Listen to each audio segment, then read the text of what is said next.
There is no way that they padlocked every single exit. Is that a guard lion? How did we get the budget for that? Oh, hey. EWC Week 3 was full of surprises, upsets, and the French Interior Minister calling my content a travesty to French culture. They revoked my visa, and they took my badge, but they cannot stop me from reporting on this tournament.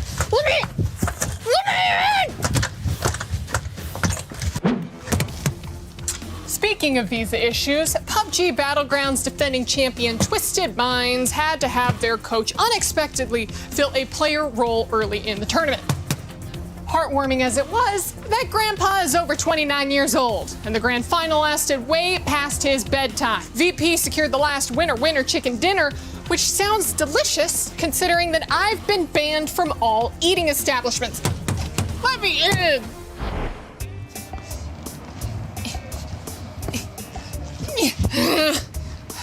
In TFT, it was all China whose clubs dominated, securing all 4 semifinal spots, both final spots, and get this, the winner as well, Team Vision. Now, much like this Great Wall, a repeat was too difficult to overcome for defending champions Weibo Gaming. You know, I think I'm sensing a theme here. Now, because last year's EAFC winner Manu Bachure lost to tournament favorite Vergang, that makes 9 of 10 reigning champs unable to repeat so far. Vergang then suffered a shocking upset in the quarterfinals, but they handled it with poise and grace. Just kidding. They got really mad and yelled a lot. Then underdog RVP legend won the whole tournament. Come on, guys. I slipped you a euro. Well, it doesn't seem like I'm the only one locked out, though, because where's Team Liquid? They finished second overall the last 2 years, but have yet to register a point so far. Maybe they just lost their secret international weapon. Meanwhile, reigning club champions Falcons were supposed to have a big Sunday, but find themselves all the way back at 6th. They better hope for a big week 2 in MLBB, MSC, DEFG. Until then, oh no. La Policia! Run! Run! Burn the tapes! Burn the tapes! 好的，欢迎来到 EWC 2026街头霸王6的比赛项目现场。我们现在身处浪漫之都法国巴黎，而就在一整年的选拔当中，32名选手的最终名单尘埃落定，决战即将打响。那么在去年，小孩在落后大比分的情况下，成功逆转 Blaz 获得2连冠。那么今年到底是小孩能继续蝉联他的冠军，还是由新的挑战者拿下王座？让我们拭目以待。 大家好啊，我是秋千。这一回非常有幸的成为了这一次的战地记者，在现场一睹选手们的风采。我本身也是一个观赛的狂热粉丝，那么我自己也组织了很多线上线下的比赛。这一次在现场的激情澎湃，我已经完全准备好了 ，I'm ready。大家好，我是麦肯。一直以来我都在以选手的身份来参与到其中，这一次很荣幸能够以解说的身份来体验到这一次的比赛。 身份虽变，热爱不变。我将会为每一份荣耀呐喊，为每一份热爱喝彩。好。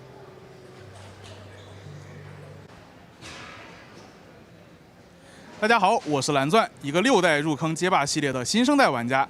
我太喜欢与人博弈的感觉了，而且我也热衷于把我的游戏理解分享给更多的玩家。看着越来越多的玩家提高自己的游戏水平，我非常的开心。本次我将担任 EWC 街霸6赛事的项目解说。 让我们一起期待这次的比赛吧！大家好，我是地球。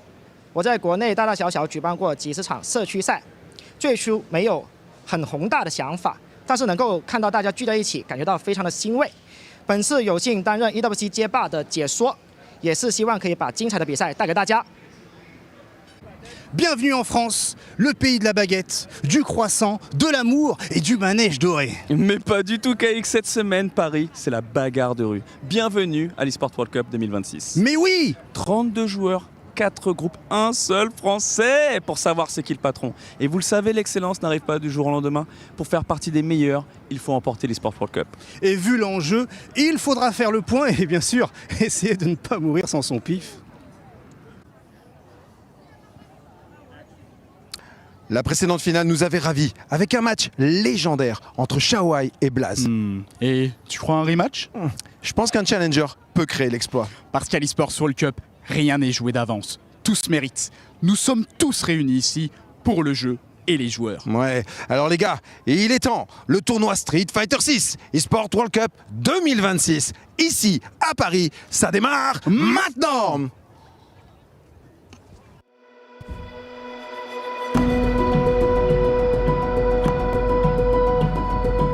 I actually started playing Street Fighter because of my dad. He played growing up back in the 80s. And that's one of the beautiful things about the game, it bridges generational gap. So when I first played Street Fighter, originally I didn't like it because I used to play with my brother and sister and lose to them all the time. I was probably around 5 years old, and all I could remember at the time was how much I wanted to keep playing. The first time that I played Street Fighter, you know, I was a little 10-year-old whippersnapper. I had no idea I was cementing myself into a 37-year legacy that I now have. I discovered a new arena of competition and excellence, and it was an amazing new world to immerse myself into. First time I ever played Street Fighter was 6 years old, and I went to my local bodega. They had an arcade machine there. I had to actually stand on crates so I can actually reach the buttons. That's how short I was. For me, it was at the time a unique experience of self-discovery, excitement, right? And also social development, you know, how to be around people in a space and all sharing one passion. Street Fighter has been something that gave me another community, another competitive outlet, and another measure to hold myself against and strive to get better. I never imagined playing at arcades in St. Louis, Missouri, that I would go to Japan, Korea, Colombia, meeting some of my best friends and rivals all over the world. Street Fighter itself is the flagship of fighting games. It's the crown jewel that the community has been crafted around for decades at this point. Street Fighter is more than just a game. It's a community, it's friends I've met all around the world, and it's the best place to be. At this point, I've laughed, cried, cheered, you name it, all because of Street Fighter. I basically live, breathe, heck, I even brush my teeth with it, and I wouldn't change it for the world. From the arcades to all over the world, this game has really brought me to places that I never thought I'd be before. I really credit a lot to Street Fighter because, you know, I came from a poor neighborhood and it really shaped my life and saved my life in many ways. So, very grateful. And this is Street Fighter 6 at 2026 Esports World Cup.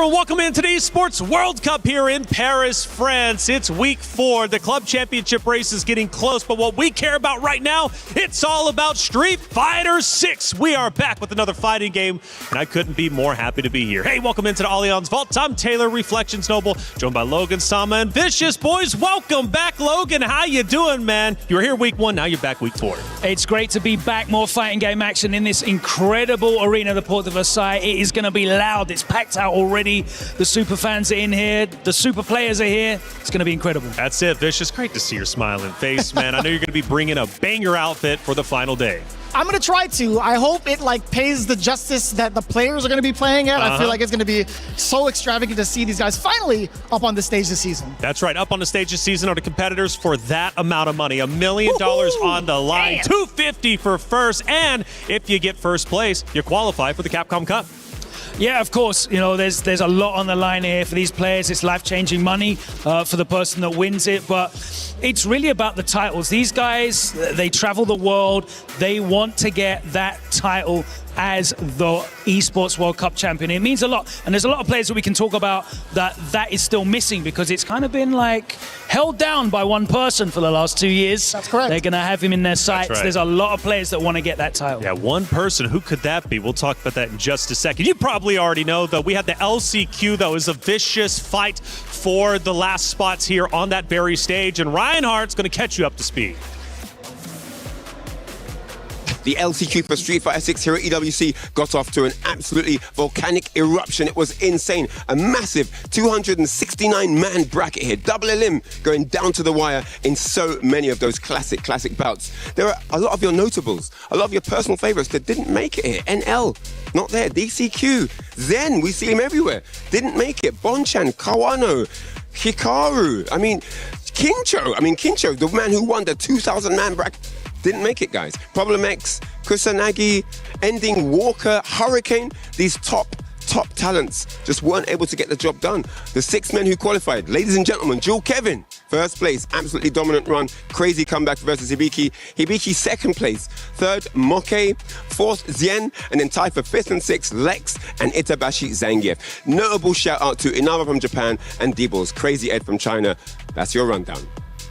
Day 1 officially here at EWC 2026 for Street Fighter 6. I'm IFC Ives, and of course, this is my brother Jammers. You already know the vibes, as always. Oh, you like that? Oh, you like that? You like that handshake? Okay, well, that was the EWC handshake. Well, you know, we've been doing these for about, 3 years now. This is the 3rd year for us officially, and we're trying to figure out who is going to be our main competitors who we think that's going to have a shot at actually winning this tournament. James, how you feeling? I'm feeling great, man. But honestly, I think one of my picks, we were talking about this in the back, I've got Kobeyan going the distance. He's got some of the best defensive choices in the game, and I think that's going to actually pull him and go the distance there. I also think Dual Kevin's got something to say. I really think Dual Kevin's got something to say this event. I mean, what you been thinking?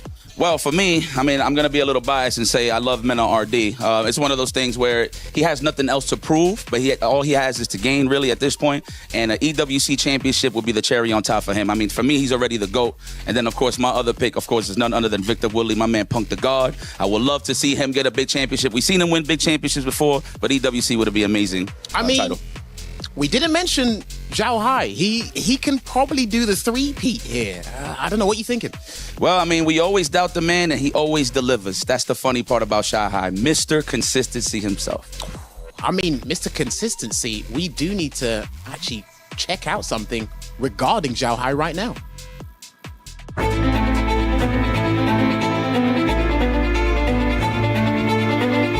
He is returning to his throne. The man has been untouchable.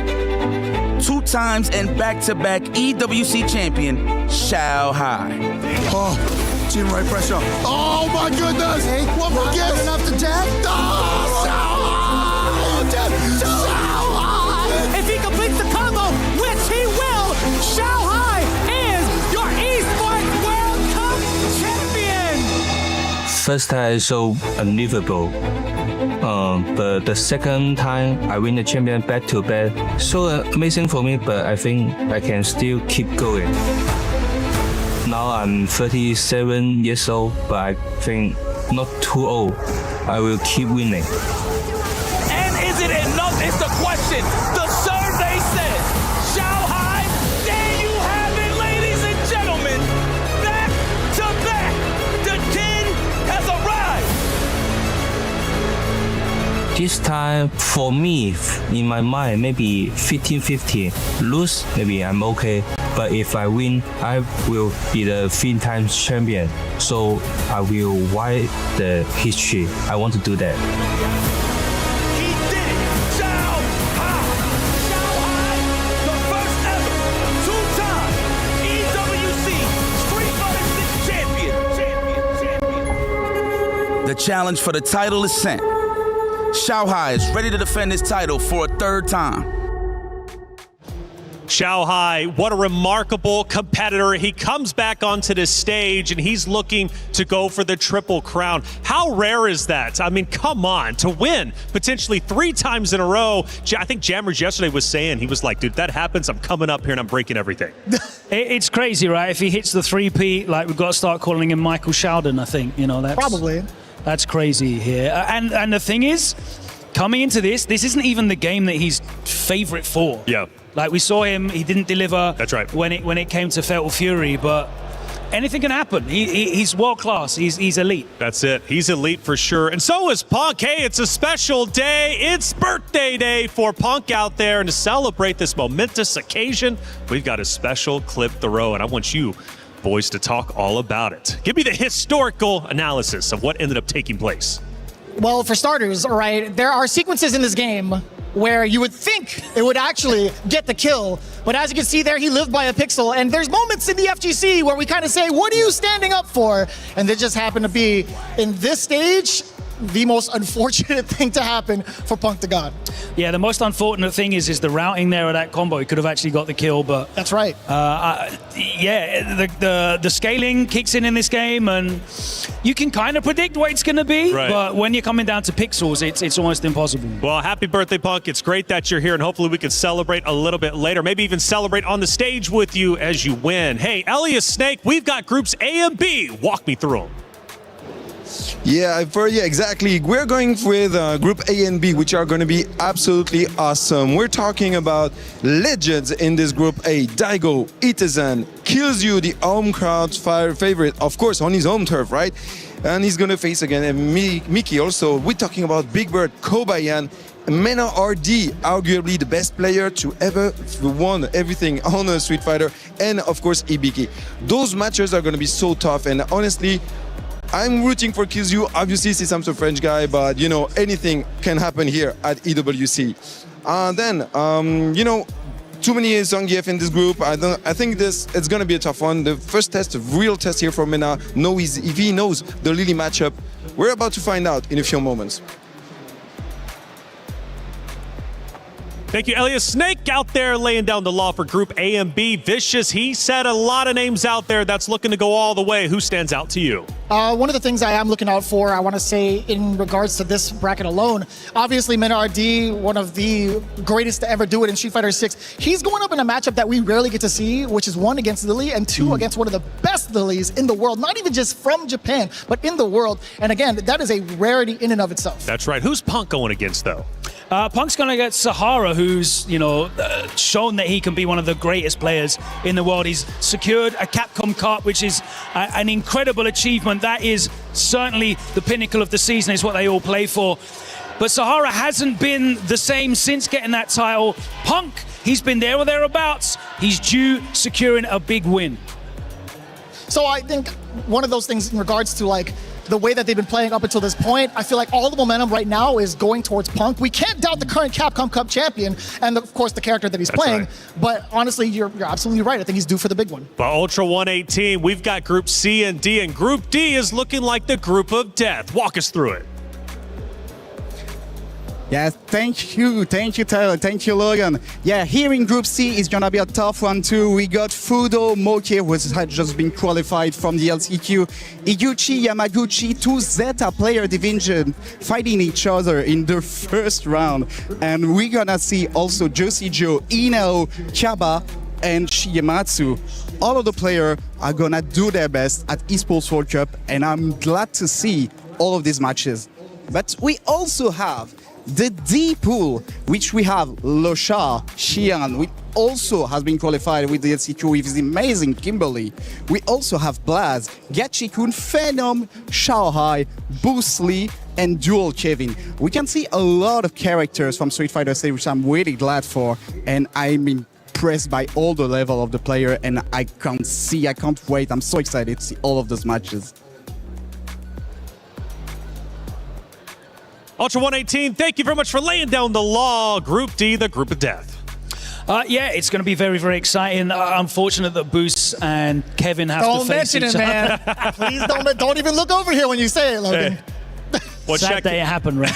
And then you got Group B, where 4 of the Americans are all in the same group as well. It's going to be a deadly day for sure. We're going to crush 8 keys. We're also going to move 8 people forward. But let's talk about 2 young guns in our PS5 story of the day. 2 15-year-olds who have already made history in their own way. Who are we talking about? Talking about Hinao and Cryme, right? We've talked about these guys for a hot minute since they stepped onto the scene. These guys been playing for a good amount of time since Street Fighter 6 had come out. But the fact that they're coming into a stage where players have been playing longer than they've been alive is saying a pretty large statement. Twice as long as they've been alive for some of these guys. It's crazy, right? But they're coming into great form. Cryme finally toppled Blaz in the World Warrior. He won the World Warrior the other week in Chile, coming off a top 4 finish at EVO. And of course, Hinao with the win at Battle Arena Melbourne, the 2nd place at Combo Breaker. These are world-class players, even at this age of 15. So 15 years old, you've got players who have quite literally been playing longer than they've been alive. They're not even allowed to play some of the games here at Esports World Cup. They're not even taller than some of the structures hold on. in the video. Height has nothing to do with it. 15 is what we're focused on here, Vicious, okay? I'm only 5'9". Trav, with the lifts. The Club Championship update is well underway. We're now in week 4, and last week set up so many storylines, and Trav and the rest of the crew is ready to catch you up.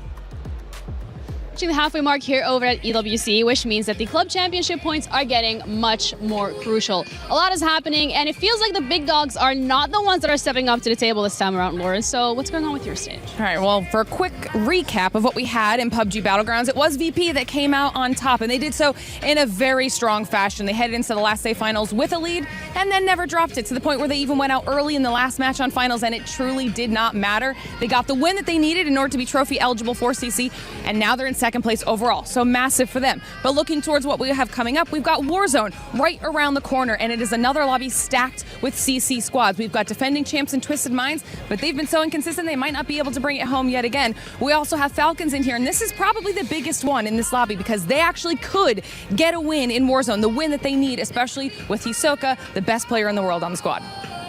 I mean, look, for us, it's MLBB again, right? We had the previous week, we were getting the qualification to get through to the knockout stages, which was a weird one. We had Team Liquid coming into this event as our favorites, 100%. Everyone was like, Team Liquid are going to win. You say it a lot. Yeah, well, this has been happening a lot for Liquid. Still sitting on pretty much 0 points. They got knocked out in really devastating fashion, honestly. Then towards the latter end of the day, we actually had a Falcons v Falcons matchup. For both those two teams, it could have been a top 8 placement, but at least they had a guarantee that they were going to get there, of course. So Falcons are through. But today is where we start our knockouts. Vitality and Falcons going up against each other today, this afternoon. Loser goes home. So that's a massive one. But the team to watch out for, I think, this week for MLBB at the MSC is Aurora. They are a really, really strong outfit. They're one of the teams who surprised a lot of people. Been keeping an eye on them.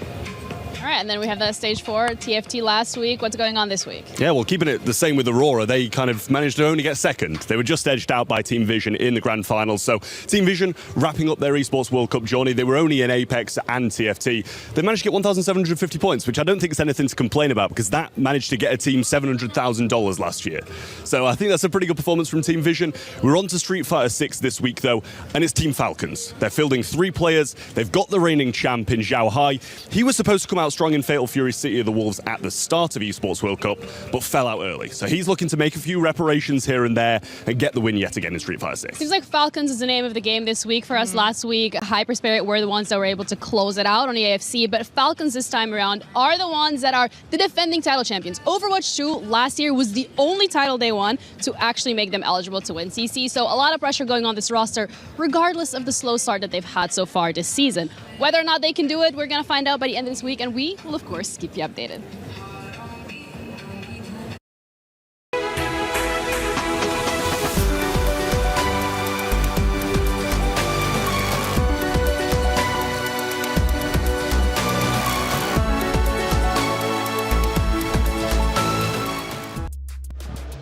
Thank you to the Global Talent Team for breaking everything down Club Championship related. Hey, you guys have a chance to get involved. The Esports World Cup is incredible, and we've got this thing called EWC Play, and it's very easy to take part in. All you have to do is go to esportsworldcup.com when you go there, or even scan the QR code on your very screen, because we're talking $300,000 in prizes. But if you go to esportsworldcup.com, you then click on the triangle on the left-hand side, go to Pick'ems, and it'll lead you to this very page. Now, this is really cool. From here, you can choose who you think is going to win the series, and if you want to be even bolder, you can choose what the series score is going to be. Ooh. And by doing so, you earn points, and earning points gets you potentially $300,000 in prizes. There are plenty of matches to choose from, and you have the opportunity to do it. It's awesome. EWC Play, it's live now. Make sure you get involved. Now, the players are arriving to the venue, and Reinhardt had a chance to catch up with some of them.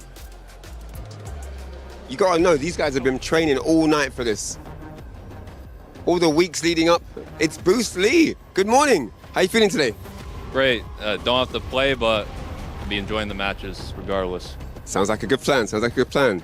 Good morning, Kills You. The lone representative for France, for Paris. How you feeling today, sir? I'm feeling good, but I'm not playing, so I'm waiting for my turn. But I'm feeling good. But this is good for you to see what everyone else is doing, right? Yeah. It's just chilling, watching what everyone will do, and it will be cool. Nice. Men at RD. My man, don't try to run away. I see you try to run away. Yes, how you feeling today? I tried to escape. Feeling amazing. Have you had breakfast? No, not yet. Have you slept well? No. Oh my God. All the no's. That's how I like to play. I'm ready for everything. Okay, that's a yes. I like that. Okay. You know how it is. So, what's the mindset coming into EWC for the U this year? I got to win. This is the only tournament left. And I'm not going to wait long. So this year, that's it. You heard it. No translation needed. Men are RD. Let's see who else I can talk to. Zien, how you feeling this morning, man? Big moment for you. Qualification at the LCQ was sick. Talk to me, man. How do you feel right now? I mean, I feel amazing. Whatever I did from here, it doesn't matter anymore. I'm just gonna do my best. Okay, I like that. Good luck, man. Good luck. Lex, my man. Bro, you gotta teach me that magic trick. Oh, the magic trick. I got teach you that magic trick. So, Guile, Tokido, we know the legacy. Guy's a legend. How you feeling about this matchup? I'm gonna beat him. That's all I know. I studied for him. My friends helped me study for him. And I better not see no reject fans in the crowd. I'm gonna shush them if I beat him. I like that. I like that. He said he's gonna turn this place into a library. Library! Reinhardt getting the absolute best out of the competitors walking into the venue, about to take that stage. And Group C is going to be the first group we're going to have our eyes on. And first matchup is going to be Fudo versus Mulkey. This is a banger matchup. Yeah, looking into their head-to-head matchups, we had the intel seeing that they've been kind of equal so far up until this point, right? The last time they had played each other, they went about even over at Topanga. But if you look at the overall results, right, Fudo has always been like one of the most prominent players in the world, one of the best ed specialists, but the results haven't really said otherwise up until this season.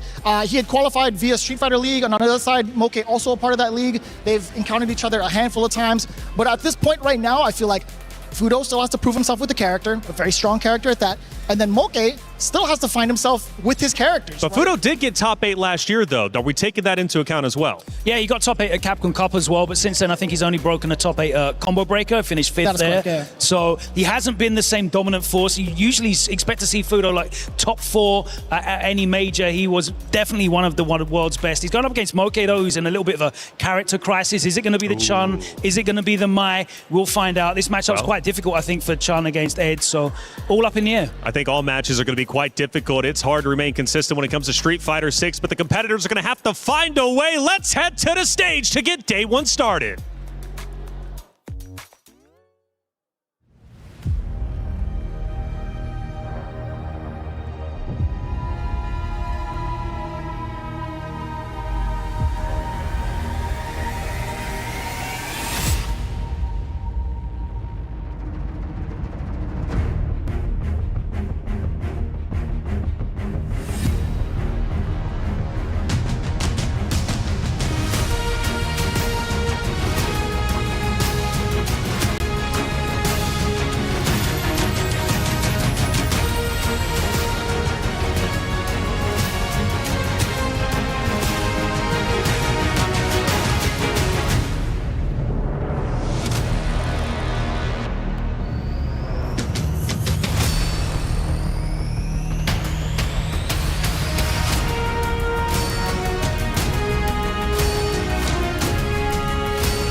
Protected his drive meter as well. Parry as the bomb goes off. The neutral perfect parry to end game 4.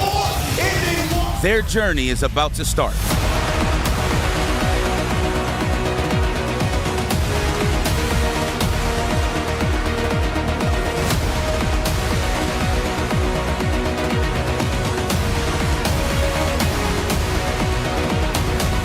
from around the world, they are coming to fight. Are you serious? With that button early to fade out of the corner with the teleport again. Level 1, this is a bump up. We are trying to officially kill Bison, rightfully so. We welcome all our world warriors to the biggest stage on the globe.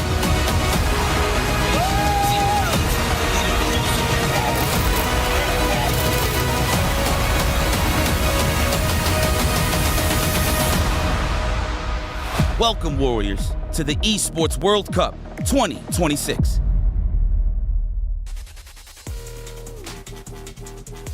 Ladies and gentlemen, welcome to the Esports World Cup. I am Hollywood, Rob TV. And I am Damascus, and on this beautiful Wednesday, Rob, can you tell me what time is it? Ladies and gentlemen, it's show time here at the Esports World Cup, where the best Street Fighter 6 players on planet Earth have come to throw down. Hey, the best Street Fighter players on planet Earth, but the best crowd on planet Earth is day one, and I already see Zeta Division fans, Reject fans, Street Fighter fans. This is lit from day one. Hey, we home, baby. You know what I'm saying? It's, of course, here at the Esports World Cup, there's a whole lot of titles, but there is something special when it comes to Street Fighter. We've been around for an extremely long time, and with good reason, and right now the scene is stronger than ever. Absolutely. These 32 players had to go through a grueling qualification process, going all around the world and some through the LCQ to battle it out for a lot of paper, trophy, and important club championship points. Hold on, you just said a whole lot of that paper. I think it's to the tune of $1 million, $1 million prize pool, Damascus. Absolutely, we're fighting for that for the next few days. Elite Street Fighter 6 for the next few days. We love it. We're home. Welcome everyone home to Esports World Cup Street Fighter 6. 32 players are ready. So without further ado, everyone, it is time to welcome our 32 players onto the stage.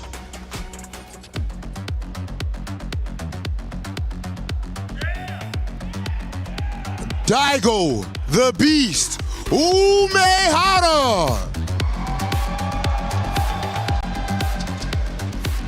Might be the GOAT of the game, El Toro, Mena, RD.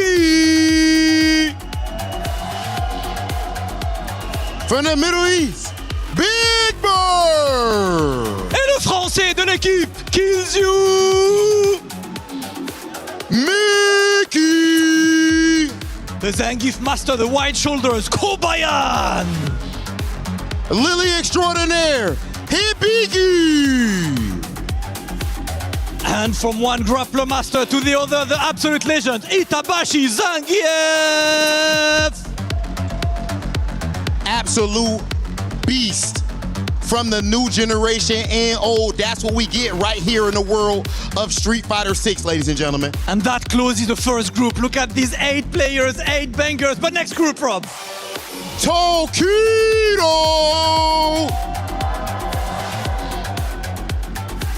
The Master, Chris Tatarian! Angry Bird! The Capcom Cup champion himself, Sahara! The Alpha, Punk, the God! And the Master, Nephew! The Prodigy, Cryme! Oh man, Lex! Oh no! We bringing out them big dogs, eh? We bringing out them big dogs, ladies and gentlemen. Ooh, bro, I'm hype. These groups are hype. It's about that time, man. I cannot wait for these matches, Damascus. 2 groups out of 4, Rob, and every single match gonna be a banger. But let's go for Group C. The legend, Fudo! All the way from Dominican Republic, Kaba! JP Extraordinaire, Juicy Joe! Representing Zeta Division, Higuchi! Yamaguchi! Young legend in the making, Hinao! Blanca Extraordinaire, Shige Matsu! And he's back on top, Moke!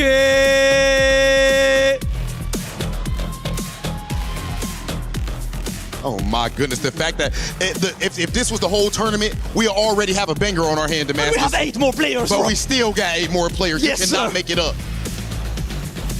Up next for the final group. Oh yeah, the one and only, the genius, LaShore. Are you okay? He says, Bruce Lee. The Moose Phenom. All the way from Chile, El Grande, Blas. Capcom Cup champion, Gachiku. Crazy Raccoon's recent pick, Duel, Kevin. Evo champion, Shien.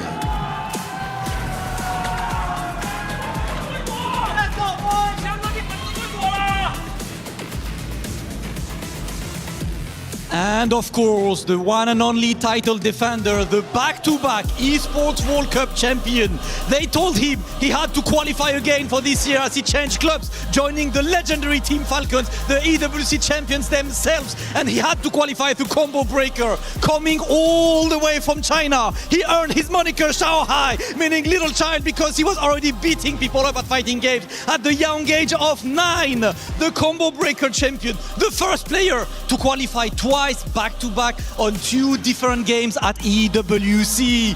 The absolute master. He's the menace at every game he plays, at every tournament he enters. And on this tournament, he's coming to try and perform the legendary 3-peat. Make some noise for the champion, Shanghai!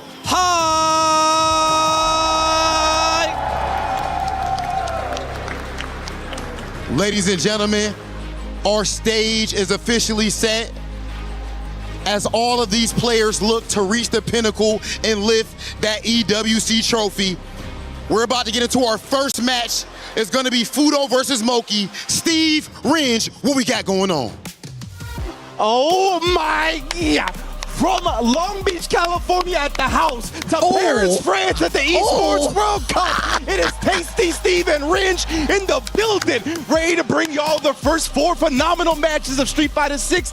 Steve, talk to me. Listen, people, we already know how we get down. EWC from every nook, cranny, rock under your bed. Every Street Fighter player in the world wants to be here, but not everybody gets to be here because you got to qualify. And these are the best Street Fighter players in the world that are sitting on the stage. We might have a return champion, Shanghai. We might have a new champion. Mina RD wants it. You know Moke wants it. You know Tokido wants it. Who don't want Daigo to get it? That's what we're here to figure out. And of course, we got a long, arduous journey of getting through some key crushes, some broken hearts, and a lot of crushed dreams to see who's going to be our new EWC champion. We savage here at Fighting Games. Your keys get crushed day 1 over here. Day 1. We don't wait till day 2. You don't get a luxury period, baby. We end in dreams today. That's how ruthless this genre is. I'm so excited to get into it, baby. The first one is going to be Moke versus Fudo as well. Nasty matchup to start, right? Obviously, 2 players out of Japan. Head-to-head score 2-2 right now. They've been mainly even, but of course, over that course of history, it's mainly been Moke on Chun-Li, right? He did qualify through the LCQ with the Mai. You already know. The Mai has definitely been one of these characters we've been seeing quite a bit. Obviously, she's super strong when it comes to the meta. But Fudo is a player that I've been watching for years, even before his Street Fighter run. This guy has always evolved with the times. He's also a meta-setting player. He's a lot of times he gets on a player, and it's like he gets on a character, and he runs that meta into the ground. A lot of players mold the way that Fudo plays his characters off of him. That's how good he is. But Moke, another one of these players, man, he's been around for a very long time. And like you said, the Chun-Li has been the character that we've seen a lot more, but obviously he had to switch it up a little bit. The game's getting a lot harder to succeed in because we got so many crazy players, and that's going to be our first matchup, Moke versus Fudo. And let me tell you what, when I first saw Ed and his kit in this game, right, obviously very changed from Street Fighter V, I initially thought, man, Chun-Li's going to have a hell of a hard time playing against that character. That was literally one of my first thoughts, right? And that's been a struggle with Moke in this matchup, right? I think that's part of the reason he's added the Mai to the repertoire, which is always so smart, right? You can't just stick to your laurels in Street Fighter 6. The competition is too elite. You got to make sure you continue to evolve, continue to adapt. And I love the fact that you bring up Fudo being a meta-defining player, right? Yes. Fudo is one of those guys that, despite his experience and age, he takes games for what they are. Yes. He never really tries to bring the baggage of his history with fighting games into this. He's so good at adapting to the game he's playing and make sure he utilizes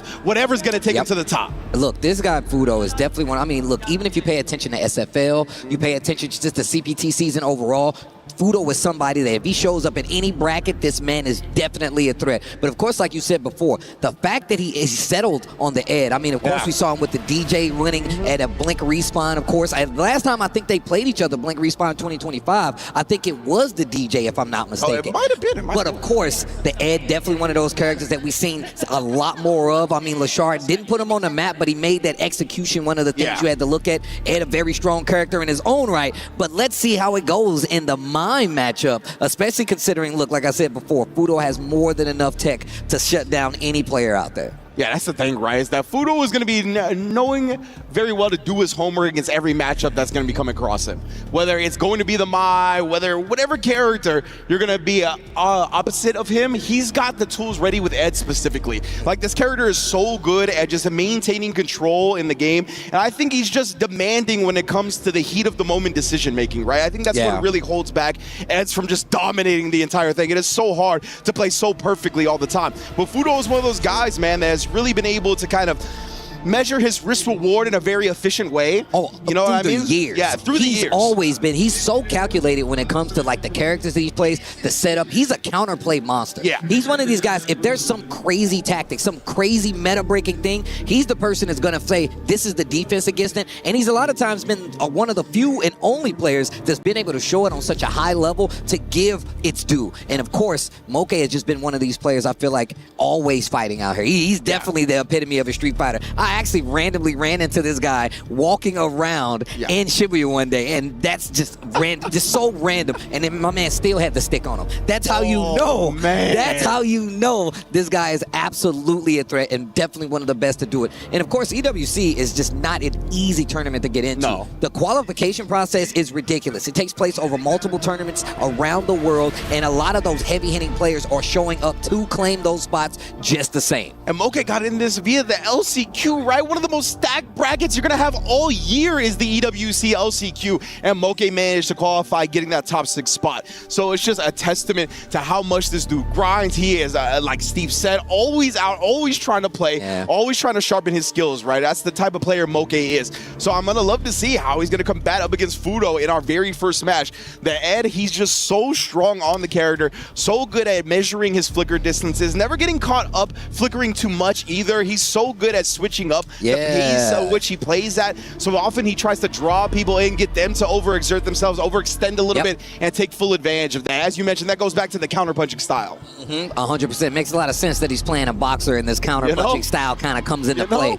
Fudo, once again, man, I'm just a longtime fan. Oh, man, there we go. Yo, Fudo with the fans in the front row. The Reject super fans are in the building. Shouts to Reject, legitimately bringing people out to support their peoples, man. It is wild to see the support level Japan has been showing Street Fighter 6, and of course they're gonna back it up wherever they go across the globe. Yo, shout outs to everybody that's tuned in with us. We got a crazy crowd in here already. And this is the first group of this EWC Street Fighter 6 play part of the entire weeks of EWC. Of course, we got plenty of games that you guys are going to see, but you know why we're here. We're here for the fighting games. And I can't wait to see the bloodbath that happens and the key crushing action that are about to transpire these next few days to us crowning an EWC champion. Fudo locking in on the Ed. Will it finally be somebody else besides Xiaohai, Steve? I don't know. Xiaohai is the only EWC champion. They on the phone, the back of the phone case? Real fans. Real fans out there. If you not look, if I'm not on your phone, you're not my fan, man. I'm just saying. I just want you to know I'm petty like that. I love you just the same, but look, he had set the stage now, man. Fudo got people putting him on his phone. That's crazy. But speaking of crazy, game number 1 of EWC Street Fighter 6 is about to go off. It's going to be Fudo going up against Moke. It's going to be Ed versus Mai. Game number 1 in his group stage. Oh, man. You see Moke already not playing no games. Squinted at him. Let's get it popping, man. And yeah, we'll see how much he's going to be able to establish the fireball game. If Fudo's going to be looking to snipe that with the snatchers, but already established the fireball game, drive rush in, the typical Mai stuff. I was just about to say, textbook Mai work you're seeing right here, gets the throw, and that really does set up her game plan, right? She gets the knockdown, a lot of carry on top of that. Nice standing medium kick to crush the drive rush. This is already so good for Moke, honestly. Oh my goodness, we saw exactly what Mai wants to do in this first round with that perfect, right? We saw the fireball send up the drive rush, we saw the stand medium punch counter poke, we saw the drive rush check with the stand medium kick, and of course the drive rush overhead to end, and that was textbook Mai. And you know what's crazy? It's always kind of reversed, right? If you're fighting Mai, a lot of times you want to stop the drive rush, but it came on the other end. Fudo finally getting some blood on the bar over there. Yeah, it's so good that Moke got a lead early, right? He kind of made Fudo get a little bit more aggressive than he would want to, so that opened up the counter poke opportunities. Nice checking, and they're playing up close and furious, but you got to be careful. Ed's got a lot of good butts to get the game started. He's got plenty of bar. Obviously, there's another round. He might use the level 1. No. Oh, that's going to be safe. Yeah, he just ends up taking it. Maybe it was betting on Fudo taking a throw in that situation. But look, I know the life bar is thin, but it ain't over till it's over. There's a forward throw, and now it's over. 1 round apiece. Fudo waking up real quick here to tie up the game in round 1, or excuse me, game 1. And now you see it get a lot more slow-paced. Oh, he waited for it. I saw the idle animation kick in. Exactly. It was the charge and the fierce. Oh, and then the DI. No, he was going to come with a drive rush, crouch sweep. Yo, Fudo, 2 huge call-outs in this round. That's going to put Moke in burnout and have him in complete control. Yep, first game almost over, but of course, early cash out with the level 3. Moke in full control, in trouble, actually, excuse me. Yes, indeed. Oh, the neutral jumps, but yeah, he's still got a ways to go when it comes to the burnout. At least he's got CA, and that's exactly what he's going to do off the raw fierce. I like it, right? Because it's CA, it's actually going to burn Fudo out. That's enough for it to beat down. And that's a nice switch of the tables, right? A lot of times you see people use that level 3 to get more time back. He not only burnt him out, but he got more time back. Looking like a checkmate situation. My Moke game number 1. And that's exactly why you saw Fudo try to sneak in that crouch light kick, right? He knew if he got took it to the corner, as Steve said, it was checkmate. He had no meter to defend against the DI. He needed to make something happen before that, but Moke staying clean. Trying to silence the crowd, trying to silence the fans. Will she take out the picture of Fudo if he loses? Oh my God, that was so sick. Okay. Yeah. Moke not overextending right there, right? He had the confidence that Fudo would perfect parry, and now we get a whip punish as well. This is so clean from Moke to start. Okay, and once again, that mixed game coming from Mai. Is it throw? Is it fan? Do you defend? Do you advance? Still stuck in the corner, but did confirm the combo. This is going to give Fudo a chance. Yeah, very strange a little bit. Fudo and Moke both getting some hits. Oh, but nothing actually doing. Oh my God, stuck in this corner. My man's on the ropes right now. DI. And now the forward fierce, but yeah, that is minus afterwards, right? A lot of time, the Ed players will try to parry because it's like -3. Instead, Moke just throws them, takes another round. Think about it, one of the better options, you're close, they do a slower button, you can typically grab it at times. Yep. Oh, the little slight shimmies. I like that, wait a minute. Frame kills in a throw, the parry attempt. On the ropes again, not gonna be successful with the jump. This is a very dangerous situation and a lot of gaming to do. The drive rush, back throw, great position right here for Fudo, and just jump out and dive to get the safety. Yo, the scrambles are going wild right now. Oh, and then caught him charging up the snatcher with the stay-in medium kick there. That's so good for Moke. He's really respecting the skill level of Fudo as well. Having the confidence that Fudo is going to perfect parry some of the fans and then check his approach, right? So he's just waiting outside that normal range to then whip punish the check attempt. Playing so good, man. Okay, and a lot more checks this time around. Not playing back as far. Knows he does not want to get into this corner, no matter how good you are. Positioning in the corner versus Mai is terrible to deal with. Nice! Gets the punish counter confirmed. Yeah, with punishing on the Riembu, that is a good look. But Moke sticking out the stand medium punch. One of the most potent buttons Mai got. To the corner. Bad situation. Tried to walk out and is instantly checked with the jab. And now critical situation here, Fudo. Finally showing that drive reversal. Indeed, man, but still, it's a long way to go for him, right? Back to the corner. Moke still harassing with the Riembu here and there. Oh, caught him in the middle of it this time. Wait a minute, catching the startup. Big jump in. Oh, I like this. He's going to look to burn him out here, and Moke is not actually going to drive reversal in this instance. Throw. I like him using the snatcher. Yes, Let him get comfortable. Oh, that's gonna do it. Fudo bringing it back. Getting one with Ed on the board. Feels like Fudo is starting to find the stand fierces a little bit more. Starting to catch on to Moke's rhythm on the ground. We'll see if more gets developed from there. And once again, this is best of 5 group play. And of course, not everybody's gonna make it out. Oh. Moke already looking strong here. Waiting to see if Fudo was gonna wake up with anything. I like that. Chase behind the fan, have a little bit of coverage. Fudo stalking his prey right now. Wow. What an interrupt checked once again by Moke. Yeah, I think Fudo keeps thinking Moke's gonna commit to something on the ground, but Moke has been very disciplined. Been very compact with his choices as well. It's super sick. Playing super patient. Yeah. Once again, I love the word choice, not overextending. Nice back throw here. Fudo has an opportunity. He has to change this around right now. Oh man, slight delay after the first jab. Try to catch Fudo pressing back. Didn't give it to him. He is burnt out now. And look at still how Moke is forcing the corner issue. Goes for the super, not gonna burn out instantly, but he's got a few instances to do it. Uses the level 1 to chip him out. You know, one thing I love more than anything in Street Fighter 6 is watching players get chipped out. Yeah, because man. putting players in burnout and then forcing them to stay there and then using your tools to actually close out. Yeah. Level 1 super, whether it's a level 2, I just love seeing that happen in Street Fighter 6. Yeah, that was so clean for Fudo, right? Knowing obviously he was up around as well. Was gonna close out the game, spin the meter, don't risk like a DP or a fireball for the chip. Oh, and that's what we're always looking for with Ed. The stand medium kick whip punish, take him to the corner, baited out the parry, but thought he would drive rush cancel it. Stand medium kick is definitely one of the tools you see quite a bit from the Eds, especially in this close-up game where you want to catch somebody whipping. We saw it earlier with the whip punish. Indeed here, oh, floating back, just teasing the snatcher. And I like that. Actually, that's what I was going to point out. I love that Fudo actually uses kill rush so much. He kind of sprinkles it in to see how you're going to react, and he uses it sparingly. I just like him using it. 100% on Moke. Oh, he actually looked like he baited something out, but then it got punish counter, so I guess it was just too much recovery on that. Oh, I felt like that was the first wake-up OD uppercut we saw. There's the connection, Moke. This next instance, he's got the bar, tries the neutral jump to call it out, and there's the level 2, but he did the fast one, but still finds a hit. Man, that was scary. Fudo, yeah, starting to get back in the races here, catching up to Moke. Yeah, a little bit strange. I know when you hit that DP high enough, you could juggle into it, and yeah, it just seemed like a little bit of an error. As you mentioned, he did the fast one instead of the slow one. Right now, Moke picking up where he's been leaving off this set. Oh! Just hovering outside the range of the normal, waiting for Fudo to press. Nice, jumps out, tries to go for another back throw, I'm assuming, from Moke. And now you see Fudo backdashing a little bit. There's that Riembu once again. Actually gets the mark, knockdown, does not get him out of the corner, though. Oof.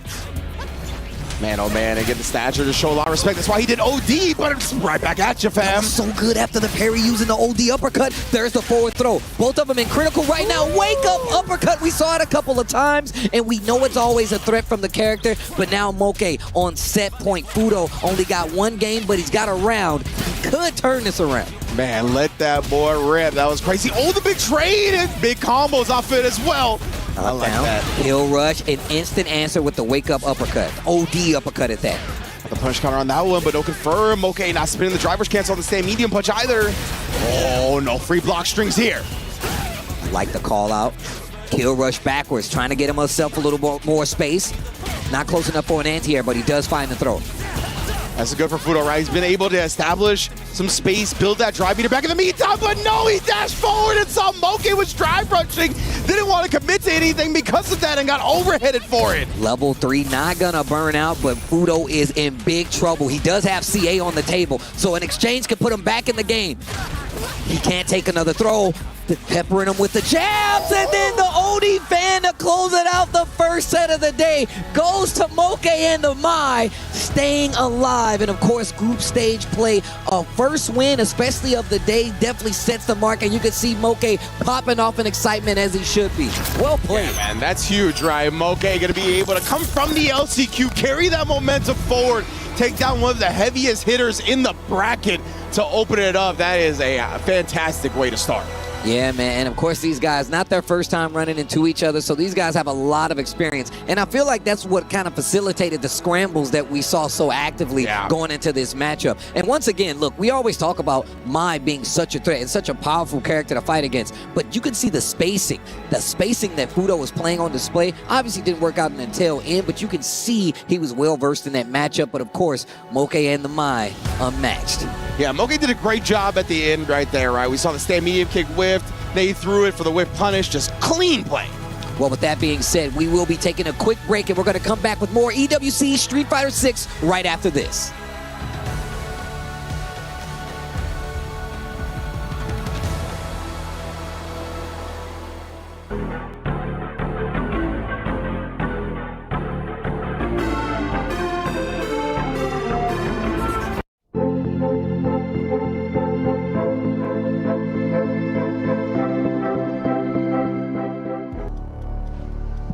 Man, oh man, what a way to begin this set right again. Moke taking down Fudo, 3-1 in very convincing fashion, but now we have two more heavy hitters gracing the stage now in Higuchi and Yamaguchi. It's going to be a wild one because these two just met in winners finals at Evo Japan, where Yamaguchi was able to take the victory 3-1. So obviously Higuchi's going to be looking for a big run back on the biggest stage here. You know, that's what's beautiful about just fighting games in general. And I feel like just video game tournaments. You get an opportunity to run it back. And sometimes it's far and few in between, but there's a lot that goes into running into somebody that has beaten you before and potentially getting the run back. On a stage like this, it has a little more weight to it, especially when there's a mill on the line. You know what I'm saying? Exactly right. All the money to be had.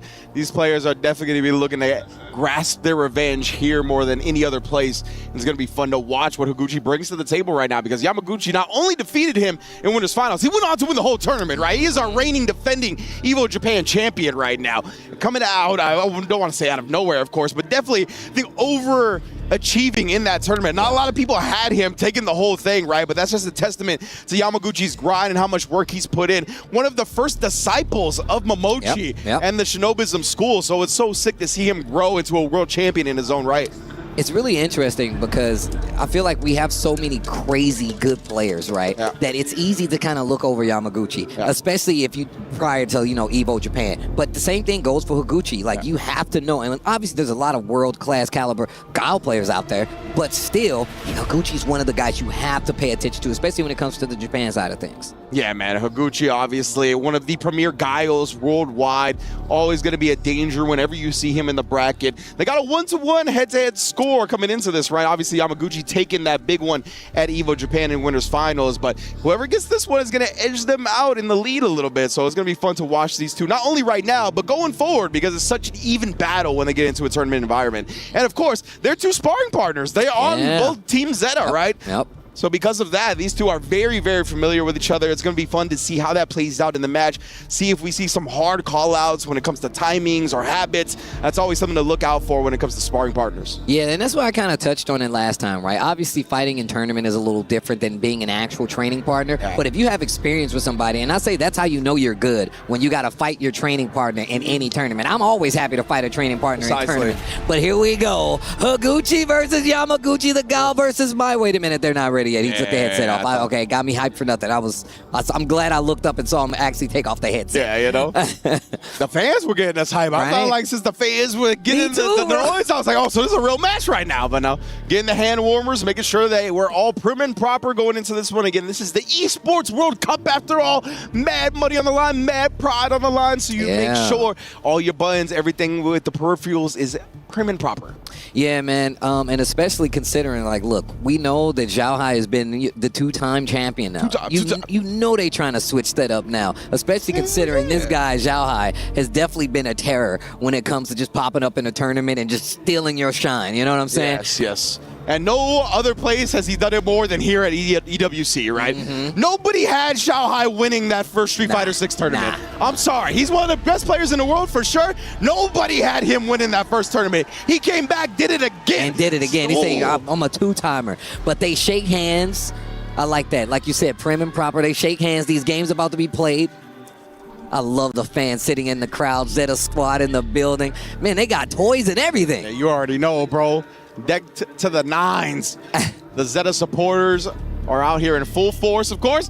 All the random seats, though, or I should say, like, the groups are determined in random draw. So you have stuff like this where we got a Zeta Civil War to start the EWC bracket. But it's going to be a good one to watch these two go at it. Higuchi versus Yamaguchi. Gucci, Fendi, Prada, Steve. We're about to get into it. it's going to be different. Yo, I got to dap you on that one. That was wow. Wow. That's a deep cut. That's a deep cut right there, bro.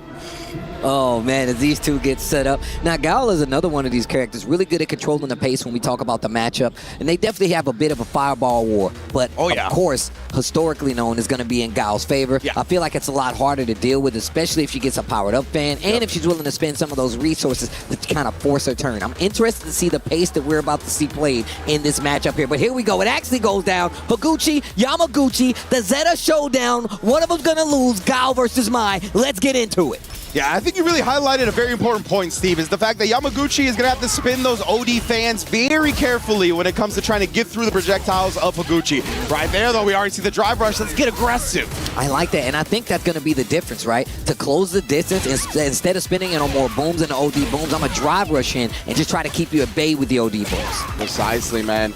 Already charging the fan right. Perfect parry was right there. Higuchi, was that a normal flash kick? That was a normal flash kick. Huh. Wonder what he's scouting for early on. Let's definitely look forward to seeing that in the future. And look at that. I like that. Walking forward for the parries, close the distance, forces him to use that drive rush out of the corner for the engagement. And there's the pop-up. Oh, man. Powered up fans. You're in critical situation. The confirm off the juggled OD fan, Yamaguchi. You can see, man, these Mai players, they know how good their opponents are at checking the pressure after fan, right? Yamaguchi just waiting for the flash kick. We saw that from Moke up against Fudo, waiting for the check attempt. Finally gets a knockdown with the flash kick. Answers back with the OD uppercut of her own mind. And keeping this corner, the parries, bro. That perfect parry was huge, right? Spinning that 2 meters put Yamaguchi at 1 bar. It wasn't going to be a good look unless he got something like this. Powered up fans on deck, and you're in the corner. We just talked about how dangerous it is, and I like that. Knows you're going to try to stand to block the fan, then I'm going to do the overhead. Super again, game 1, Yamaguchi. The optimal stuff, the routing from Yamaguchi right there as well. Impressive, a Mai master to say the least. I like that. And look, I completely understand. You see Mai, and she's got powered up fans in the corner. You're like, I gotta block these fans. Yeah. Throws become all the more evident, and then the overhead is there too. Obviously, you can still react to it, but it's the mental stack. 100%, man. Yamaguchi already making Higuchi deal with a lot of the mental stack and just pressure to start this set. And this is exactly what I'm talking about. Higuchi now walking up, trying to close that distance early now. Removes the fans, and I like that. Gets the flash kick after the Drake's fan. Yeah, I got counter hit by the target combo. Yamaguchi trying to press the buttons a little too early. Got counter hit twice now, right? Higuchi definitely kind of starting to catch on to the rhythm of the buttons. Oh, and yeah, that was not the hit confirmed Yamaguchi wanted at all. Extended combo here. Nice, I like that. Tries to fake you out. Ooh, wait a minute, counter hit, but you can never count out mine. A little hezzy as well, just in case Higuchi woke up with the flash kick. Double dash under and got the landing punish. Okay, wait a minute, back to the booms. There's the OD fan trying to keep the pressure, Yamaguchi. And you see Yamaguchi didn't immediately pursue after that first fan actually came up short, but no punish. Oh my God, it actually pushed back. The baby booms got him out of danger, but that throw out of corner is gonna get the job done, Higuchi. Man, it's so sick to see how the fan meta has kind of developed and seeing the Mai's put the brakes on because they know these players are looking for it. And this time, Higuchi's going to be one that converts off the projectile. Gets the boom, follow up with a full combo. Looking a little bit like Mai in his own right there. Keeping the corner. I see that. Yo, stay there. The crouching medium kicks, keeping him at bay. Indeed, right? Just using it as a harassment tool. Very smart. Oh, but Yamaguchi finds the press back with just a sliver of drive as well. I don't know how he calculated that so well. And look at that, instantly starting to get the recovery back on that. And on top of that, using those power-up fans gives you a little bit more time, but not enough time because you're still in burnout. And now Higuchi pressing the issue, pressing you to the corner. Higuchi has done such a good job switching up his rhythm. We've caught Yamaguchi with a lot of parries that didn't lead to anything, right? He didn't absorb it. He was just wasting drive meter because Higuchi's not just flow charting into his offense. Gets the DI stun now, but dropped the combo. Oh, no. Oh, my gosh. Okay. Keep it together, everybody. Keep it together. That was kind of scary. Definitely. I was looking real Victor Fontanez right there. I saw the hair pop up, bro. I was like, oh, man. Oh, man. All right, we're okay right now. Though it's going to be 1 up. Going into this, right, just like their head-to-head score. These two are very evenly matched. Yo, the perfect parries from Yamaguchi in this matchup have been so good. Playing at this range versus Gao definitely removes a few options, right? Sobot still there. You still got knee bazooka, but you force him to use some of these buttons, and that's going to give you a whip punish. Yamaguchi knocks him down in the corner. Yeah, Yamaguchi just doing such a good job. Oh, wow. He was down back into a rare moment to not see a flash kick anti-air, but he does pop off with a flash kick reversal. Successful regardless. Choosing not to engage this time. You've seen how Yamaguchi's been following up, and man, that uppercut was deep in there. Oh man, again. The dash forward trying to show him something. OD, flash kick, answers with a fan. Very little drive on both sides, but the life lead is in Higuchi's favor. He answers back. That's another round on the board. Game 3, Higuchi takes the lead. Yeah, no, man, after falling in the first game, right, Higuchi is definitely starting to find his rhythm. Looking real good. Both players not overextending. Oh, but does get clipped trying to walk away. It's never that easy. Oh, the empty jump stuff, able to land and block in time. Yamaguchi wasn't quick enough on the draw with the DP, now punished heavily for it. Oh, nice. Sets up the blade, keeps him there, and the small travel means you had to block it. That was so good.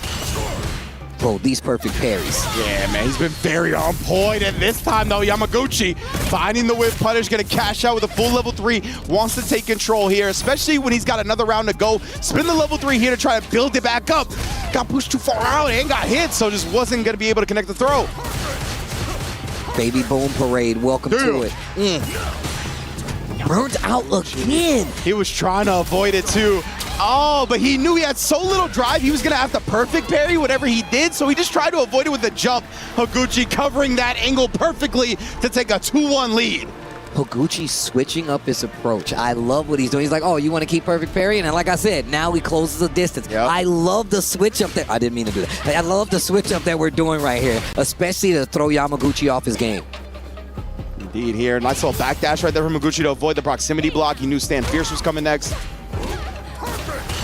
Teasing. Once again, those perfect parries are on display. Higuchi finding a hole in the offense. Higuchi 1 game away from that revenge at Evo Japan. Let's not forget, man. Oh, and then Dragon Suplex. Shouts Kenny Omega.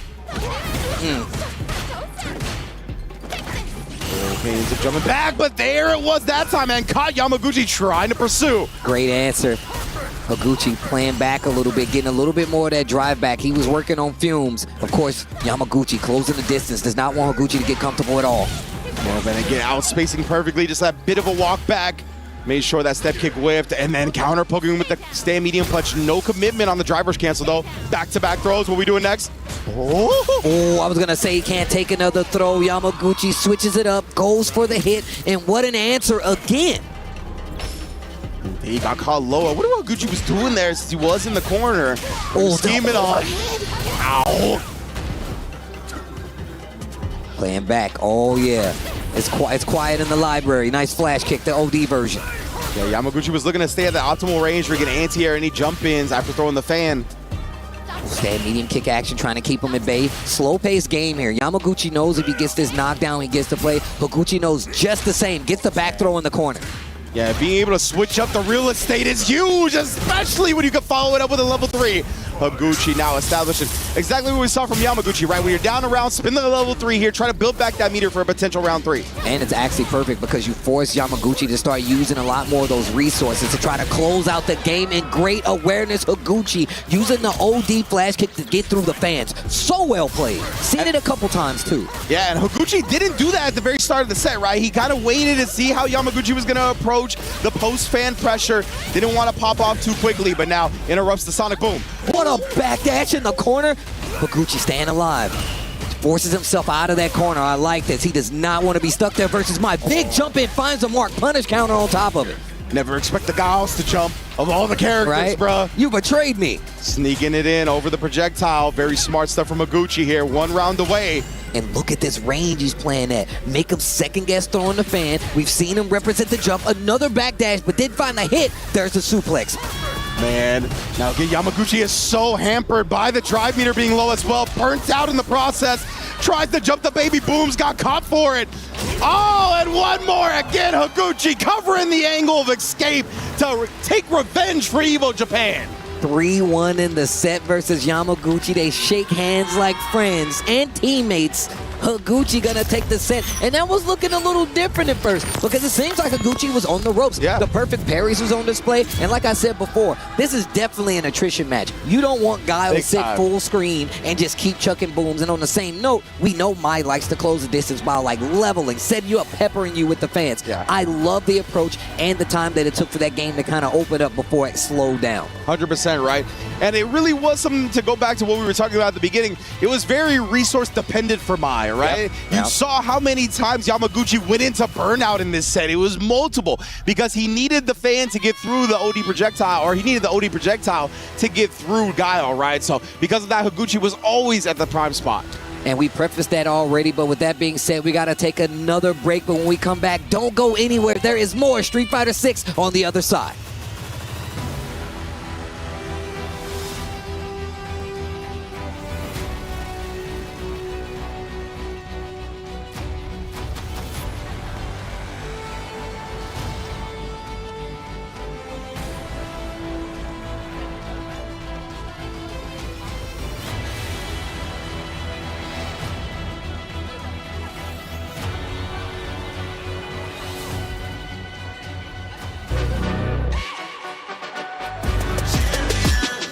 This ain't no regular thing. Came for the ring, you know what I mean. You see my name in the lights, better get right, I'm champion.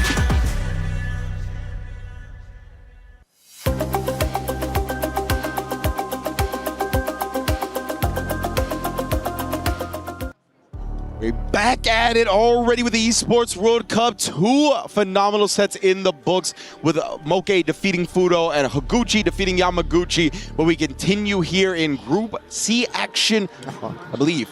Group C. No, yeah, Group C. Yeah, and we're going to continue it with Juicy Joe versus Hanao next. But yo, what is this in the crowd here? What is this Zeta? Is this like the Zeta mascot? I think so. I'm not 100% sure, but the Zeta, they representing wolves like that? Bro, I love when the crowd gets loud. Hanao walking up right now. That's what I'm talking about, the little young gunner, bro. Yeah, me and Steve were talking about this off camera, but this reject like jumpsuit with the pants. I need those pants. We need the pants. I need those pants. I will be talking to your players because I need those pants. Hook it up, brother. I didn't know reject was getting down like this, fam. And of course, Juicy Joe, one of the few JPs we got out here. Yeah, honestly surprising to me. I just always expect, the JP to be a more prevalent character, but he's still a more specialist type in Street Fighter 6, despite, being a launch character, having many, many years. And Juicy Joe is one of the pioneers of this character. Always super good, super early with him.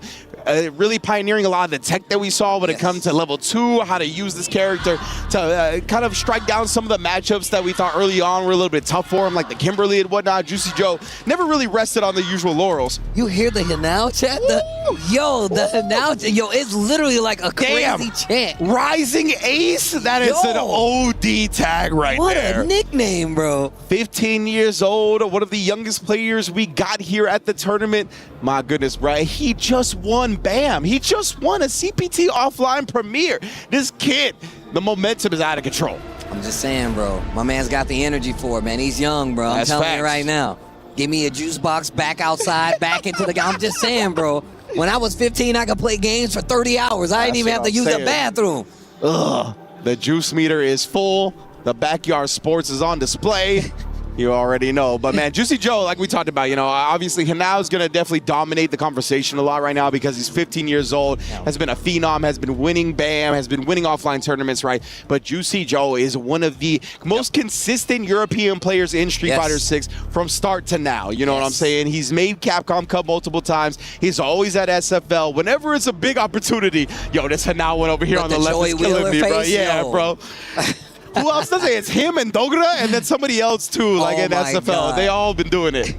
Oh, man. But no, you're 100% right, though. Juicy Joe with the JP. Look, first off, I hate this character. But also, just the fact that, I'm glad you said that. It is definitely a specialist character. And obviously, we talk about how this character is played. Has a lot of unique routes, a lot of specific routes. And it makes for a great, character expression. But even more so, it's about the tech that Juicy Joe has. He's been playing this character so long that you pointed out that it's not many matchups that's going to escape his radar. And he's got tech on deck to fight against it. But with Hanao, I feel like my man's got the world in front of him. My man has no fear. He ain't got no bills. None. That's the scariest thing in the world. I don't care about how good you are as a player. When I know you ain't got nothing to worry about except for video games, you are a threat. You are a threat. When the crushing realities of life have yet to hit you, and all your worries are based on video games, exactly, you are the most dangerous player to come across. You ain't got nothing to lose, bro. You ain't got nothing to lose. You're just going to go back home and play the game. Your mom's going to make you lunch after this. Straight up. That's what I'm saying, bro. It's not fair.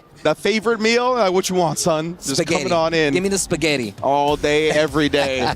But yeah, man, it's going to be a fun one to watch for sure. Now, obviously, on the Sagat, going to be a scary character to go up against. But, you know, one of the touch on the fact that Juicy Joe is a JP specialist and whatnot. Always like seeing the specialists as the years of the game go on, right? Because it takes a lot to play these characters like JP and Dawson and have these right answers and all these weird moments in the heat of the moment. And, you know, the further you get along with that character, the more second nature those answers become, right? So they're much more quick and much better at finding those answers in these weird moments. So it's going to be fun to watch.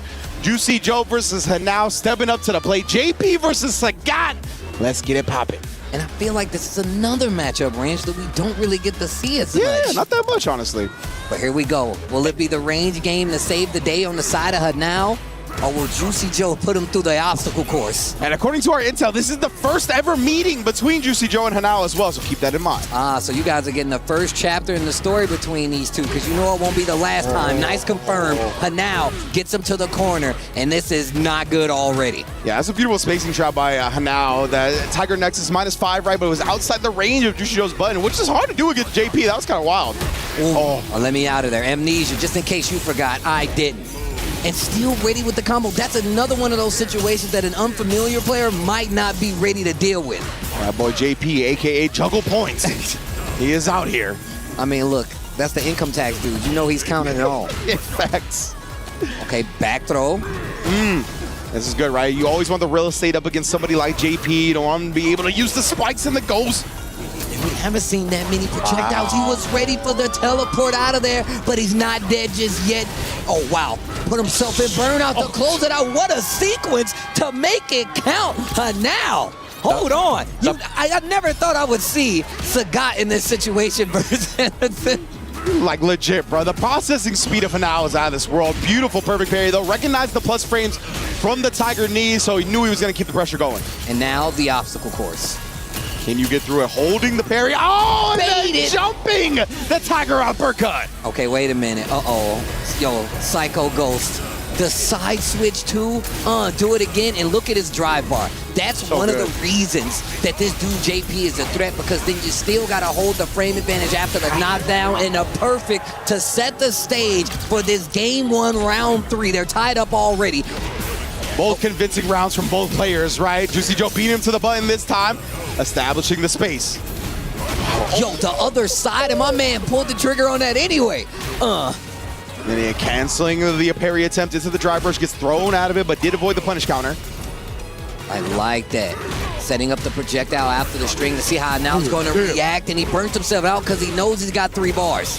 Ooh, that's big damage right there. I think he's alive. We'll see how my channel points are looking after. A sliver. Okay. Oh, he's dead. Oh, my God. Literally, Steve looked at me like it is a sliver and then he died. I was not expecting that either.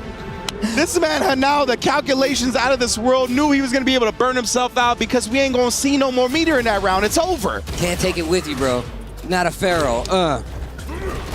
Throw my man to the corner. Bro, I thought he was going to live. Me too. I actually thought he was going to live. Me too, but it was a big chunk on that DP to put him in that yellow in the first place. He'll take that trade as well. Keep JP locked in the corner in the process. Does get out via the teleport. Great awareness by Juicy Joe. He waits for him to walk back and forth under the departure before he goes for the teleport and the throw that closes out. Now, steamrolling right now. And now is so good at these calculations, man. Just barely killing off that last combo, off that throw. That throw barely killed as well. That Tiger knee at the beginning, first time he represented it, and now showing a lot of different looks to get his game plan started. What a conversion! Wow. Yeah, I wonder if like the driver screen freeze has something to do with like the way that we're played out. I feel like that's definitely a thing in this game in general. That freeze on the screen after drive is definitely something that can help you confirm a little easier. Gets the Nexus follow-up to the knockdown. Hanao trying to steal back this momentum. Lively almost even, and the throw might do it. Oh, and that overhead is definitely going to do it because he's going to build to 3 bars. Oh! Doesn't actually confirm it to the super this time. Wait a minute. And now when Burnout walks back, scouts it, and does the jump in anyway? This guy Hanao, bro. How did he thread the needle on that, knowing the exact moment to jump in? Through the clouds, like a piece of lightning. You just see Sagat leg. Legit, bro.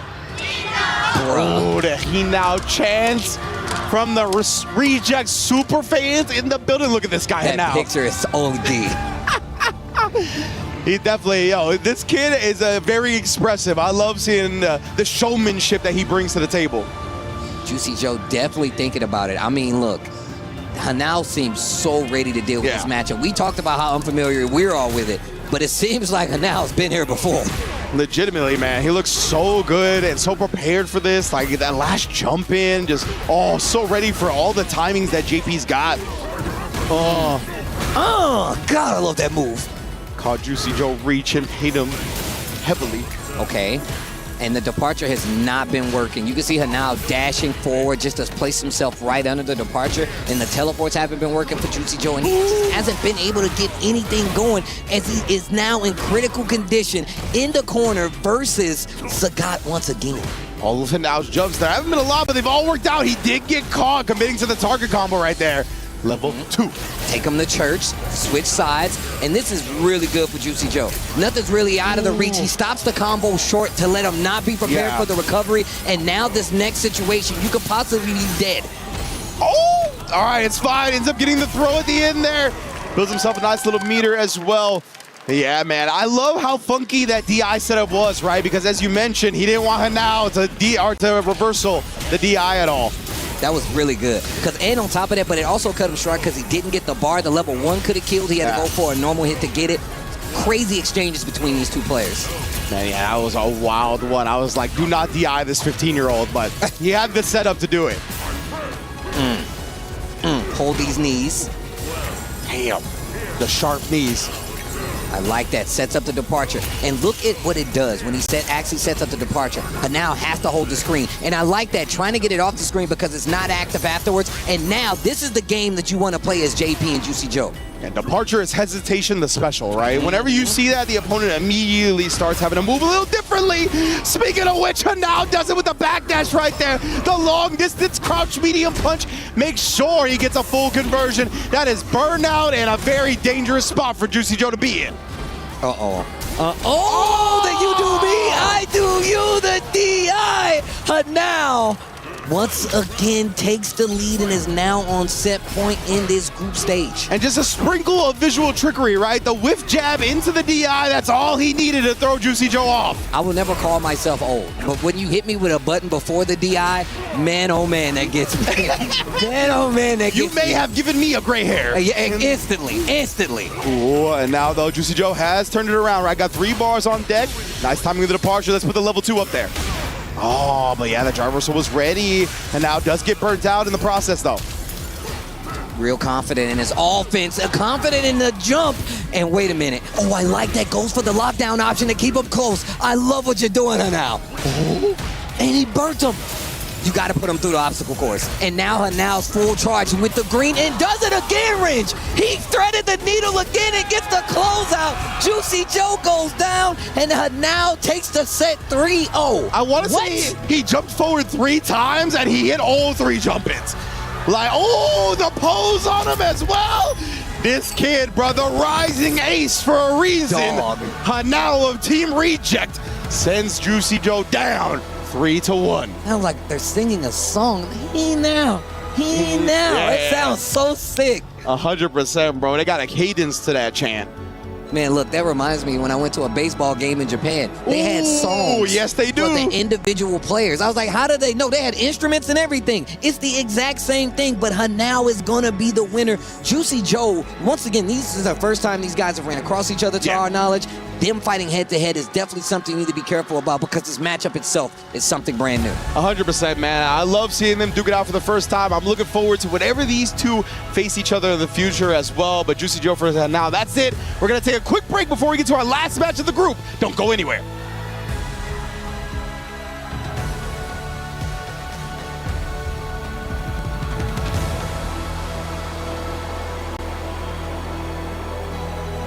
We're there. For every click, every clutch, every respawn.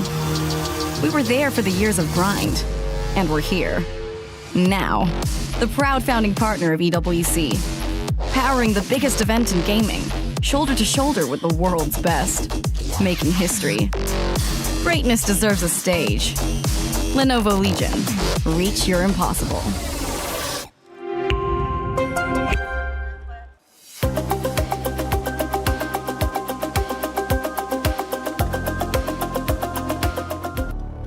Welcome back, EWC Street Fighter 6 Day 1 Group C as we get to the next match. Kaba Shigematsu going head-to-head. Look, I know we're hearing these groups and we're not talking about it like that. I'm sure the guys let you know earlier, but these groups are crazy. You would expect nothing less, but this is an unadulterated banger. Kaba Shigematsu going head-to-head, man. This is going to be a wild one, man. Shigematsu coming off a second place showing at Evo Vegas where he faced Mena RD in Grand Finals, Kaba's training partner in the Blanca mirror. And of course, Kaba is going to have all the Blanca experience in the world. But we always talk about this, right? When you're going up against somebody that your sparring partner plays this character, it's always a gift and a curse. It's always both. It's scary, man, because look, obviously these guys can play these characters any way they want to, but this is world caliber talent. Obviously there's going to be some kind of reference. They're going to have look a little the same, but it's a whole lot different. We saw it in the matchup at Evo. We get to see it again. Well, we don't get to see it again, but we get to see the Blanca again. But like you said, Kaba, tried and true, completely understands this matchup as Mena RD, the world's best Blanca, is his training partner. Yeah. So you know he knows this matchup in and out. And you know Shigematsu knows this. Yes, what did he bring to the table differently than Mena to show Kaba he does not have this match in the bag? Precisely, right? You went over the gift part of it. The fact that he's going to know the capabilities of Blanca, what the Blanca is going to be looking for at any given range with the resources they have and whatever. But the curse part is that he has that so ingrained in his mind that he might default to answering some things that Shigematsu doesn't really have habits built in like that, like Mena does, right? He might be doing some different things at different ranges than Mena, and that could catch Kaba off guard given the experience he has in the matchup. Either way, I'm super excited for this one. Like, again, to see somebody that just came off of second place at Evo Vegas going against somebody who has more matchup experience against his character than literally anybody in the world. And we could already see something. You saw it on the stage as well. Me and Steve are looking at it on the program feed, but it looks like the Guile is right in the pine and Sagat is going to be on the stage. And this is something that I've been really noticing from Kaba. Kaba is a world-class player already. A world-class caliber Guile player. Yeah. And now he's taking his expertise to another character, another range control character in Sagat. So he's still got the projectiles there. Now he's got the damage even more so. We know Kaba likes to play aggressive sometimes. This character lets him do it just a little bit. But do you do that versus a Blanca? That's the crazy part. Oh, that is the crazy part. Let's get into it, man. Our last match of the group, Kaba versus Shigematsu, and Shigematsu already starting with a 99-second drive rush. Let's get the aggression going. Beautiful, perfect parry into the slide. You trying to stand up, you're going to pay for that. Look, we already talked about Shigematsu getting second place versus Mena RD, but look, that was a mirror match after the fact that he went to the Bison first. This is a Blanca you need to be worried about. Shigematsu already, I don't know if that was an error or a setup. Either way, doing a real good job. Already reacting to the fireballs with slide. We've seen that twice. He did it the first reaction slide. Legit, bro. Nice little stand light kick. I like that. He's checking the fact that Kaba is trying to hit these buttons to fight back to the middle of the screen. Shigematsu taking advantage of it. Oh, the little hezzy from Kaba right there as well. Try to get Shigematsu flinching, but the defense has been very solid. A little staggered pressure on both hands. Crouching fierce from that Blanca, bro. And it's at that perfect range. Obviously, you can DI, can't cancel it in anything, but you still have to respect it at that range. Great buttons for Shigematsu. Man, Shigematsu's doing such a good job of parrying every Tiger Knee as well. It's not getting perfect parry, but it's protecting his drive gauge. It's making sure he stays above 3 bars. Ooh, and on top of that, it keeps him at this range where he doesn't have to worry about him fighting out of the corner. Facts, and now Kaba has got his chance though, right? Switch the screen side. Ah! Just weird jump angles, yeah, and weird jump timings. This is the difference. Yup. Mena don't jump. Nah. This is and look, he ain't got no flash kick, but he's got an uppercut. Yes, indeed. But yeah, it's definitely what threw him off, right? Shigematsu like jumped back in the corner a couple of times. Another jump, like definitely throwing Kaba off. And he didn't finish the target combo. You can tell Kaba is on the ropes right now. Yeah, he's uncomfortable for sure. Shigematsu has done such a great job just throwing a bunch of different looks at him that he's not expecting. Tried to bait out the parry the first time, saw he wasn't going to do it, so he continued the second sequence. Nice little command grab finish as well. I love command grab throw combos from Blanca. I hate Blanca. I hate fighting them, but those combos are cool. I like them. Oh my God, the back-to-back parry call out, and then hop through the super reversal. Shigematsu sending a message in game one. Yo, with the glasses on too? With the auto tint on it, I can tell. Damn. Yo. My man's feeling a little aura right now. My man ain't sweating a beat though. That's what's crazy. Overhead. And Kaba not even hesitating to go back to the character select, has faith in the Sagat in game two. See how it plays out. I never expect Kaba to second guess his choices. Gets the step kick, no combo on the follow-up. Gets the drive reversal, and what a check by Kaba with the crouching jab. Yeah, not gonna let him just hop on in. Ooh, long distance on that bad boy. A little Guile S combo with the sweep after the fireball in the corner to keep the positioning even more so. Finishes the target this time. I love that, right? Yeah, he was looking for the burnout. He was like, even if you block this, I'm down to burn you out with it. Who cares? Nice stuff. That stand medium kick placement, super on point from Kaba in that last round. You saw he needs to establish a lead early. That's what it really feels like, or else Shigematsu is going to be able to dictate the pace. And now we're starting to see Kaba getting to play a little bit more. Defense on the Tiger knee, opening up just a little bit, and I love the OD Tiger shot right there. Now again, I love that from Shigematsu, actually taking the whiff on the stand heavy punch, the drive rush in. Great opportunity and time to do so. Yeah, I was about to say, he has Lightning Beast, but still keep it to the ground game, mixing in the throws. He's throwing every parry that Kaba's been showing. So with the throw in the corner. I like that. Showing it sparingly, but still showing it. And he's not close enough. Meets him in the air. There's the DI. Shigematsu is playing on Kaba's mental and understanding of this matchup to a T, bro. So interesting too. Yeah, such funky setups that Shigematsu has been showing. The counter crouch and the stand up, the air to airs are low, not even looking for like the big stand roundhouse that so many Blancas look for. Sneaks to the other side, continues the pressure. This guy is out of control right now. And think about it, setting up the Blanca chain in the corner and then just waiting. He's not gonna do the uppercut after that now, and ain't no flash kick there to stop him. That's a defensive position you gotta hold. Look at that drive reversal. He just knows getting Kaba to the corner so early. It's been working out so heavy. The trade combos as well. Dashing back over to get to the other side. Oh my goodness, bro. He is wilding out. My man is playing in fast forward. There's a back throw again. This pace, even unlike Mena's as well, bro. Yeah. It's so different. 100%. That's why Kaba, he hasn't really been able to anti-air much, right? He's been getting away with a lot of jump-ins. Wow, Axie finishes the target string. Shigematsu swung early and got hit, but there's the Lightning Beast. Perfect parry, perfect punish on top of it. That's how you're supposed to punish. And look at the damage cash out. I like this. What a great play. Yeah, he's going to be burnt out at the end of this. The fortunate part for Shigematsu is that his meter is great. Oh, my bad. It was not a burnout. Oh, wow. Wow. And he answers, what? And he took the fact that he did not get burnt out and was like, I'll use my last OD meter.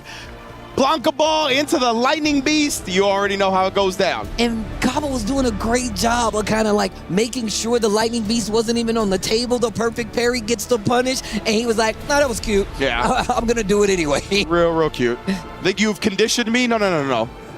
I'm using the 4-in-1 shampoo. I'm grimy like that. Right? I don't even care, bro. I don't even care. You can't condition me. I don't even care. I'm unconditionable. Yeah, I don't even know what's happening in my hair right now. I got the glasses on, bro. That's all I know. But Shigematsu, bro, looking very strong here. 2-0 lead. Kaba did take some time to perhaps contemplate going to a different character, but he's locking in, suited up, Sagat.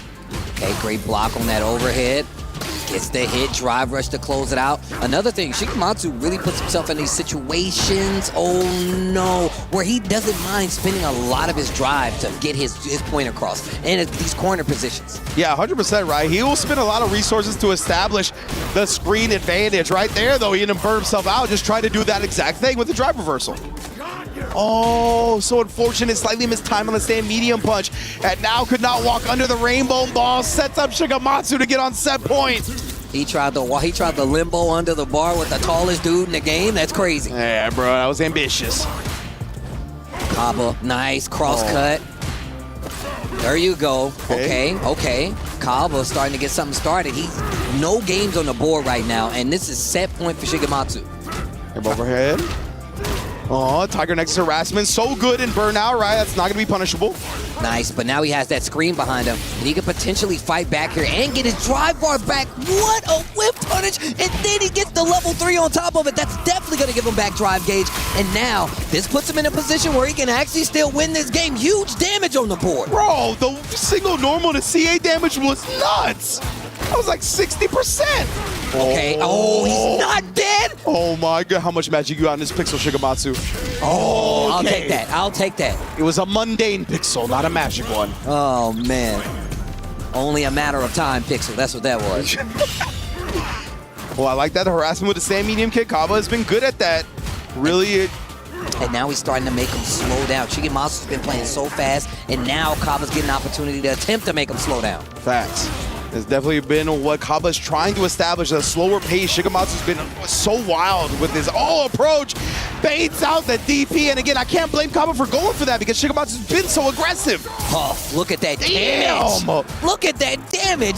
And once again, another unconventional series. Shigematsu gets big damage off of it. Drive reversal, so he keeps the burnout, and that's not gonna hit. Oh my God. Shigematsu takes it. 3-0 over Kaba and the Sagat, and he's feeling himself as he should. Shigematsu in unconventional Blanca, especially what we're not used to in any stretch. Definitely not what Kaba is used to, and it is definitely written in the tail of this match. 3-0 Shigematsu over Kaba. I do not know anybody as prepared for being in burnout besides Noah the Prodigy that Shigematsu just showed us. Like every time he went in a burnout, it was on his own volition, drive reversling, and he did not care. He knew what the next sequences were going to be to take advantage of the fact that Kaba might be looking to abuse some things while he's in burnout. He used that against his opponent so well.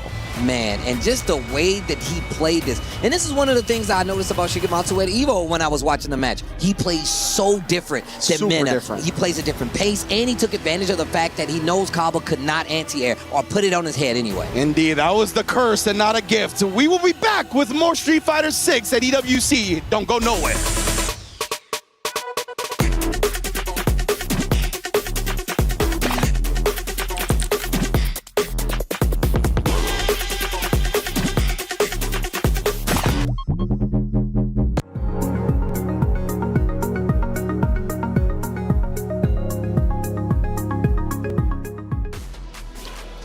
We're off to a great start already here in the Allianz Vault. Street Fighter 6 is lit, and this is honestly the best crowd we have had so far, and it's only day one. Hey, welcome back in. I'm Taylor Reflections Noble, joined by Jammers as well as Yipes Boys. Good to see you. 4 matches down, 6 more to go. 4 keys to crush, and 4 move forward. It's a big day. Fighting games are brutal.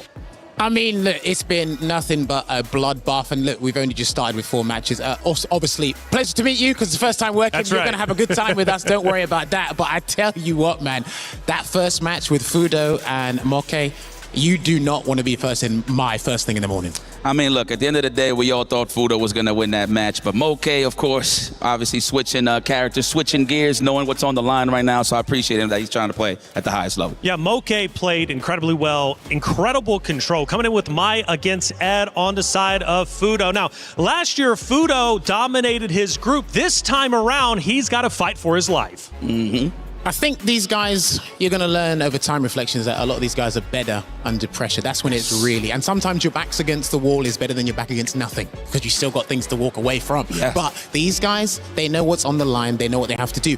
And with the Japanese players as well, by the way, their competitive schedule's insane. So this is just something that will propel the momentum going forward. Now, Yipes, last year, Moko finished top 24. This year, he is 1 game away from already moving forward to the next stage.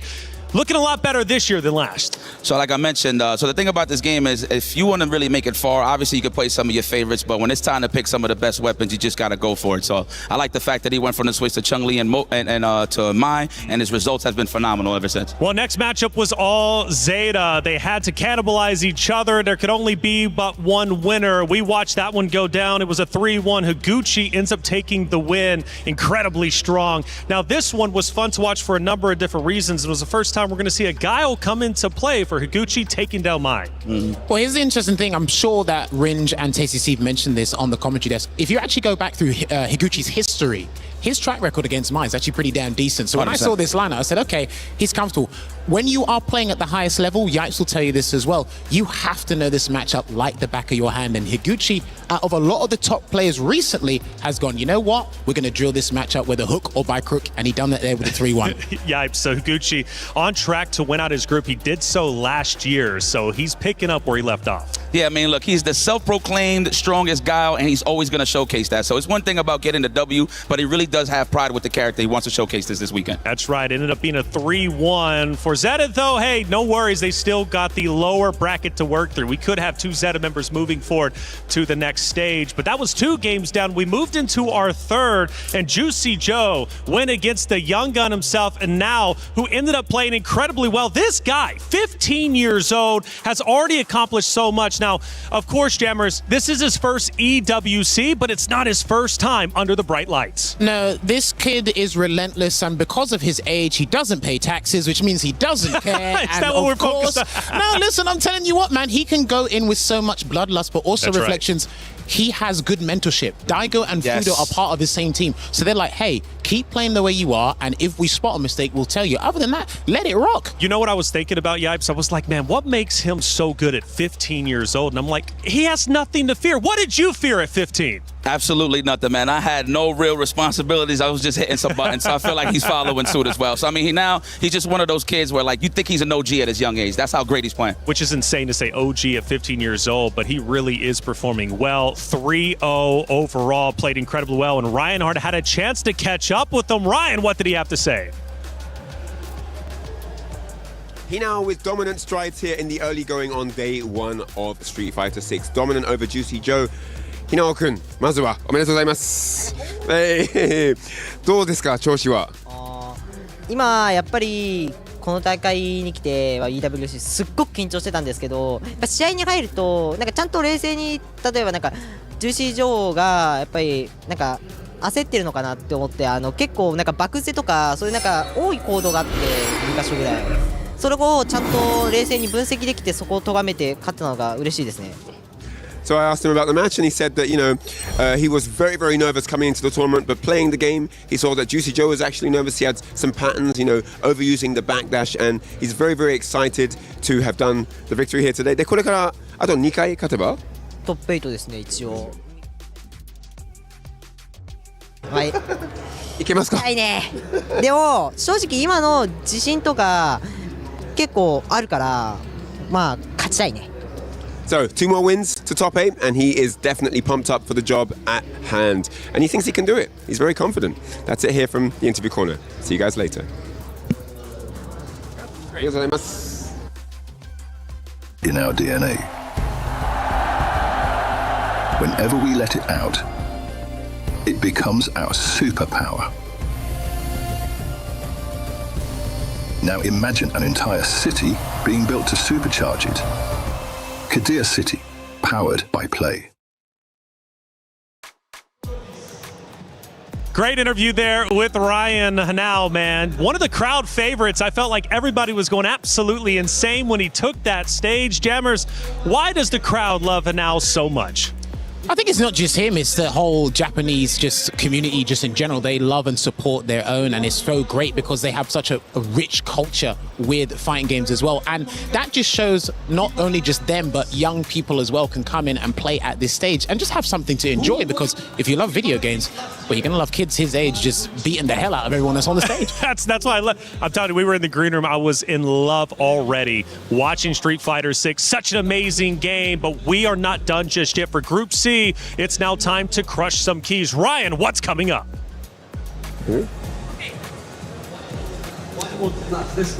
Insane stuff going on day one so far. It's been really, really incredible. The following matches, I can't believe we're going to have elimination matches on day one. Fudo dropping down to the lower bracket is going to be taking on Yamaguchi. And then, of course, Juicy Joe, who just lost to Hinao, is going to be facing Kaba. Now, up in that winner's bracket, it's going to be Moke versus Higuchi. Great stuff from both of them first round. Hinao, who's actually exuding confidence here, is going to be taking on Shigematsu, who had a dominant first round over Kaba. Absolute phenomenal stuff all the way through. I'm really excited. It's been super sick so far. Can't wait to see more. I can't either, man, and it's going to come at you fast. We're going to be finishing up Group C coming up next. 6 matches to go, and like I said, keys to crush. We take a look at our bracket to give you a visual of what is about to come. Again, for some of these guys, they traveled a long way. They worked hard to get here to the Esports World Cup, but they're about to have their keys crushed. The pressure is on. Look, if you don't bring 110%, I mean, your bracket run will know about it. And look, you can actually see it on their Yipes. Look how this is turning out. Man, nothing but bloodlust, like you said earlier. The fact that Fudo is in losers early, it's phenomenal. I mean, that's how that you know that the competition is very fierce. Of course, Higuchi taking over Yamaguchi, man, that's going to be a good one. Hinao versus Shigematsu, and it's crazy because all of these matches are potential grand finals. That's right, and for so many players here, it's their first Esports World Cup, which is quite spectacular. But of course, for them, they want to go even further. You know, a story, for example, Kaba, he missed out on last year via the LCQ. Now he's here fighting for his tournament life already. This next matchup's not going to be easy. He's going against Juicy Joe. What's the juiciest matchup in your mind?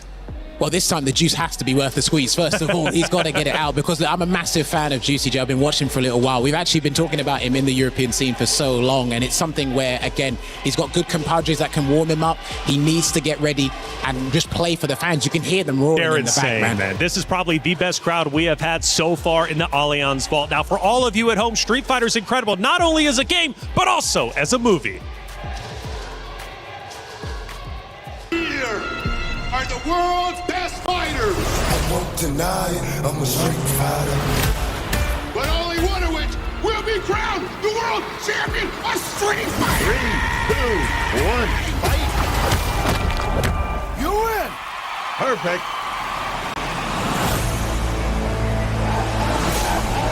This tournament is not what it seems. We have to be ready.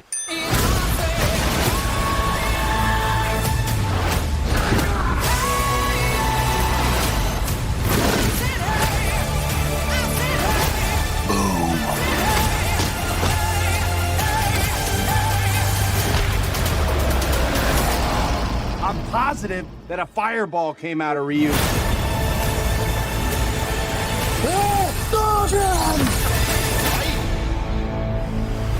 Perfect.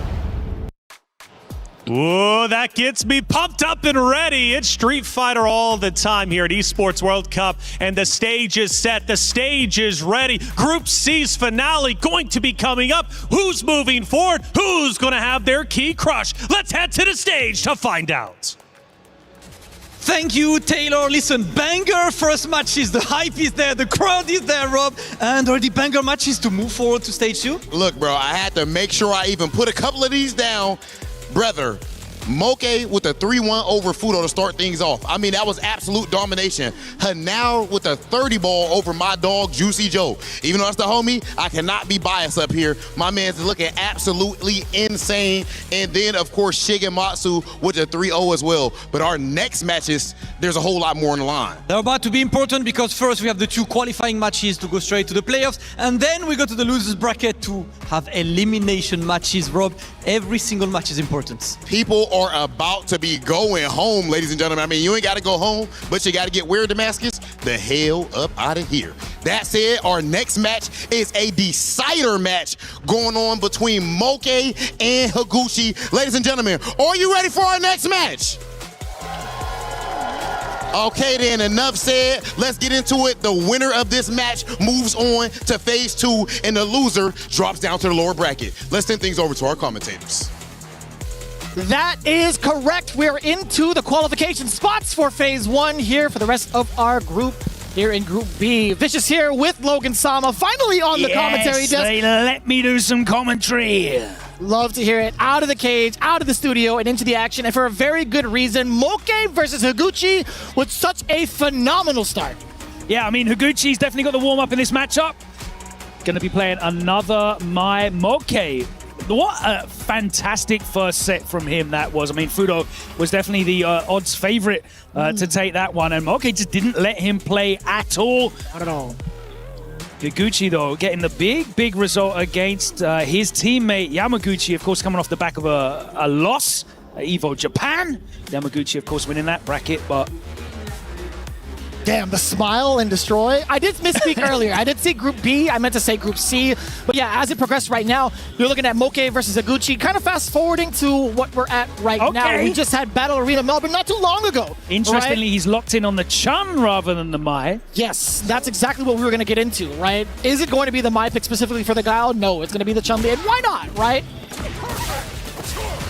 Okay, so he's going to be trying to control this mid-range space with some of her more extended normals, and that means you're going to be battling against the command normals of Guile. And also the fireball game from further out, but right now they are slugging so far. Has to respect it off the medium punch from the side of Moke. Higuchi trying to create some space for himself now. But he has the life lead. He can kind of dictate the pace with the fireballs, right? Yeah, you can see he's now like disengaging, backing off a little bit, waiting for his moments, and then trying to catch him with an off-tempo drive rush. And Moke trying to do the same exact thing. Counter hits exchange. Higuchi still in that favorable spot. Hazanchu gonna be baiting out the rebuttal against Higuchi. Moke with the perfect parry. Now to start things off in the corner, I feel like Chun-Li's corner presence a lot more in comparison to Guile. Yeah, a lot of upside down kicks and soul back kicks are seeing in the mid-range. Chun-Li's floaty jump up, not a great way to get in. That is one of her problems when she isn't able to dominate the neutral. Her aerial options are not particularly strong.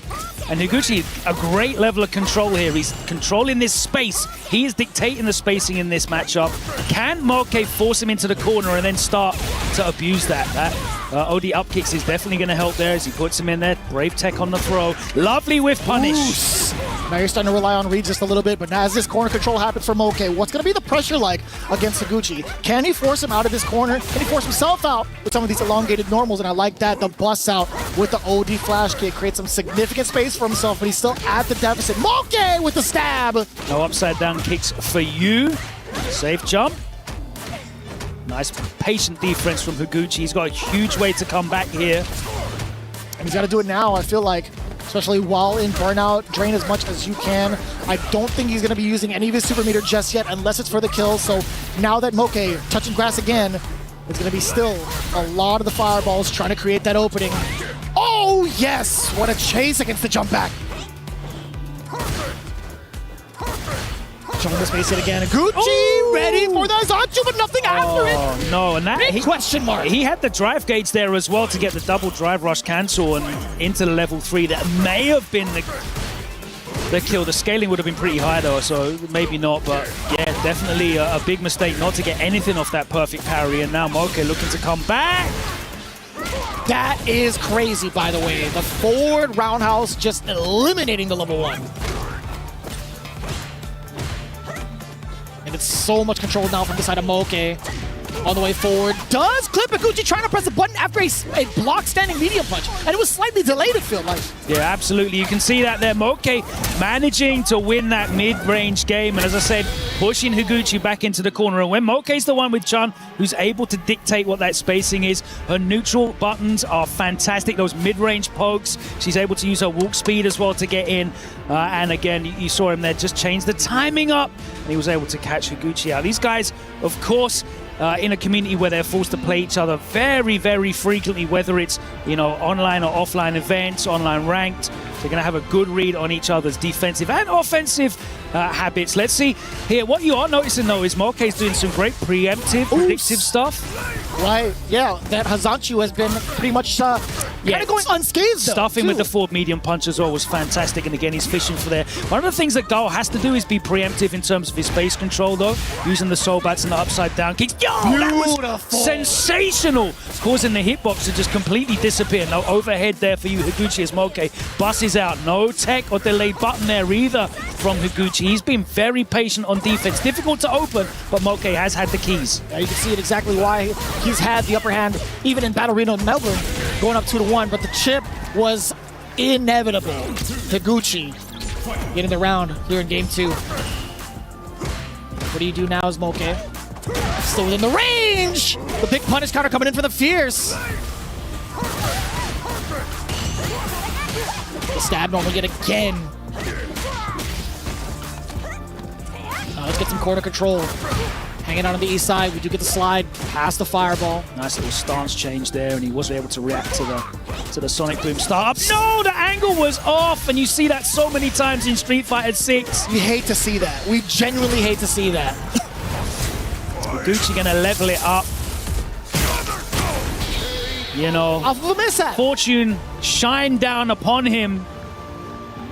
He had the as right he call. bore down on Moke in that angle. It's just unfortunate. It's something that happens a lot in this game where you feel like you have the right call on that anti-air option, but the horizontal trifle. That's the question I wanted to ask. Does that still count as the right call?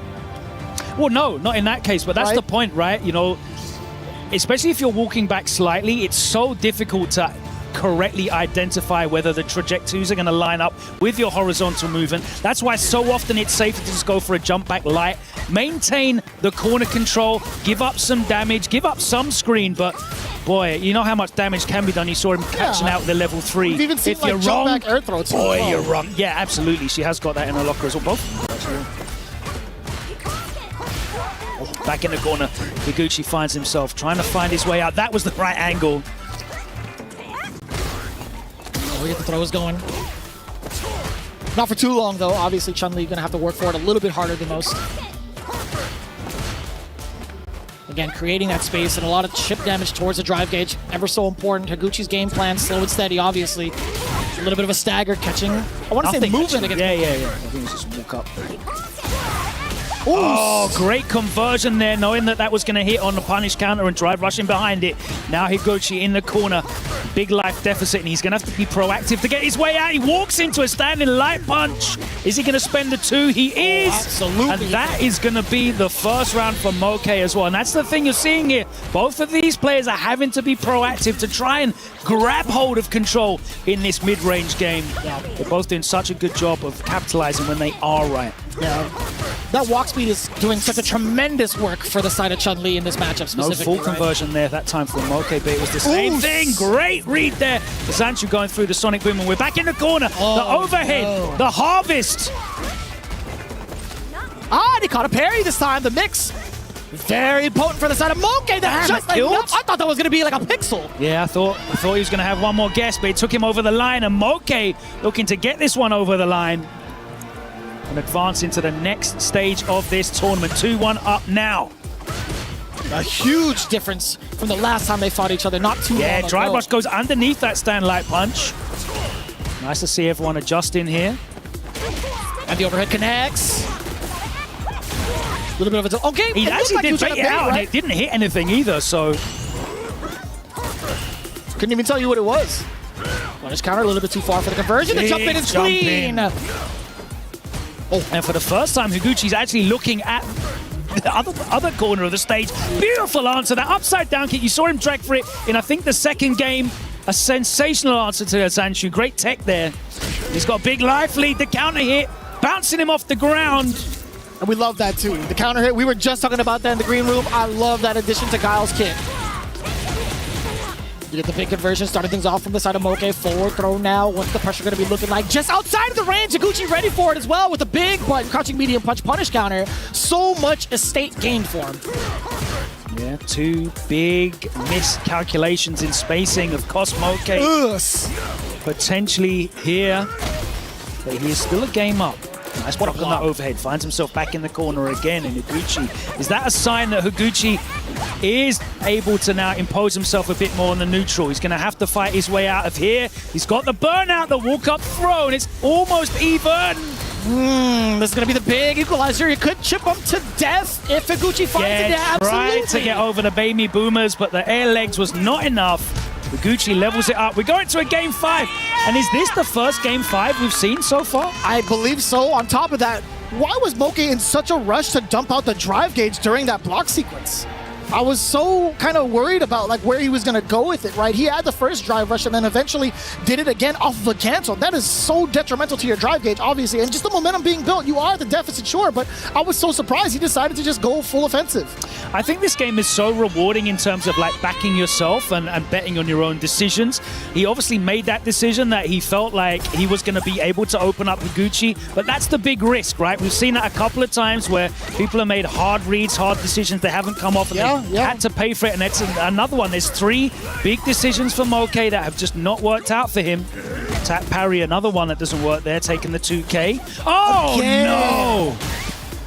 Not the same effect if you were to have a cross-cut DP, I'll tell you that much. Just at the sharp angle, Higuchi avoiding the up kicks yet again.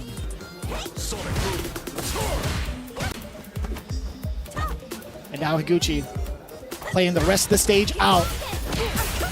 Nice. Carry on the way through. That was a great counter poke there from Higuchi with the challenge. Excellent call. Ooh! Instant air legs. Catching the opportunity. Higuchi wanted to go for that side switch, obviously. Double overhead. Oh, my word. And Moke, spend it. We're going to a set point now. I like that. It's kind of like redemption from the previous round in comparison, right? He tried to go for like the throw bait off with like the drive rush cancels. He went for that forward round. So I was like, all right, if you're not going to punch this way, I'll force it out of you for the next one. OD flash kick on that green stuff. Oos. Okay. The architect of his own demise here, surely, if this doesn't work out for him. Higuchi, of course. Excellence of execution, attacking that drive gauge. Oh my word, the corner carry was ludicrous. Damage on top of that as well. And now look at that, shaving down the drive gauge. Moke forcing himself into the burnout, but does get the opportunity for offense. No! He committed to the string, into the fireball. Nice and easy, Moke. Getting called out with that DI from the side of Higuchi. Looking at match point for both. Final round. So here's the thing. Moke's been winning the neutral. He has been beating Higuchi, but Higuchi's been out-reading him.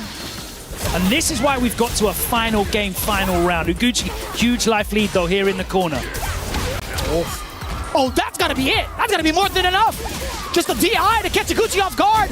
Moke ends it in a perfect. What a turnaround in comparison to that previous round. That was an emotional roller coaster from Moke, and it is very, very good for him that he gets to sit down now and progress to the next stage, because that must have taken so much out of him emotionally, psychologically.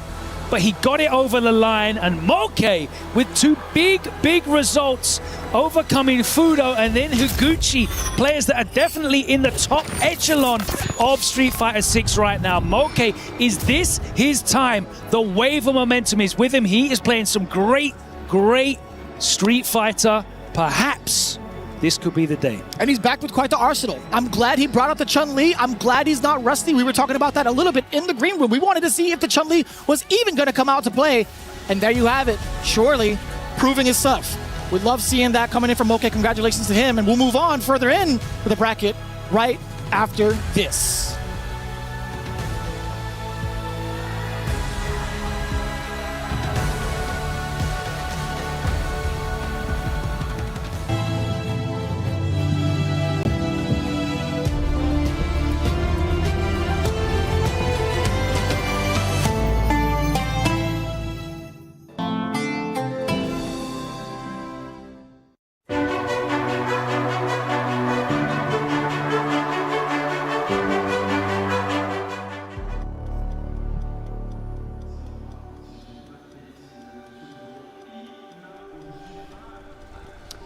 Welcome back to the Esports World Cup. It's Street Fighter 6. It's day 1, and we are progressing here through the group stages. We've already seen Moke book his place in the next stage of the competition. Now it comes down to Hinao and Shigematsu, 2 players that have exploded onto the world scene over the last 12 months. Of course, we saw Hinao in the feature in the pre-show, 15 years old. He's just a tiny baby, but he has got a stone-cold heart of a killer. Shigematsu, Now, this guy representing Riddle Order, he is part of a fantastic squad, as of course he now is on Reject, but Shigematsu coming through, and maybe he wasn't one of the star names on that Riddle Order squad at the start of this year, but damn, is he definitely one who is getting attention right now as he finds himself in the upper bracket after dominating Kaba, and that was a very, very, very surprising result. You would not think that Kaba would lose the Blanco match 3-0, but here we are. A lot of frustration that's set in that matchup, but for sure, Shigematsu is going to be taking it in stride, right? He's been doing that throughout the entirety of this season of the Capcom Pro Tour. Obviously coming in from the backs of second place over at EVO Las Vegas, having a ton of big accolades throughout Combo Breaker, Mac Atlanta, and even also the matchup against Hinao over at Zapanga where he took him down 3-0. Shigematsu running the Sagat gauntlet, it looks like, today. Yeah, that's true. And if anybody's prepared for it, it's obviously him, right? The way that he kind of dismantled Kaba, not to take any respect away from Kaba, one of our favorite players to watch, he just looked like he was so comfortable in that matchup. Yeah, I don't know if it was a different in play style. Obviously, Kaba and Mena have such a long history together as training partners and teammates, but yeah. Also a firm understanding of how Shigematsu plays directly, having to face him off in the grand finals of EVO. Of course, and they'd have known that coming into this tournament. Right. They'd have had a bit of time to prepare. The brackets were out. It was very surprising, but let's see how he does against what is probably, arguably you would say the premier Sagat out there at the moment. Is that fair to say? I think that's pretty fair to say, and it's funny because all the young guns are also playing this character as well. It's funny, right? Because a lot this of the could young be a grand finals. It could be, and that's the quality of the play that we're seeing at the Esports World Cup. There are certainly no gimmies here. No one's making the numbers. They have worked hard for the last several months, grinding it out around the world, trying to earn those spaces. Of course, the 6 players that earned their space at the LCQ coming into this riding high as we saw Moke advance into that next round of the tournament. A great look for him as an LCQ qualifier. But these guys, you know, you're looking at Hinao. He's in great form right now. He's been winning offline events. Shigematsu got himself all the way to the EVO Grand Finals. That was how he booked his place here. And it's going to be a very, very interesting one for me. You mentioned the young guys. You are right. They kind of all are using the Shoto archetype. And I'll put Sagat in that group because they're all kind of pivoting between the Ryus, the Kens, the Akumas, the Terrys, the Sagats. Whichever function does the job the most efficiently, they seem to be pivoting to. And they all have a very similar... Oh, there you go. Look at that. It's not the Sagat. It's actually the Ryu. Excellent. A little bit of a change-up. But you are right. It's still going back to the Shoto, right? Yep. So it kind of proves your point even more so. You could even see it, not even just in this matchup, not even just from these players. You can see it all across the board from Capcom Cup. Yeah, maybe he's taking in that experience from Topanga, looking to switch things up. Oh, catches him low. Drive rush will carry him towards the corner. And it's time for everyone's favorite breakfast cereal. There's the drive reversal. Big whiff that wasn't punished, but he gets the knockdown with the slide. And the delayed tech gets blown up. Shigematsu happy to take that. Back soft, wake up jab, and gets the back throw into the corner. That's so well spaced with that forward movement. Stealing some frames off of that drive rush cancel off. It's fierce because, of course, you can stop and block off of that. It is possible to bait. Oh my word, he actually went underneath. A sensational punish there. From Hinao. He's kind of chuckling about that. He's like, I think I just got lucky. That neutral jump was just fortuitous for him.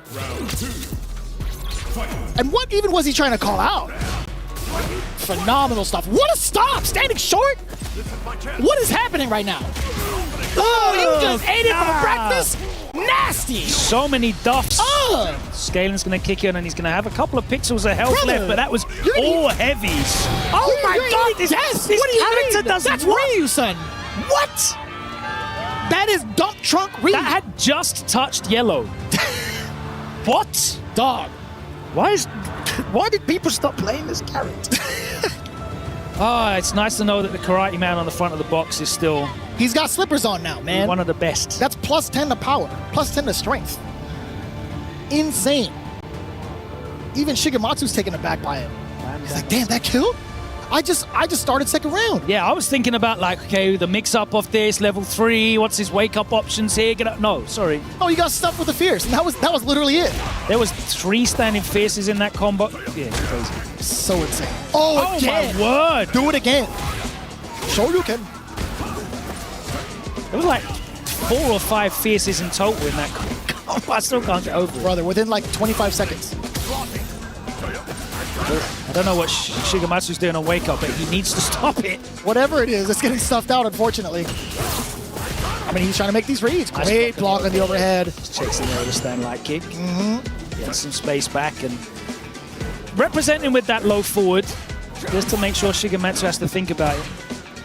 Yeah, preventing the walk back from Blanca, pretty important, even more so. Also making him reconsider walking in. Well, that stand fierce will definitely make you think twice about walking in. It's facts.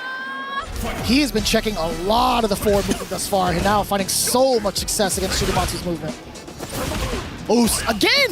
Stuffing out the drive rush, back to back! Oh, I thought he was going to clip him on the way down. Raw Lightning Beast! All right, Shades of Evil. Set out the doll. Nice patience and great use of the drive reversal just to get that whole situation off the screen. Got the good old 2-for-1. OD uppercut with some drive gauge to spare. Excellent calls, Frank, now from Hinao. Hinao's got a sensational game plan here against Blanca. He's just forcing Shigematsu to have to come in. And that is when Blanca's at his weakest, actually. Not even a DP anti-air. He said, no, thank you. I'm just gonna, what? It's still in time to recover and get the full punish counter, level 3. Hinao, you are not kidding. His game plan has been absolutely stellar. Yeah, he's got great tech as well there, because of course normally the OD Blanca ball can hit twice on wake up if it hits deep, but at that range with the drive impact there, you'll absorb a single hit of the OD up ball. He'll fly up into the sky and you'll get the punish there. Sensational knowledge here from Hinao. He's got a great strategy and great tech. Oh, does find himself getting clipped by that crouching strong though. Yeah, beat him to the punch. Shigematsu now trying to shine. Hasn't really had that opportunity thus far. No charge up, no free charge up for you, says Shigematsu. Oh, big bait and also bigger gamble against Shigematsu. Bang! Yeah, someone in the audience was like screaming as if Blanca just died. Did you hear that? That was Blanca's mom there. Oh, lordy. DP, you know it. Oh, what was that? Wonder why he got clipped. All right, that time he's going for the throw after the medium punch after getting the counter hit last round. Got another one on deck. Shigematsu back into level 2 territory. I like that fake out. A little bit tricksy. Coming in with a jab, Blanca ball. Oh, rare mistake though from Hinao. He's going to find himself in the corner. So it's going to be a big chunk of damage, but again, he's got the right read on the wake up. Oh my God. And the right read on the punish. Oh my God, and the right read on the level 3 damage. And he is going to cruise straight in to the next round of the tournament. Hinao, flawless. Absolutely superlative performance from this young player. Brother. And the reject faithful, the super fans chanting his name in the stands. He read that jump back Blanca ball ages ago. He went for the double neutral jump from so far away, anticipating Shigematsu's movements. What a feat. That was like Back to the Future. Yeah, I love this episode. What's a rerun? Rerun? What are you talking about? Unbelievable stuff thus far. Another 3-0 on the plate from Group C. Shigematsu just was not able to instigate any kind of pressure game there. Like you see, when Mena plays, the crouch and light punch is a great tool to kind of feel them out like a lightweight boxer's jab. Hinao shut that down with the big duff and the big damage. Incredible stuff.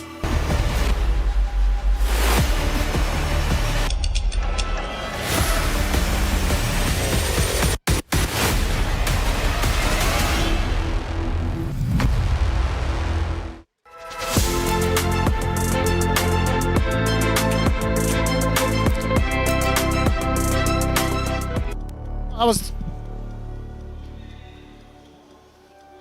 already having 2 qualifying out of Group C. He now with a stellar performance, 6-0 0 overall, taking it down over Juicy Joe and then Shigematsu. But what that means now is we're in lower bracket territory. This is where the keys are gonna get crushed. Fudo setting up against Yamaguchi. This was a little bit of a heartbreaker, right? Because they've had so much experience growing up together, especially towards SFL. I want to say Yamaguchi has definitely looked up to Fudo a lot of the times during their practice sessions. But for the most part here at EWC, no love lost going into it. But one thing I do want to highlight, Yamaguchi obviously having a very, very phenomenal start to his CPT, Evo Japan winner. A lot more to note just going throughout the CPT, but we've kind of touched upon this a little bit, excuse me. Fudo has not really had his opportunity to shine this season, right? Yeah, he's made a couple of top 8s. I think he's finished 5th at Combo Breaker, I think it was this year. Of course, he had that top 8 finish at Capcom Cup, but you're absolutely right. You'd expect to see a player like Fudo breaking into those top 8s a lot more. Yamaguchi having a breakout year, the Evo Japan victory, huge for him. I think that's his first ever offline major win in his entire career, which is a bit longer than you may think it had been. That Yamaguchi's is been correct. around for a while, competing for about 10 years, I think, which is crazy to say. Yeah, I mean, like outside of We're gonna have to get the used to that, singles though, right? division, I think he's had, from what I'm looking up, he's only had wins, like significant wins in like team exhibitions, team tournaments. It's kind of difficult to kind of really wrap your head around because he's been, as you were saying, so active for so long, even in the previous iteration of Street Fighter V. Representing that Zeta division, and he wasn't actually part of the starting lineup for that Zeta team last season either, so showing that he is fighting for his recognition and his place. Fudo, of course, has been ever present. You mentioned, you know, an inspiration, and he has definitely been one of the most inspirational players in Japan in terms of, you know, this esports era that has emerged, and of course, ever present. He finished top 8 in the Esports World Cup last year. He's going to want to definitely go on further than that this year. But he looked lost in that first match against Moke, and his reward is another matchup against another Mai. I think he's going to very much adjust his playstyle. He's going to have to adjust his playstyle if he wants to stay in the competition. Right. But I think we're going to see a very different proposition here from Fudo up against Yamaguchi. Yamaguchi's great with his pressure, though. He really throws some different looks at you. He forces you to react and respond. He's so good at utilizing Mai's counter hit conversions off her lights and her mediums. Fantastic at that, and he really just removes tools from you in the neutral and then starts forcing you to take really bad risk guesses on defense. We'll see how Fudo deals with that, because if he can control that space and actually get some of Ed's mid-range control tools out, that's going to be way better for him. He wasn't able to do that at all when he played in that first match against Moke. Yeah, it's been rather difficult to kind of see Fudo in that shape when you talked about that previous matchup between Fudo and Moke. Some of the risks he decided to take, it just felt a little bit questionable, right? Because it was definitely something that Fudo has been in before. He's assessed these types of risks before, but he still found himself going through some of these throw text, delayed throw text mid-screen, some of the questions some of the answers he's chosen to do over in the corner. We'll see if he kind of brushes it on up against Yamaguchi. Starting so far, Yamaguchi. That Riembo, nice. As a poke, that's definitely an answer that kind of forces Ed. Oh no, it's really difficult to get that reversal out. 13 frames of startup. It's so easy to safe meet it with the light. Nice block on the overhead though. Yamaguchi, big life lead here, goes for the low. Even trying to tempt a button on the side of Fudo is Yamaguchi. Nice trade conversion there. You get the side switch. Fudo dashing on in there. Losing his turn, he has to respect it. Nice block, just walked underneath. Block the cross up. Very much so doable for Fudo still. We have the burnout from Yamaguchi, yes sir! Also level 2 ready, just in case. Yeah, using all 2 bars of that super in the first round of the game, you can see how important it is to Fudo. Look at his face there. You can see he doesn't look calm and composed. He does look a bit shaken. It's very important to him. He's staring down at a key crushing and a tournament elimination. Yeah, I'm still quite amazed that both players just built up that level 2 so quickly within that first round. Just to even think about the amount of resources that they have going into the next. Oh, what an interruption. I like that. Yamaguchi, killer beat bump. On the way over. Yeah, that was a bridge challenge after the back roundhouse. Huh. Caught a little bit of movement against Fudo. With that crouching short string. Yamaguchi sitting on 3 bars. Damn, just gets clipped on the way over. He takes the damage over the side switch. You get a tick throw now, Yamaguchi. In control. What a time to interrupt. Challenge. Are you kidding me? Crazy work, and again a level 2 gets it done. Fudo with the bravery. There, the drive rush low, plus frames there for Mai. Fudo still pressing. He knew that he believed that Yamaguchi was going to steal some frames, and it paid off for him. Just having that kind of instinct back. Insane. Defensive shimmy there, the fierce, the low, catches Fudo, trying to move out as well. That time, still goes for the OD Psycho upper. I respect it. Letting some of the fireballs do the work. Yamaguchi has not really been able to throw it. What a deep uppercut to get the double!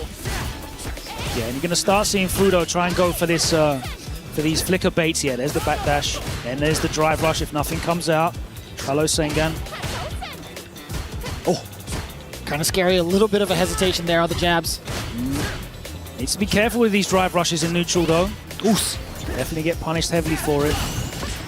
What a perfect parry. Didn't lead to much, though.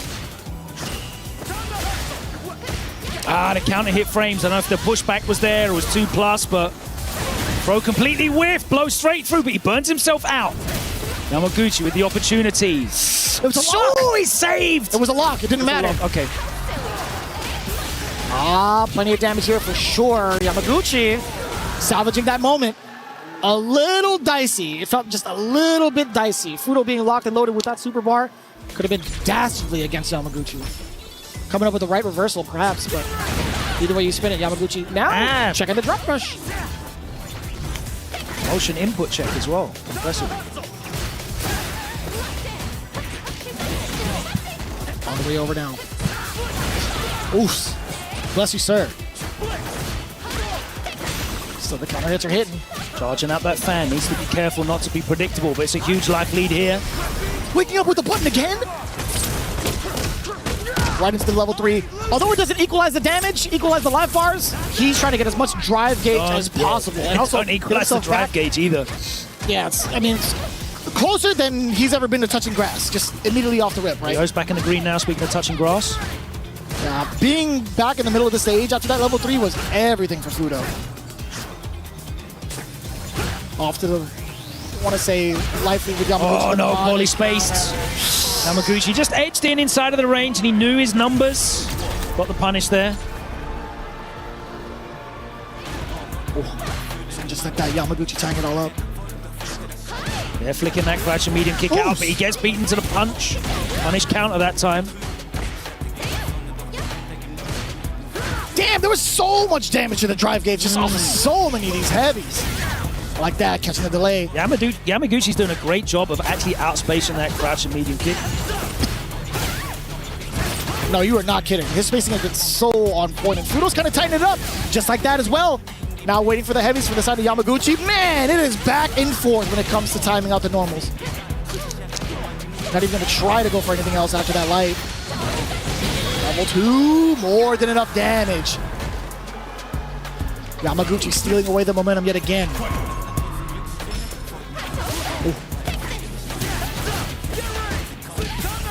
Nice, catches the wall back. That was mad far. Oof.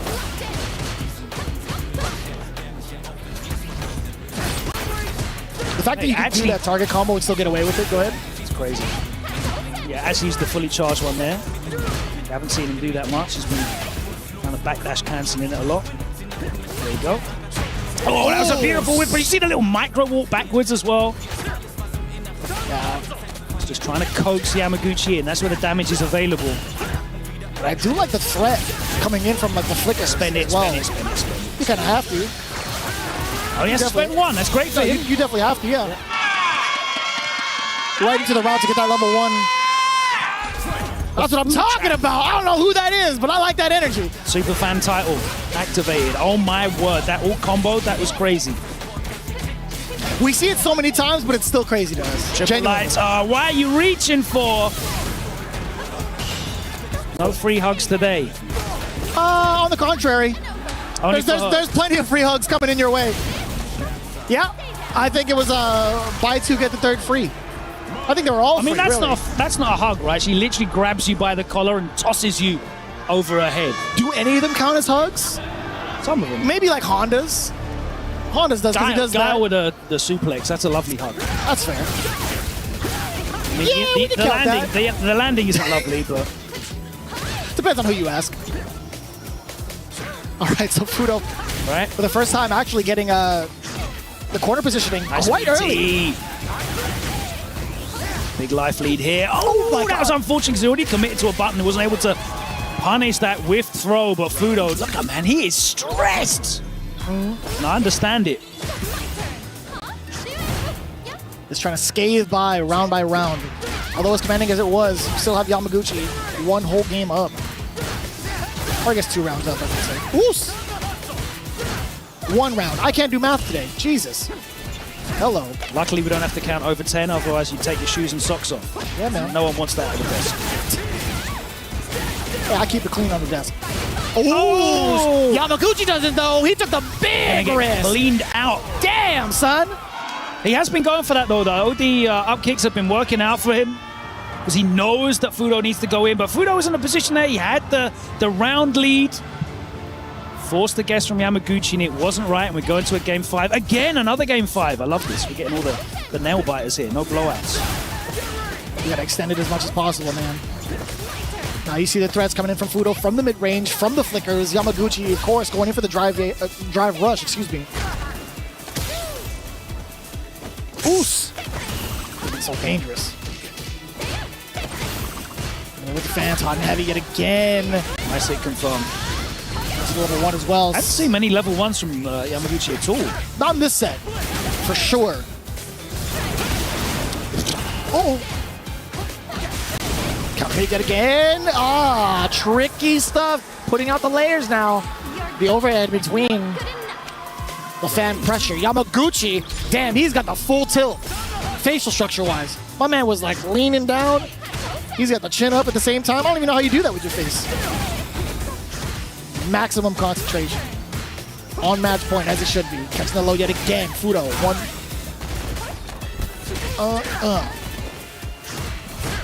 I flinch every time Edge within that range, man. Uh-oh. Not quite burned out yet. There's the autocorrect. Nice parries. Oh, now he's burnt out. Now he's got to hold this. Now he's ready with the level 1, though. And he's going to get a load of space here. He's going to get out of the corner. Nice whip punish. No! Yamaguchi, the level 2, into the follow-up. No, what? No, but that's going to be it. No matter what, Yamaguchi was still in the perfect position to get the chip damage against Fudo. And there you have it. The first key crushed from Group C, courtesy of Yamaguchi's Mai. Unfortunately, we say goodbye to Fudo. Yeah, Fudo, it was definitely a better performance than the first game. Took it to a game 5. The first set against Moke, but took it to a game 5. Unfortunately, Yamaguchi had too many answers for him there.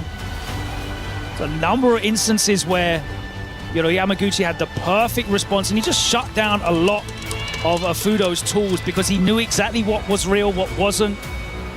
Some big punishes, some big reads as well.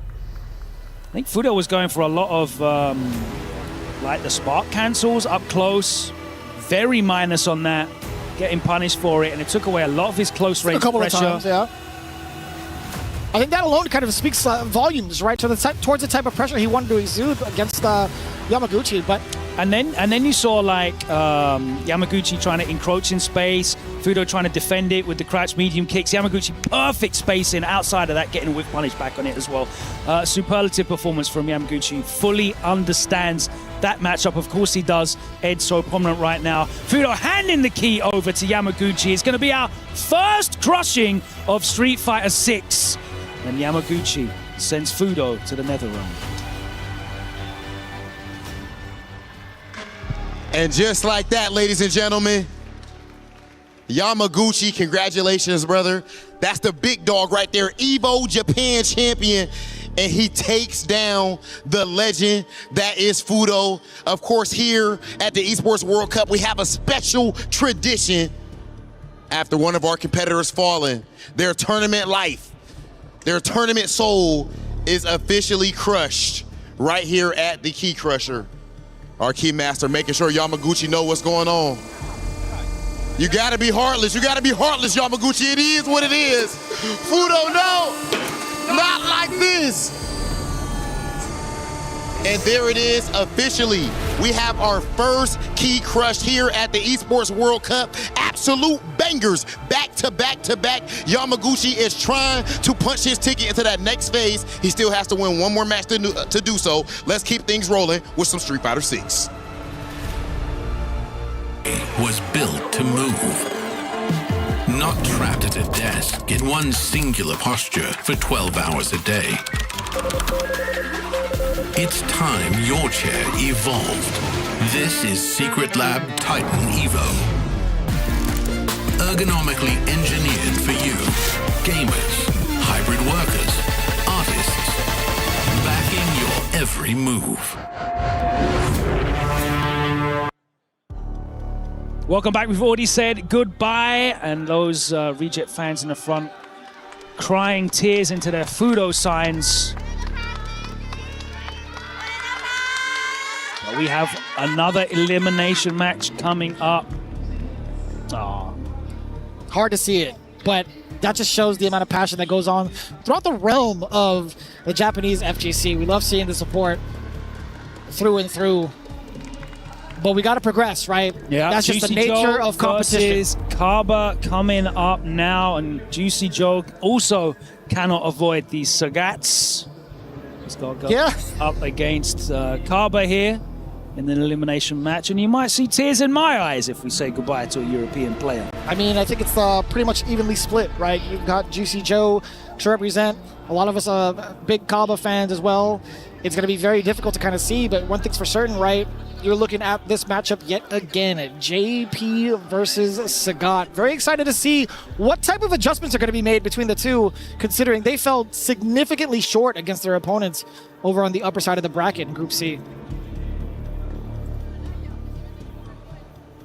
Yeah, Juicy Joe absolutely dominated by Henao, which is interesting because many of the Sagat players don't like that JP matchup. I mean, I know you've put a fair amount of time into Sagat. How have you found that head-to-head? So it's difficult for me to put like an actual like solid perception on it. I think Sagat can really put a dampen on what JP primarily wants to do within the mid-range, within further out as well. It's just up close is where it just gets so dicey. And that's not even just against JP. That's just like the overall threat that Sagat has against everybody in the cast. Standing medium punch is always going to be that normal that's going to get talked about throughout the entirety of the season. Oh, yeah, but you got to be, you got to get through the obstacle course to even be able to use that standing medium. And I think Sagat is not going to be like struggling too much out of that, honestly. Okay. Being able to close the gap with like Tiger knees from the mid range. I think even possibly Tiger shots to anticipate the ghosts. Obviously, Spike's going to be like the biggest detriment towards like Sagat's progression. You've always got to respect the portal as well. Yeah, but we've seen how Hinao is kind of like progressed past all of that. Having a little bit of a conversation from Shoryu Sengon too, being able to read some of the patterns that JPs have to kind of fall into to prevent somebody from moving in with either a spike, either a portal. Sagat can pick and choose those spots, and once he does, he's going to have the tools to do it within the mid-range to kind of get past all of that afterwards. You have to respect the Tiger knee within the mid-range. Yeah, I mean, once you understand the play lines that JP has, and you can start to see what sequences generally your JP opponent is going for in terms of full screen control, a mid-screen lockdown, and push out as well, which is so important. That's when you can start making the predictions and the hard reads and the guesses to try and get in that space. Because there's no guaranteed answer to get around JP's zone. No doubt. But once you start seeing the patterns, that's when you can start to exploit. And that's what I like about Street Fighter 6. When you start to identify, make these observations, and you know with good information what the likelihood is to come in that sequence, you can really bet big on yourself. And, you know, no one cashes out bigger than the Sagat. Well, maybe so. Right now, I mean, I think in comparison, JP's got some pretty good solid cash outs, but Sagat, I mean, his damage is like unfathomable. Like you cannot deny the amount of damage he gets off of these conversions, right? And even so, like going back to what you were saying, making some of these reads outside of what JP can do, what his main strengths are, right? Spacing people out. You look at some of the counter poke buttons that he does have to kind of keep people away. Sagat can easily throw that kind of timing off with the step kicks, with medium kick as well, being out of the range, just like a micro step, being able to get these counters and into target combos. It's so powerful for someone like him. Into game one now. Juicy Joe sitting with a departure from behind. When we talk about that Tiger knee, right? Just being able to bypass that threat. Juicy Joe being forced to hold that on defense. And now slugging it out, normal to normal. Nice. Using the knee to low crush. Oos. Again, gotta respect the knee. Knees, I respect it. Oh, just too far away to get the link off the trade. Really nothing there for Juicy Joe either. And that was a smart decision by Joe, right? Because of that counter hit, the pushback doesn't allow Sagat to get the continuation. And what a check. Coming in from Juicy Joe. Now this is going to be a little bit of a struggle, right? Okay, the low target shot preventing any other further sequences against Joe.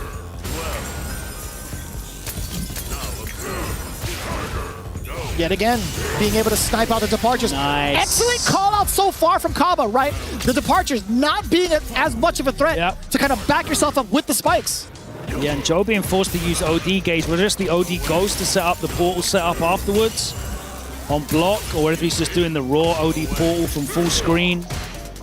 Having to spend gauge to try and control Kaba, and Kaba definitely happy to play this matchup at all ranges. Misspaces the range though on that stand fierce, and he finds himself in the corner. A little bit awkward on the rest of that conversion as well. Juicy Joe forcing himself to back away. He understands the drive gauge situation against him.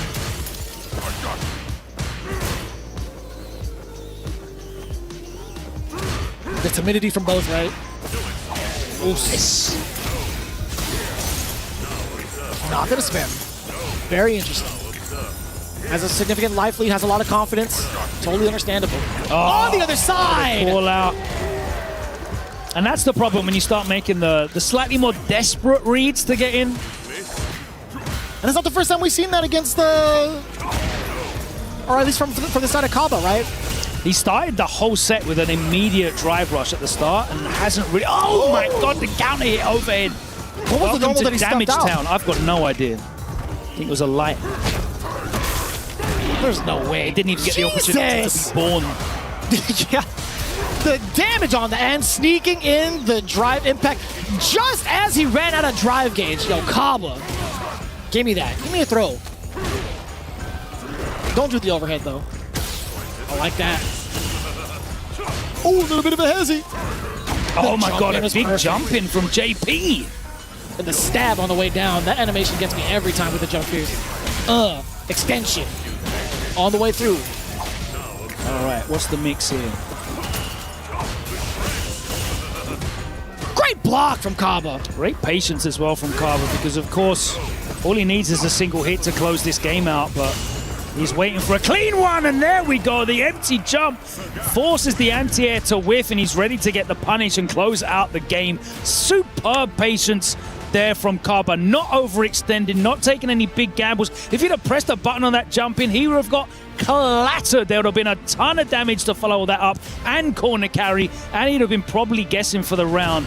Kaba showing fantastic poise. Using some of the gameplay staples against you, some of the things that you practice day in, day out, becoming your downfall. Although the overhead did get cashed out from the side of Kaba, it didn't lead to anything super significant just yet, as Juicy Joe now gets the corner switch up, the side switch up.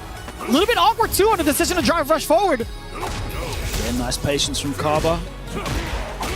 I mean, it wouldn't have led to punish counter, I get that for sure. Oos. Set up the departure. Doesn't have to overextend, not too much at all. Juicy Joe. Locked in, look at those eyes. Ice cold. Nice check. Beautiful medium punch, controlling so much space. Kaba drive rushing from too far away. A little bit closer, I would say. If it was any further, he has the threat of doing like the Jin rise, right? Oos.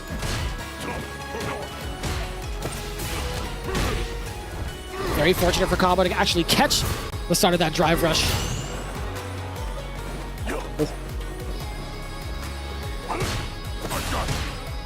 That's a sign to go after a block sweep.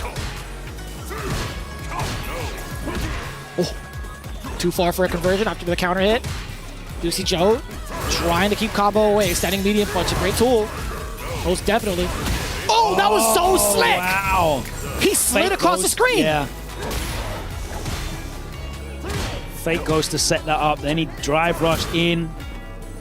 Clapped Kaba looking to play a projectile game, but Juicy Joe baiting him out. There's the punish counter. Back throw. Sets up. And now it's a burnout. Now it's going to be a huge comeback if Kaba's able to do it. There's the chip out. Nothing doing. A very smart drive reversal. Put Kaba at pixel life. He wasn't able to block anything at all. And of course, the gray health came off with the chip. And that was the closeout that he needed. Good stuff from Juicy Joe. Showing very smart play, very composed play. Both of these players really impressing me with their composure. Well, I hope we're in for the grind, honestly. I want to see this go to the final round between these two. You can see a lot of the changes, a lot of the adaptations coming in between each of the decisions made. Kaba there with a much longer drive rush, as he kind of pointed out. Trying to see what Juicy Joe reacts with. Maybe there will be a Nexus possibility for a mix-up there. Oh. Nice. Pretty decent defense. Yeah, kind of mitigates that with the jump back air to air. Yes. Still gets picked up. That was godlike. Oh my word. It wasn't a punish counter though. Still pretty godlike either way.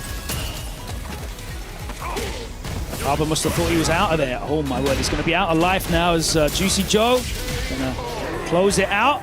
Oof. Take these 2 bars into the next round. I like that answer though from Kaba. And he did actually escape then if it wasn't a punish counter. He just thought he was at safe range. Yeah, now we gotta check that out. It's gonna drive me crazy. Also, just like a walk back. Maybe I'm overthinking it. But right now, Kaba. Let's see.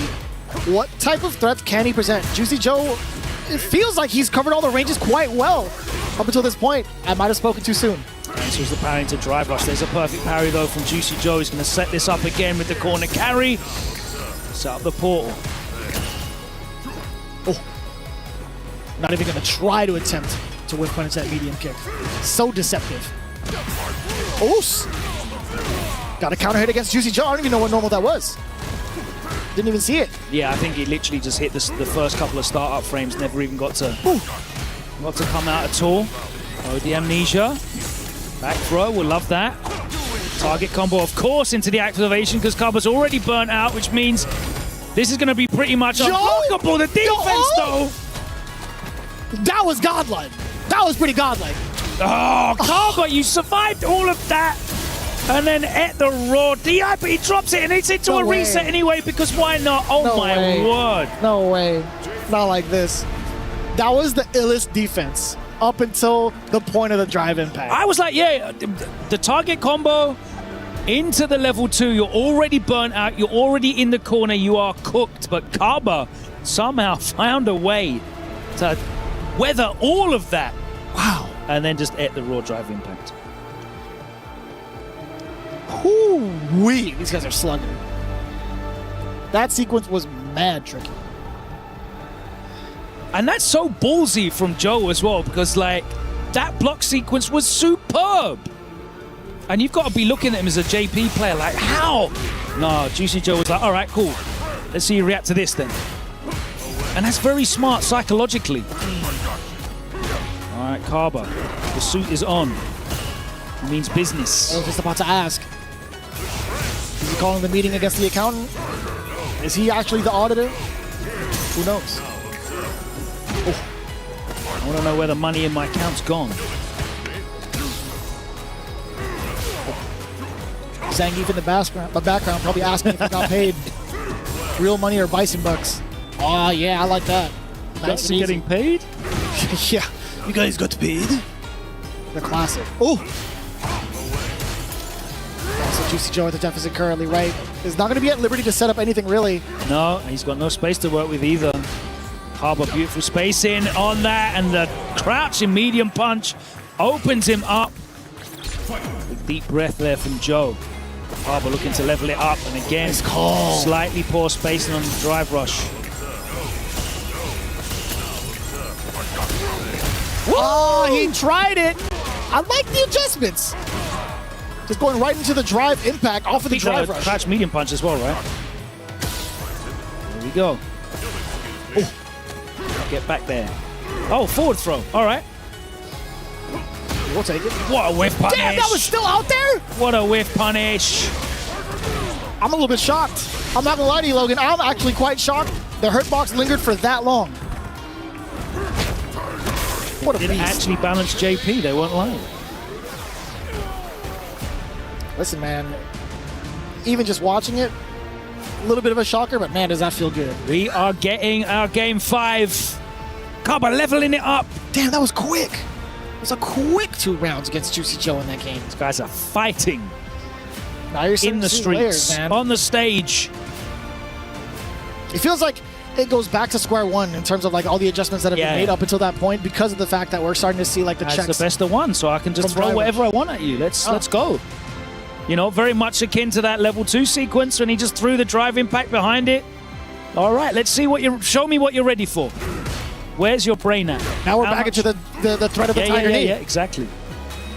Come full circle. There's the mix, but Joe not able to get a real punish there.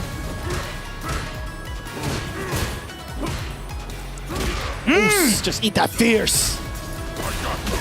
Oh, that was mad far. Sick conversion. I don't even think that was a real conversion. I'm not gonna lie. Yeah, that's the risk you take pressing heavies in the corner. That jump out threat. Oos. Getting to the rest of the string off of the Nexus. Get off me, please. Going off from Joe, opting to go for the jump in. Yeah, looking for a tiger shot behind that fake ghost. That's come a couple of times. So I respect the call out. Oos. Juicy Joe out of burnout now as well. I like that. A couple of fake ghosts. Juicy Joe not able to set up departure, not able to set up spikes. Now that Kaba is in projectile mode. There's Exactly the why trade. You the saw that trade-off. Exactly why Kaba was so aggressive. Now look at that match point. Aggressive with those fireballs.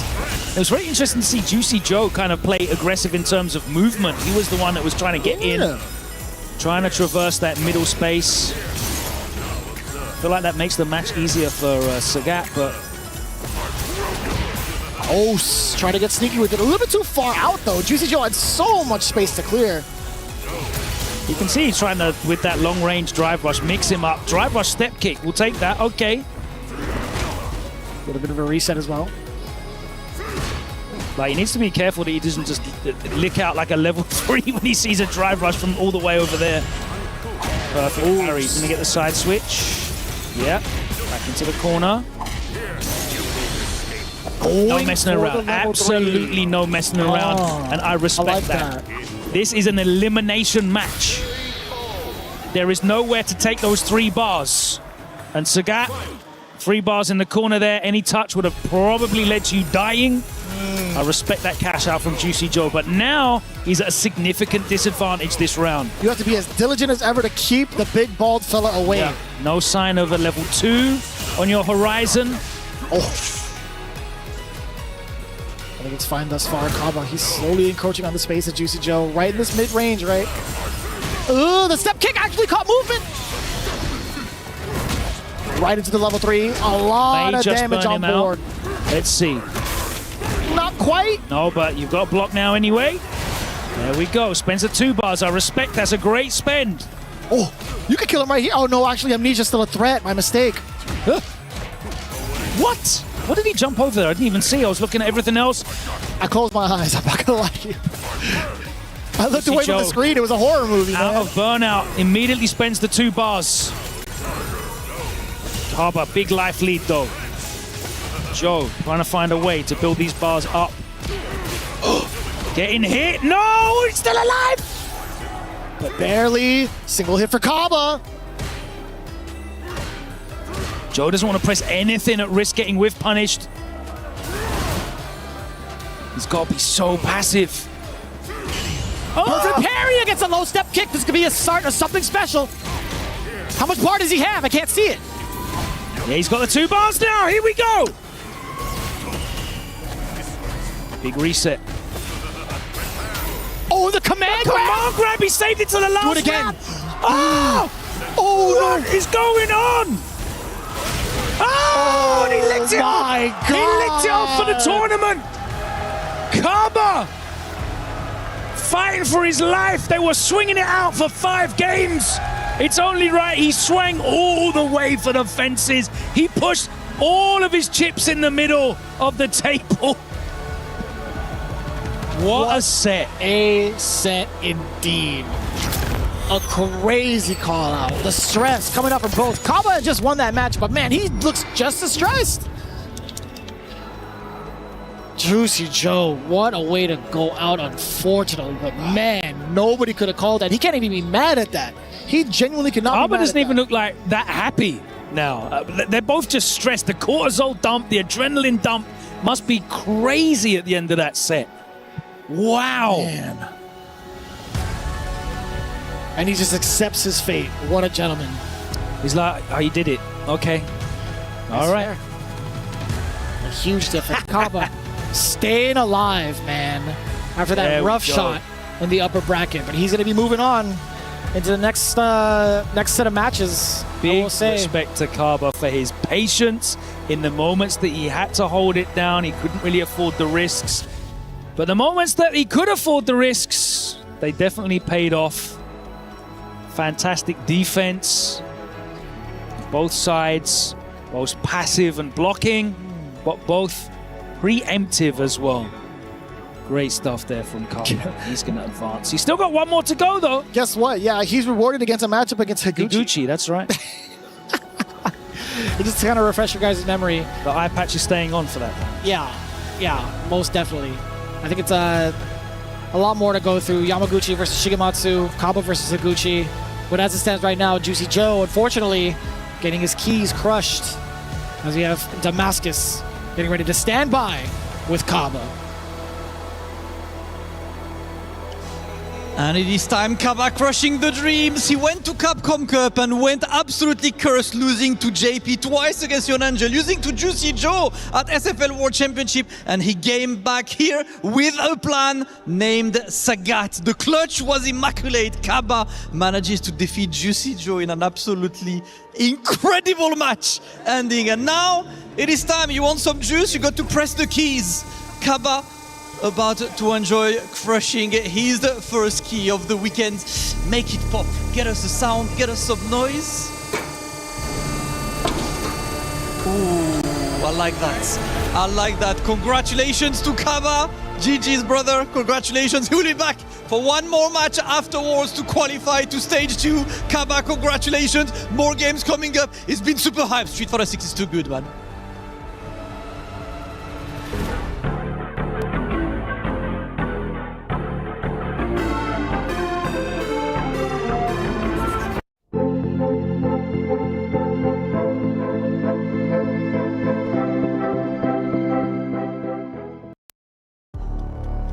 Couple more keys to go as we get ready to say hello to our next set of qualifiers for Group C. Fudo, obviously, he's joining the fans, yeah? Big group photo with the fans that love and support him. Unfortunately, having to take a seat and bowing out early. He's going to have to be in there for the rest of the week. Yeah, he's got some coaching, a little bit of coaching to do as well to kind of go forward, right? He's going to be fully supporting the players going forward throughout the tournament. But again, one of the superstars, one of the gods of Japan, having to bow out of the tournament early. Instead, Yamaguchi taking his place to fight off against Shigematsu. That's right, got another qualification match. It's not just an elimination match. The winner of this will progress into the next round of the bracket. Yamaguchi versus Shigematsu. I could only find one meeting of these two in tournament play from the last year, and it was in Topanga, and it was 3-2. So hopefully we are in once again for a nail-biter. Yamaguchi, of course, representing Zeta Division. Shigematsu, the breakout player this year for Riddle Order. Very much so looking forward to it, right? I want to see what he has planned specifically for the style and aggression that Yamaguchi has with this Mai so far, especially when it comes to elimination territory. Yeah. Can you believe we have two premier players that have done spectacularly well at two big premier events facing off in elimination? Well, Yamaguchi, of course, has won the largest bracket in the history of fighting games. Guinness World Record. I think it was like 7.6k entrants for EVO Japan.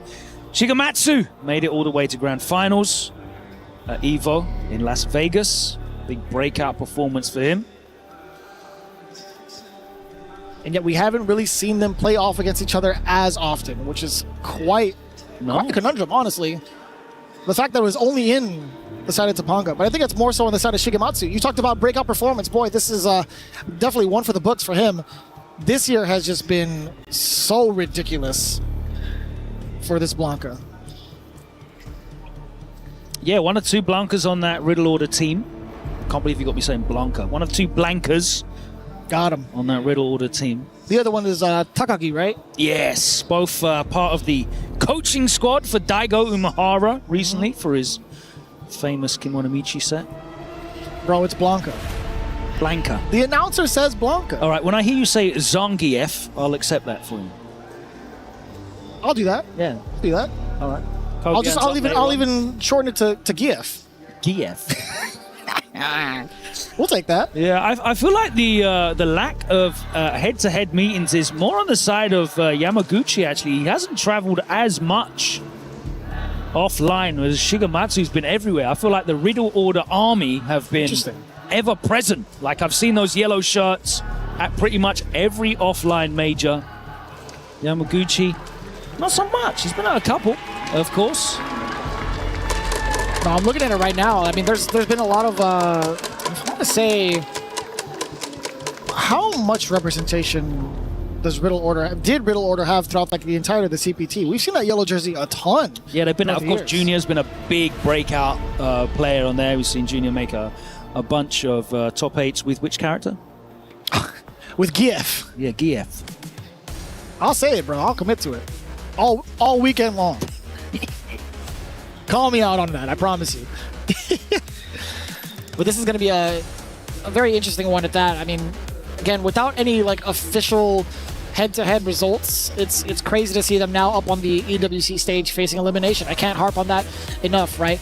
Blanca, Mai has been like, it's hard to say if both have been truly a terror because there's only a few amount of people really doing it with Blanca in comparison to Mai.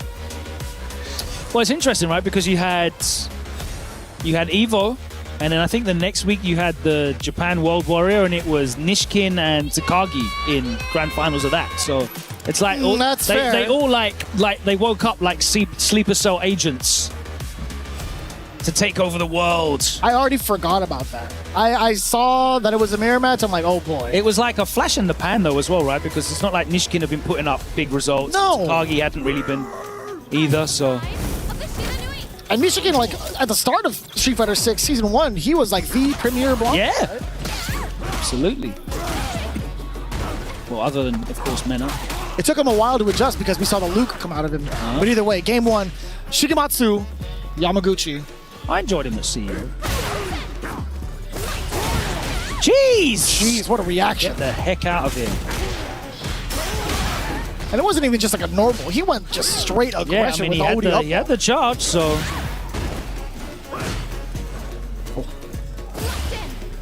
Forced it back away because of the burnout.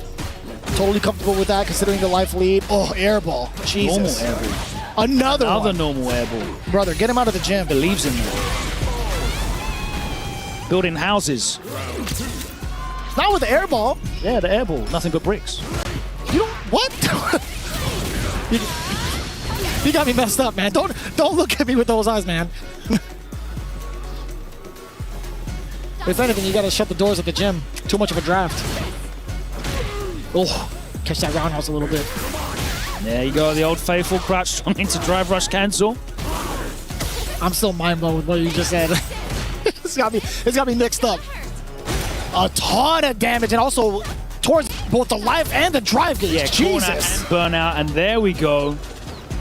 Yeah, not even worth it to try to spend the bar in terms of like the super rebuttal. Had the opportunity to do so. That's a real cut price kill for Yamaguchi. Didn't have to spend anything for it.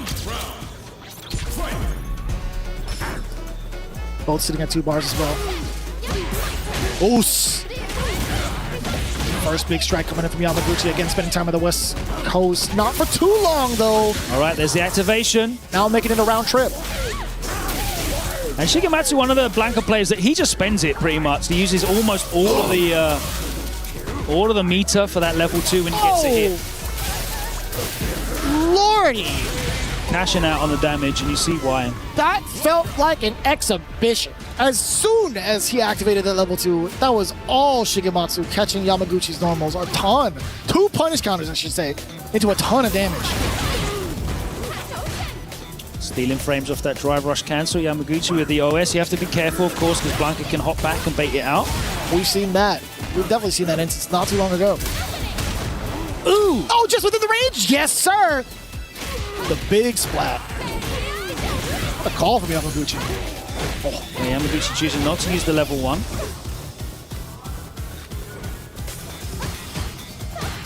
And getting away with a dash again, by the way. Oh, yeah. Can't take any actions after that one. Oh, well, you could do OD up all if you wanted to, but that's... It feels just so out of the ordinary to consider. And again.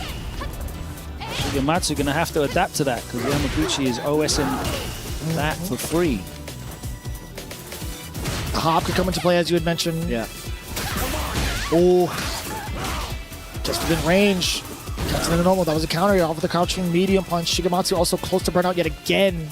Forcing himself to back away a little bit. Oh. Give me that activation. Yeah, looking for it on hit, obviously, off the OD electricity, but we'll take it anyway afterwards. Yeah, I mean, you get so much mileage out of that. Even if they're blocking, right? You get the mistake, you push it to the corner. So much push on it, for one, and the damage to the drive gauge. It doesn't phase Yamaguchi, though, being able to catch out for the rest of it. Absolutely. Absolutely. What a sequence, yo. Yeah, that was all for the fears. Nasty call out.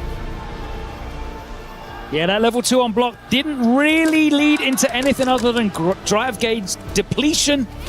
Yamaguchi was able to fight his way out. Big whiff punish though here is going to get corner carry.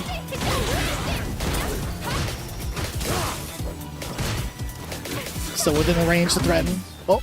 All right. You're seeing Yamaguchi backdash off the strings here. You might see the OD ball come out from Shigematsu. There's a side switch. Level 1. Okay, take that. Makes a lot of sense. Woo! Couldn't call that out. Little fella on the way through. Get the electricity. Give me that extension into another one. The switch off! Sneaky stuff. Damn, that's sick.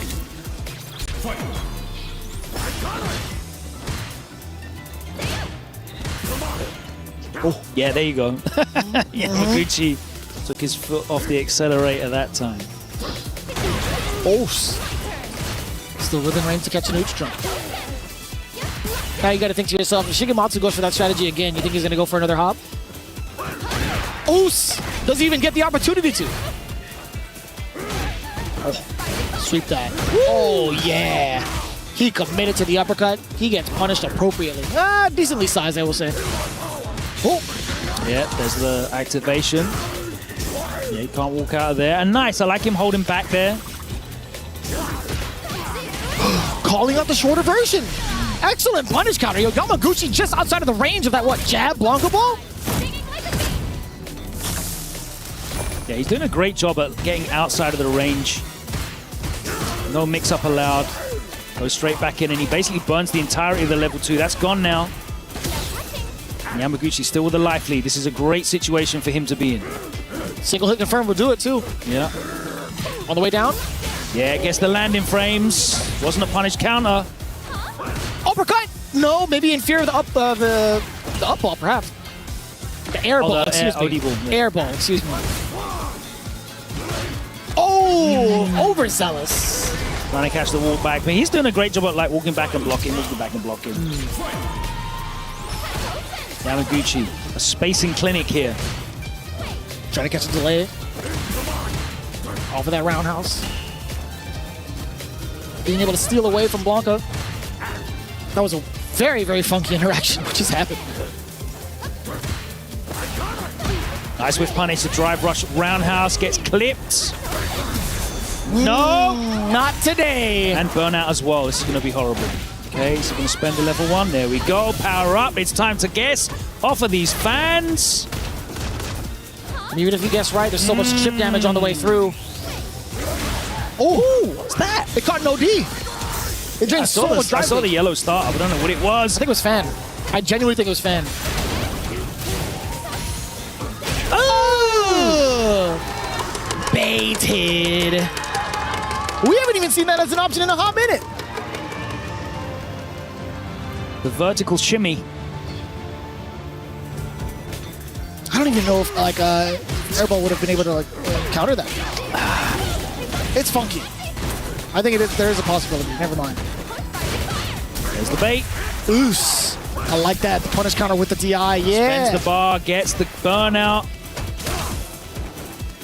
I'm not going to be able to get a huge amount off the back of this burnout, though. Doesn't have the resources to do it for the pressure, but Yamaguchi just chilling. It's a fair call. Like, it's pretty important. I mean, Yamaguchi being able to touch grass immediately afterwards, not fearing any sort of consequences. Yeah, there's no level 2 threat. Oh, that was a bad drive reversal. Level 1. Only needs one correct guess. Didn't want to risk the up kicks. The whiff throw bait out. Why, as human beings, can we just not stop ourselves from pressing throw when you see a wet throw? Brother. Dude. Their throw whiffed, so you're clearly not in range for the throw, but we still do it anyway. I mean, that's just how it goes, man. Everybody does it. Literally everybody does it. Gets stood up by the back roundhouse. Counter hit. Oh, you're a hell of a burnout. Central for the punish counter throw. It's an infinite block string. Oh my word! And it's the enhanced version at that. Yo, Yamaguchi taking out the runner-up of Evo Las Vegas. Being the Evo champion himself, I get it, man. But damn, with a perfect to boot? Hot damn, Yamaguchi. Our first qualifier out of the lower bracket. And we say goodbye to Shigematsu, who's going to be very disappointed with that. Got the big win against Kaba, but you ran into Hanao, who just beat him down into that lower bracket. Yamaguchi showing his quality, why he won Evo Japan. He makes it out. And it doesn't matter how you make it out of the pool because it's all redrawn in the next round anyway. All that matters is that you survive. And Yamaguchi has survived. Let's take a look at this here in the corner. Look at that back. There's no way out there. Covering his head. He just has to hold that. He has to hold the whole thing. And Shigematsu kind of felt that. He already kind of knew that. That was as soon as he got himself window of the car. Into the corner. Man, a rough shot truly for Shigematsu. There was just so much potential going into it, but Yamaguchi just as strong. But we'll see how it plays off. The interview coming in from Yamaguchi standing by with Damascus. And it is time for the key exchange. Yamaguchi moving forward, but GG's to Shigematsu still, who has to give his key away to the victor of this match, Yamaguchi. It is time to have a quick chat with you, obviously. Thank you so much, Mari, for joining us. Yamaguchi, I've got a very quick question for you. To qualify here, you won the biggest bracket in history for Evo Japan. Now you're at EWC, you're first. How different is it for you to be on this stage compared to a stage like Evo? イボジャパンという大変大きなもう史上最大の、大会で勝ち抜いていらっしゃったわけですけれども、今回のような EWC のこの舞台と比べて EVO とこのEWC はどのような感想といいますか、違いがありますか？そうですね、エボジャパンは、トーナメント方式の大会なので、その誰と当たるか結構わからない中で自分の力を出さないといけないっていうところがちょっと難しい。逆に EWC は対戦相手が分かってるっていうメリットはあるんですけど、出場する選手みんなもちろん強豪なので、そこがやっぱり難しいところだなとは思いますけど、ちょっと今回勝てたのでまた頑張りたいと思います。Evo Japan is like you don't know like who you will be competing against. That's the format of the tournaments. On the other hand, EWC, you know like who you'll be competing beforehand. So yeah, these are the main differences. But whoever competing in EWC, they're all heavy hitters from all over the world, so like it's really tough. But I'm so glad I was able to win this time, and I will continue to make my efforts. Hey, only beast, congratulations Yamaguchi, I will let you go, crush your key, and I'm bringing a special guest to crush the key, guys. Rob the Builder is back!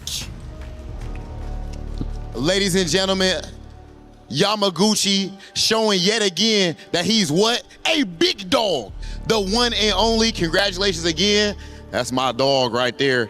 And yet another key crush. We said that my man Yamaguchi's a Evo Japan champ. But Shigematsu just now was a runner-up at Evo Vegas. Still, though, it was not enough, as he goes from taking down the legendary Fudo to taking out Shigematsu. His reign of terror could not be ended. Oh my goodness. And just like that, Yamaguchi officially moves on to the next phase of the tournament. Congratulations yet again. This is the type of action that you get right here at EWC. Ladies and gentlemen, make some noise for Yamaguchi! All right, guys, let's go ahead and keep things rolling.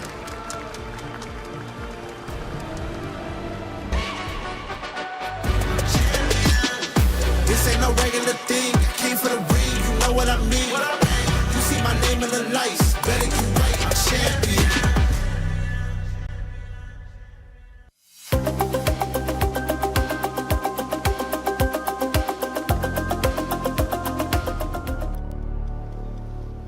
Welcome back to the Esports World Cup. We are about to conclude Group C. One more player will make it into the next phase. One more key will be crushed. Is it going to be Higuchi? Is it going to be Kaba? Two Guile experts. But Vicious, is your money on a Guile mirror match, or are we going to see Kaba go back to the eye patch? I mean, you kind of see a little bit of that answer up on the stage right now. Unless you're not looking, you can see Kaba warming up that Guile as the button checks progress. But that doesn't, that doesn't mean anything. No, I think it means a pretty significant amount for Kaba to get that warm-up in, especially with the different types of loops that he might possibly have to do against Higuchi. I think he's willing to take that bet. I think we might see that Guile mirror match.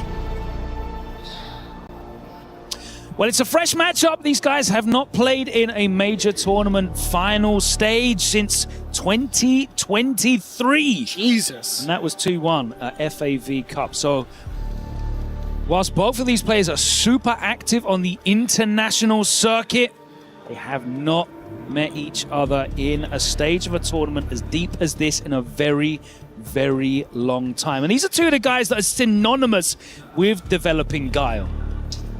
I think it's a very big, important point to hark on. I don't recall off the top of my head any other Guiles that are doing it the way that Higuchi's been doing it for Japan, right? Like, how often does he have the opportunity to get this mirror match, in contrast to someone like Kaba, who has someone like A-Knuckle-Do, just off of just a very short list of other Guile players available in North America. Yeah, we still got like Lex in the bracket, but I know he's not always in America. He's back and forth, so yeah, it's going to be an interesting one. It's a character that's definitely fallen out of favor in terms of a frontline tournament pick. You'd have to say alongside the likes of DJ and Chun-Li that were super prominent season one. Ken, you could add to that list, I guess, as well. Sure. But these guys have held out. They are definitely the main proponents, and it looks like we are locked in to a mirror match. No Country spoilers. Music Awards versus Flat Top. I'm actually like still the Flat Top fan. Yeah. I'm really not in any position to kind of speak on the hairstyles, but it's just a classic. I mean, you can be an appreciator thereof. Yeah, I mean, thanks, man. I definitely can be, and I will be. Into game one, right off into the mirror match. One of the biggest things that we're looking for is how the drive gauge is utilized. Oos! Nice drive rushing behind that, but it was perfect. Parried. That was kind of slick. I like the attempt at trying to catch the Sonic Blades recovery. Just outside of the range. Counter hit, beats him to the punch, upside down kick, stuffed. Kaba lets it rip, 2 bars. Maintaining that life lead here. Step kick on the way through. Again. Interrupting all of that with a Sobot. Momentum right back into, I want to say Kaba, but he wasn't even maintaining any charges, right? He was looking to slug it out. Maintaining no charge means no sonic booms to kind of stop yourself. Oh, that was sick. Messed the spacing up. And the punish counter light kick with the drive rush. Cancel, closes it out. Looking to start the round aggressively as well, but Higuchi shuts the door on that. Oh. And he was inviting him over, too. Just looking at him move back and forth. Got a big screen TV and I've got a reclining sofa. Come over. Oos. I've got snacks. I love that. And all it was an upside down kick. It was a pack of Sonic Blades. Side order of booms. Wow. A little bit of process too. Yeah, again, he's fighting him over for a fisticuffs match majority of the time, or at least before the exchanges of the Sonic booms. Fully understand the passive, you know, wait and see style. This is an elimination match. And the thing is, in these big events, this is not like a pro tour. I'll see you next month, guys. Meet you at the next offline premiere event. This is it. This is the Esports World Cup. You got to wait until next year for this opportunity. Damn. So I fully understand that trepidation. This is a big key in a Capcom Cup. Woo! You don't have to a big whiff punish, but you don't even have to try to like go to a majority of the events if you so please. Just go right into the training mode. Oh boy, nice and easy. Low forward punch counter, pretty stable going into level 1. Kaba a little bit low on the drive gauge, just a tad bit. Response to the fireballs being called out. Higuchi making it very much so aware of that. He's willing to spend the OD booms, willing to set up the cross. And some of these blades are just coming out, I want to say, like unscathed. I swear you could low forward though, as God. spacing dependent, I guess, maybe on the pushback, kind of threw him off of it. And as Higuchi, you got the life lead, right? So you don't necessarily have to put the risk in, especially when the resources are there for a huge punish if you're wrong. Yeah, within that range, it's tough to call. It is genuinely tough to call. Oh. Going right into it, level 2. Change to the drive gauge against Higuchi. Okay. A little bit of a mixed signal against Kaba. Back heavy gets blown up, and again, a big life lead here for Higuchi, and he survives the level 2, taking almost no chip at all. Oh. Let alone damage. And he can just wait this out now. Doesn't need to. Yeah, gets the green light and reacts to it. The sense of urgency was there. You only had 8 seconds left on the clock. Yeah. Kaba was not going to sit still and try to force an opening against Higuchi. Outside of drive rush, it's funny, right? Throws are not going to be enough. Overhead's not going to be enough. Yeah, Kaba one of the very best at reacting to green flash with the OD flash kick, and Higuchi that time was ready and waiting. That time does get the punish on the start of the cross. Or the blade, I should say. Oos! Do that. Both meeting in the air, upside down. Counter hit. Love it.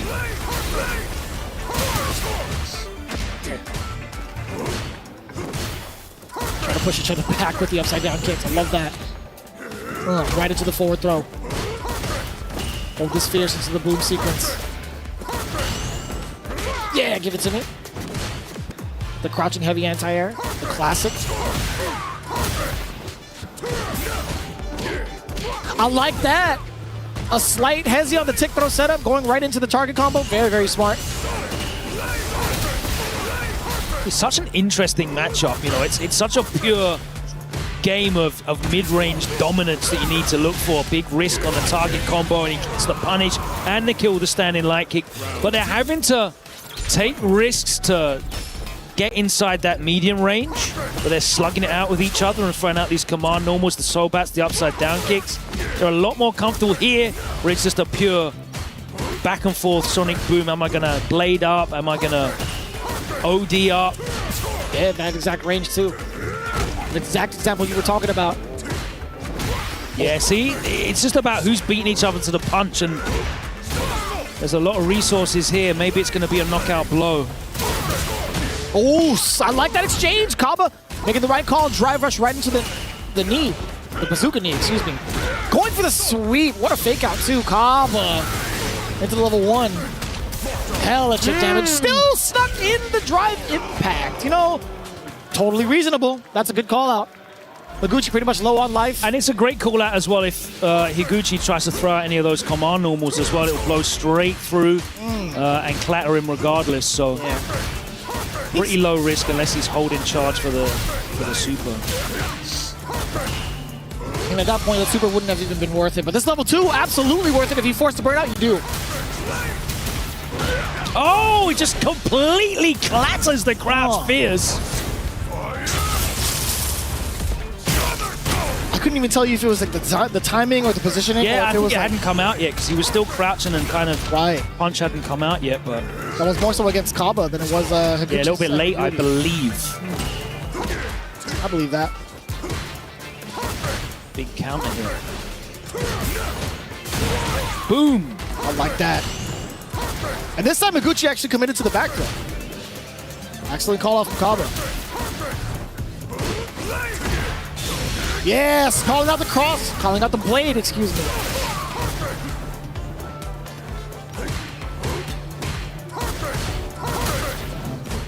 Yeah, both dashing behind the clashing booms there. Little walk back punish counter from Higuchi, and he cashes out and he goes into a 2-0 lead. Are we going to see a character select change? He has been putting all this work into Sagat. You did say, yeah, you know, you see him in training mode there, warming up the Guile. Has the split between the Sagat and the Guile been detrimental? Because you are going against a player here who is mono Guile. He is a character specialist. You could say right now the character specialist when it comes to Guile. You look at Do, he's using other characters, the Maya, the Cam. You look at Lex, even Lex has got backup characters. Higuchi is riding out, and it looks like Kaba's going to ride it out as well. I was going to say secret boss Dawson from both sides. But I mean, the question has been answered. It's going to be the Guile commitment. I think it's just a little bit too late to try to flex the Sagat and having to readjust against someone like Higuchi for 3 whole games. Yeah, it's enough time for Higuchi to get adjusted and still, you know, scrape out that 1 game win that he needs. Right. Oh, yeah, and catching the anticipation of like all the Sobots or just like any of the forward movement normals that Guile does have is just so solid right now for Higuchi. A lot of perfects coming through. Oh, Kaba, the drive rush actually, screen freeze, messed up his jump back timing, I think, there. Big whiff. Survives it. Higuchi with a huge life lead, though. Okay, Kaba looking to find a way in. Is he going to be able to utilize this dominance now at the moment in terms of frame advantage with the Sonic Boom? No, he's not. And Higuchi goes into set point now. Bad sweep from Kaba, gets punished. Is he going to close it out?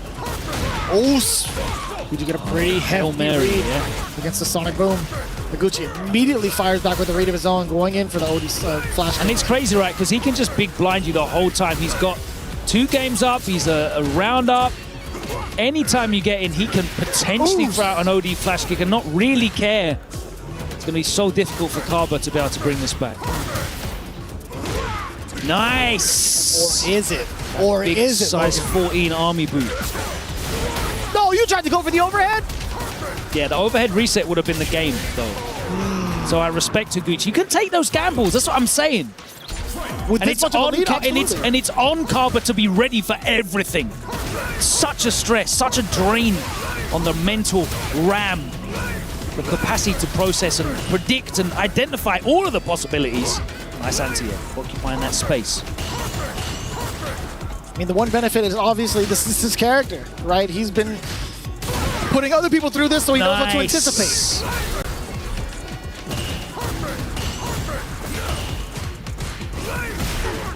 Oh, we'll take that. We'll take that trade as Higuchi. That's up nice and early with the crouch spears.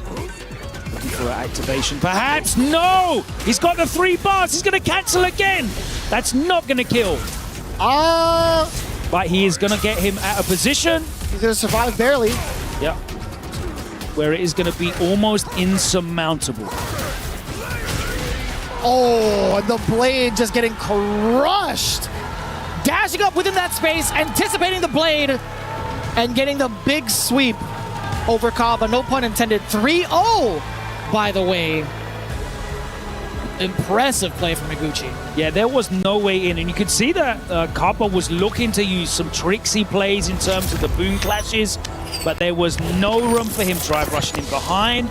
There was a risky jump in that did pay off for Kaba, but he ate so many anti-airs trying that, and Higuchi was just immaculate with his spacing. He knows exactly where he needs to stand. He knows exactly what his options are, and he was so good with that forward movement as well to get inside. And as you pointed out at the end, Kaba kept getting caught out on that Sonic Blade, trying to power it up and get the advantage in the projectile war. There was just no way in there really for Kaba. So smart, just like excellent anticipation of the types of fireballs being thrown out. I mean, if it was like a regular one, like if it was like a heavy boom, I definitely would have stopped Higuchi in his tracks. But with that much of a life lead, that much of a game lead, he was willing to make that read 10 times out of 10, genuinely. But it's Higuchi having We're gonna have to excellent say call. Goodbye now to Kaba, unfortunately. Higuchi proceeds into the next phase, and he's also going to have to proceed to the Key Crusher. Let's head over to Rob on the stage. All right, ladies and gentlemen. And now, of course, we do have an interview with Higuchi. Higuchi, for one, congratulations. You're so consistent, even at such a young age. You always seem to do well at the biggest tournaments. How are you so consistent with how young you are? おめでとうございます。大変山口選手お若くていらっしゃるんですけれども、常に安定して、このような大きな大会でも常に安定した勝ちを続けていらっしゃいます。その秘密といいますか、どのようにしてそのようなことを達成していらっしゃるのでしょうか。そうですね、山口と、あとチームメートのメナ、そして桃地さんとか、そのゼータのその練習場があるんですけど、そこで本当毎日のようにこうみんなで集まって練習してっていうのがすごいこう身になってるのかなと思います。Well, there is like a practice camp, so to say, like, we all get together and practice, and like, consistent practice and rehearsing will be fulfilling my goals, I think. Okay, even with the moment where he has all the spotlight on him, making sure he shows love to all of his training partners. Ladies and gentlemen, please make some noise for Higuchi!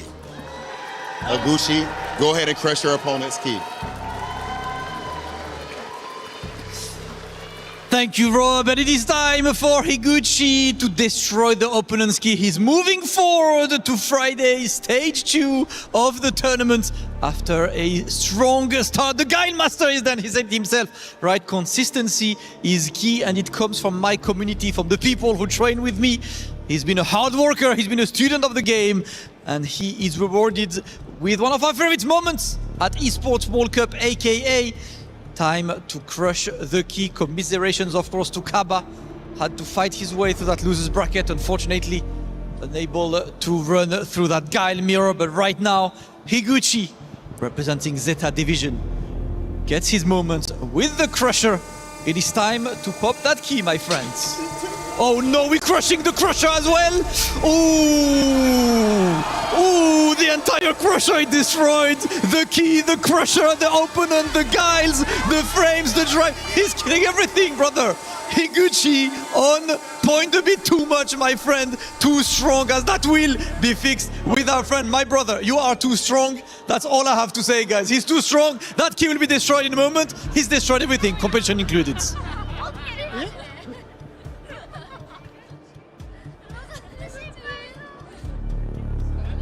There.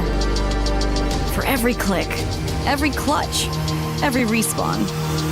We were there for the years of grind, and we're here. Now, the proud founding partner of EWC, powering the biggest event in gaming, shoulder to shoulder with the world's best, making history. Greatness deserves a stage. Lenovo Legion. Reach your impossible.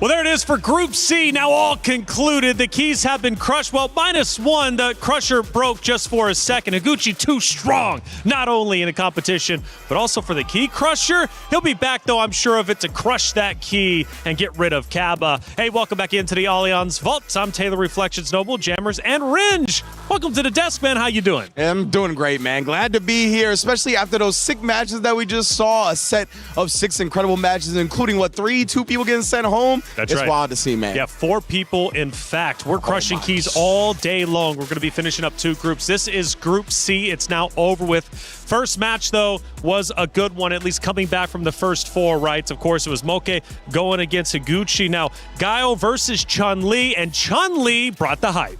I mean, it's a traditional matchup, as we know historically in Street Fighter, but Moke, momentum coming in from the LCQ reflections, that's super important. He took that momentum into this, and he was playing with such precision, so I really respect him coming into this. I actually thought Higuchi was going to take it, but Moke has got a point to prove for sure. Yeah, Moke's incredible, and Ringe, this guy beats Higuchi 3-2, knocks Higuchi down a peg, and Moke gets our first spot into the next stage. Yeah, that's a very impressive showing, considering he also rocked the Mai in the set before this, right? Having 2 characters ready at this level of tournament is nothing to slouch at. So the fact that Moke not only carried that LCQ momentum forward, but is doing it with 2 different characters, he's looking nice. Speaking of 2 different characters, second matchup was Hanao going against Shigematsu. This ends in a 3-0. Hanao absolutely perfect throughout his respective group. He goes 6-0, and he also changes up his character selection. Once going with Saga, now going with Ryo. How deep is his character pool? I mean, he can play probably up to 5 or 6 characters, but I feel he's just siphoning energy from the crowd reflections, because every time they cheer for him, he gets stronger.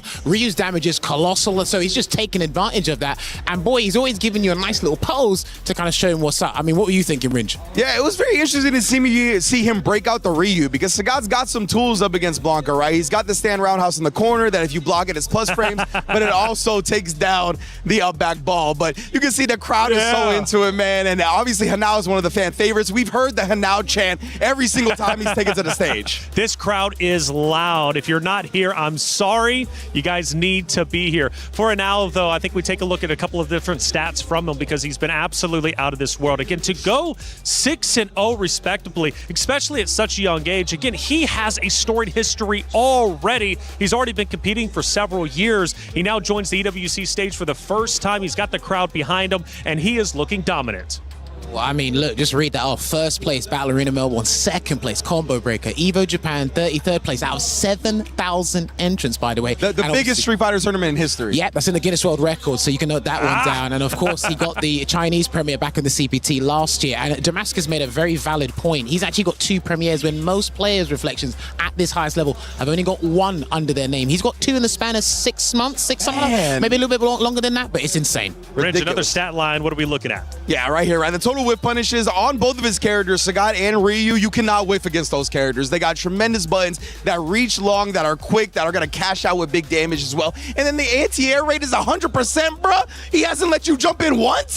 That's incredible. I mean, 15-year-old reactions are no joke. One of them was a parry as well. So I guess they're going to count that as well. So fair. I'll count it. Well, going to another matchup. This was an elimination matchup. It was Fudo going against Yamaguchi, and the crowd did not like this one. Actually, excuse me, Juicy Joe versus Kaba. I apologize. Kaba getting the win. Now this, you want to talk about parries, had you guys going insane in the green room. I mean, listen, don't count you out. You joined the party when we were jumping around. I promise you, guys, if you could see us in the back with this matchup, but I tell you what, right, it's been insane, because we're looking at Yamaguchi and Fudo right now. Yamaguchi, he has nothing to lose at this point, so he just has to stay on point in regards to what's going on. But Fudo, Double mied. Double mied, man. That's definitely a heartbreaker for him for sure.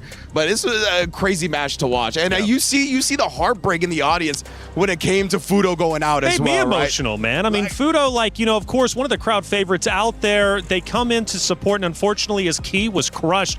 That's just the competition, and that's the level of competition that we're looking at for Yamaguchi. Though he's happy, he eventually ended up moving forward and ultimately taking his spot. Zeta reigns supreme, but for Fudo, we had a chance to interview him after his matchup. Let's listen in. フード選手、まずはお疲れ様でした。そうですね、でかい舞台出てすぐに力を出せるのは難しい時ありますよね。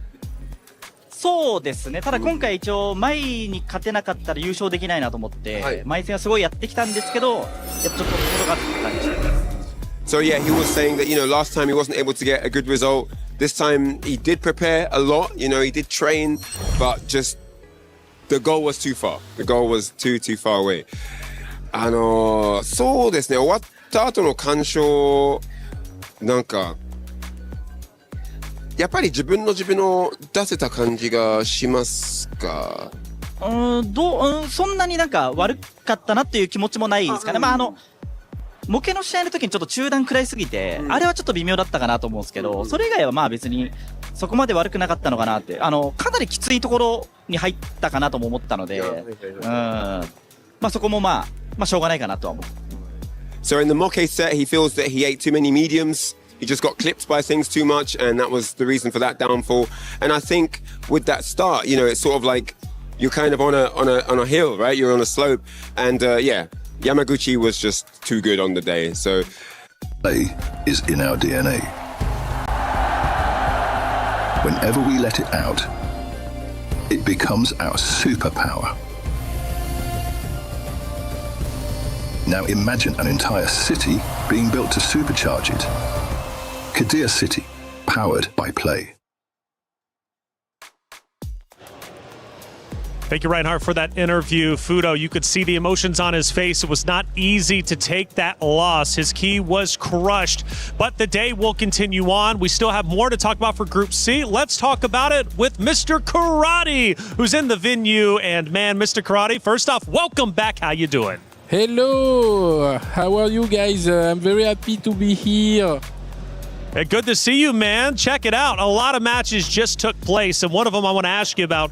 Juicy Joe versus Kaba. It had a tremendous ending. What were you thinking about that series? Yes, it was a very clutch game, and at the end, he was about to do the comeback of the year, but maybe it's too sad for EABA, for Europe, for Sweden.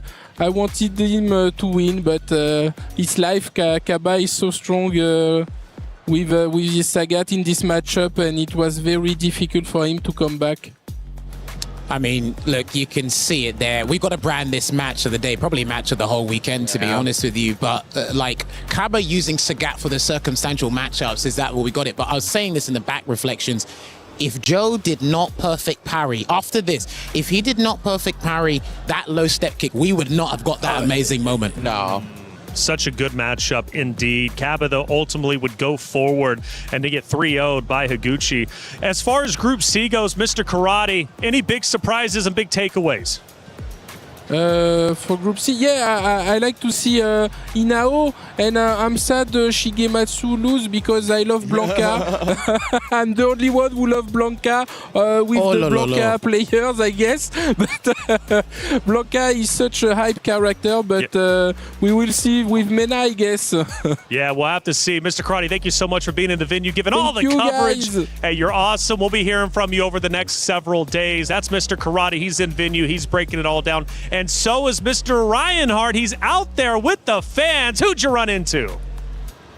So, Fudo versus Yamaguchi didn't disappoint. The fans absolutely loved it. Zeta Division got their boy in that winning slot. Yamaguchi, the victor here. All the fans here from Zeta Division are watching on as well. I want to ask them how they thought of the match. Maybe like come around here. Yamaguchiの勝利でしたね。試合はどうでしたか？もうめっちゃ日本人のフードさんと、リジェクトの応援も来ているので、すごい応援も盛り上がったし、いい試合が見れて本当に嬉しいです。So I asked her, what about the match? And she said she's actually supporting, Reject as well. So it's a bit of a mixed bag in terms of support, but she's just really excited. She got to see a really cool and exhilarating match. ゼータディビジョンがフランス来て優勝できたらどうでしょうか？こんなに嬉しいことはないと思います。もう残りの試合も樋口選手も山口選手も全力でみんなで応援したいと思います。いいですね、いいですね。時間ありがとうございます。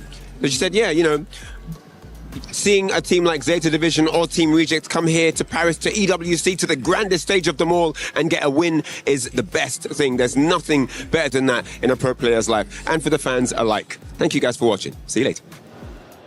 Thank you, Reinhardt, for the interview. The Zeta fans have been loud for sure. They're going to continue to get loud as the days go on because both of their members make it out of the respective group despite having to go against each other in the upper bracket. Never the start you want, but Zeta stays alive nonetheless. Hey, Esports World Cup is absolutely incredible. There's plenty of things to do, not only here in the venue, but also at home. Check this out, EWC Play. Is playing, you're not yet. EWC Play is your all-in-one platform to compete in fantasy, pick'em, and quests for a grand total of $300,000 in prize pool. Build your dream fantasy team in 5 different games and track your score with live results tables. Predict the winner of every game, every group stage, and every tournament. Complete daily and weekly challenges to earn boosters that help you climb the global leaderboard. Got what it takes? Join EWC Play now.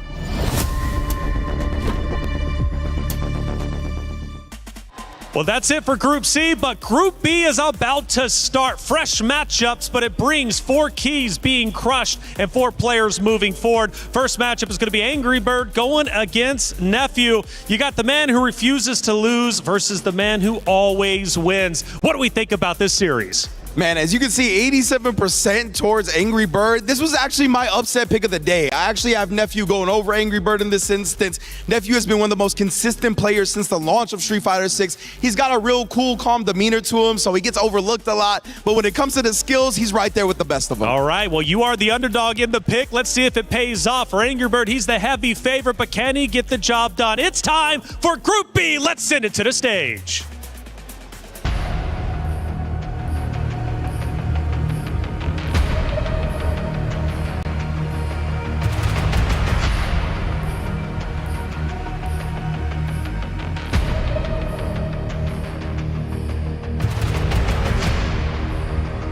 And officially, ladies and gentlemen, it is time for Group C. Actually, for Group B, my apologies. The last group was absolute insanity, Damascus. And of course, how about Kaba versus Juicy Joe, the wake up DP from hell? Best moment of the day. I can't lie, I was next to Crusher. I jumped around, waiting for this. But this is Street Fighter 6, bro. That's what I want to have. And look at the match coming up. Okay, this match is an absolute banger. I ain't gonna lie to you. Actually, Damascus, let's switch up real quick. Oh, no, okay. Let's switch up real quick. Yeah, I gotta talk to my dog. I gotta talk to Dark Neff. Boy, you got your feet out, kick back like you at home or something right now. You seem real confident to be going up against a legend like Angry Bird. Yeah, I'm just going to try my best. Angry Bird's obviously one of the most accomplished players in this game, so I just got to try my best and try and win. Not nervous, just ready to work? No, I think playing against good players, it brings out the best in you. All right, enough said. I like that. I like that. That boy mature. I like hearing that. You heard what Nephew is saying, Angry Bird. We haven't seen you that much traveling this year, but you're out there. How did you get ready for this tournament? How ready do you feel today? I think I got ready. I practiced hard for this tournament, and I think I'm just gonna play my best. Yeah. Well, listen, that's all we wish you, man. Angry Bird versus Nephew. This is going to be the first match of that group, and boy, only bangers in this group. Sahara Punk after, yeah? Bro, absolute insanity. I feel like it's been a while, too, since we've seen Angry Bird in action like this. Of course, one of the best players on planet Earth, and of course, we also seen Nephew winning the mix-up. This is definitely a matchup of titans. I wouldn't want to have to call it. Hey, listen, matchup of titans. We don't have to call it, fortunately. We have commentators, guys. It is time to kick off that Group B. Let's go, Rob. Group B time. Let's go. Well, ladies and gentlemen, welcome to Group BB, aka the Bus Ass Bonanza. I am your host with the most IFC yipes, and of course, my brother from another, as always. Let me get 3 of them things. Tasty Steve. Let me get 2 more. One more. And you know, Let's go. know how my boy said, welcome back, we're in Group BB, the Bus Ass Bonanza.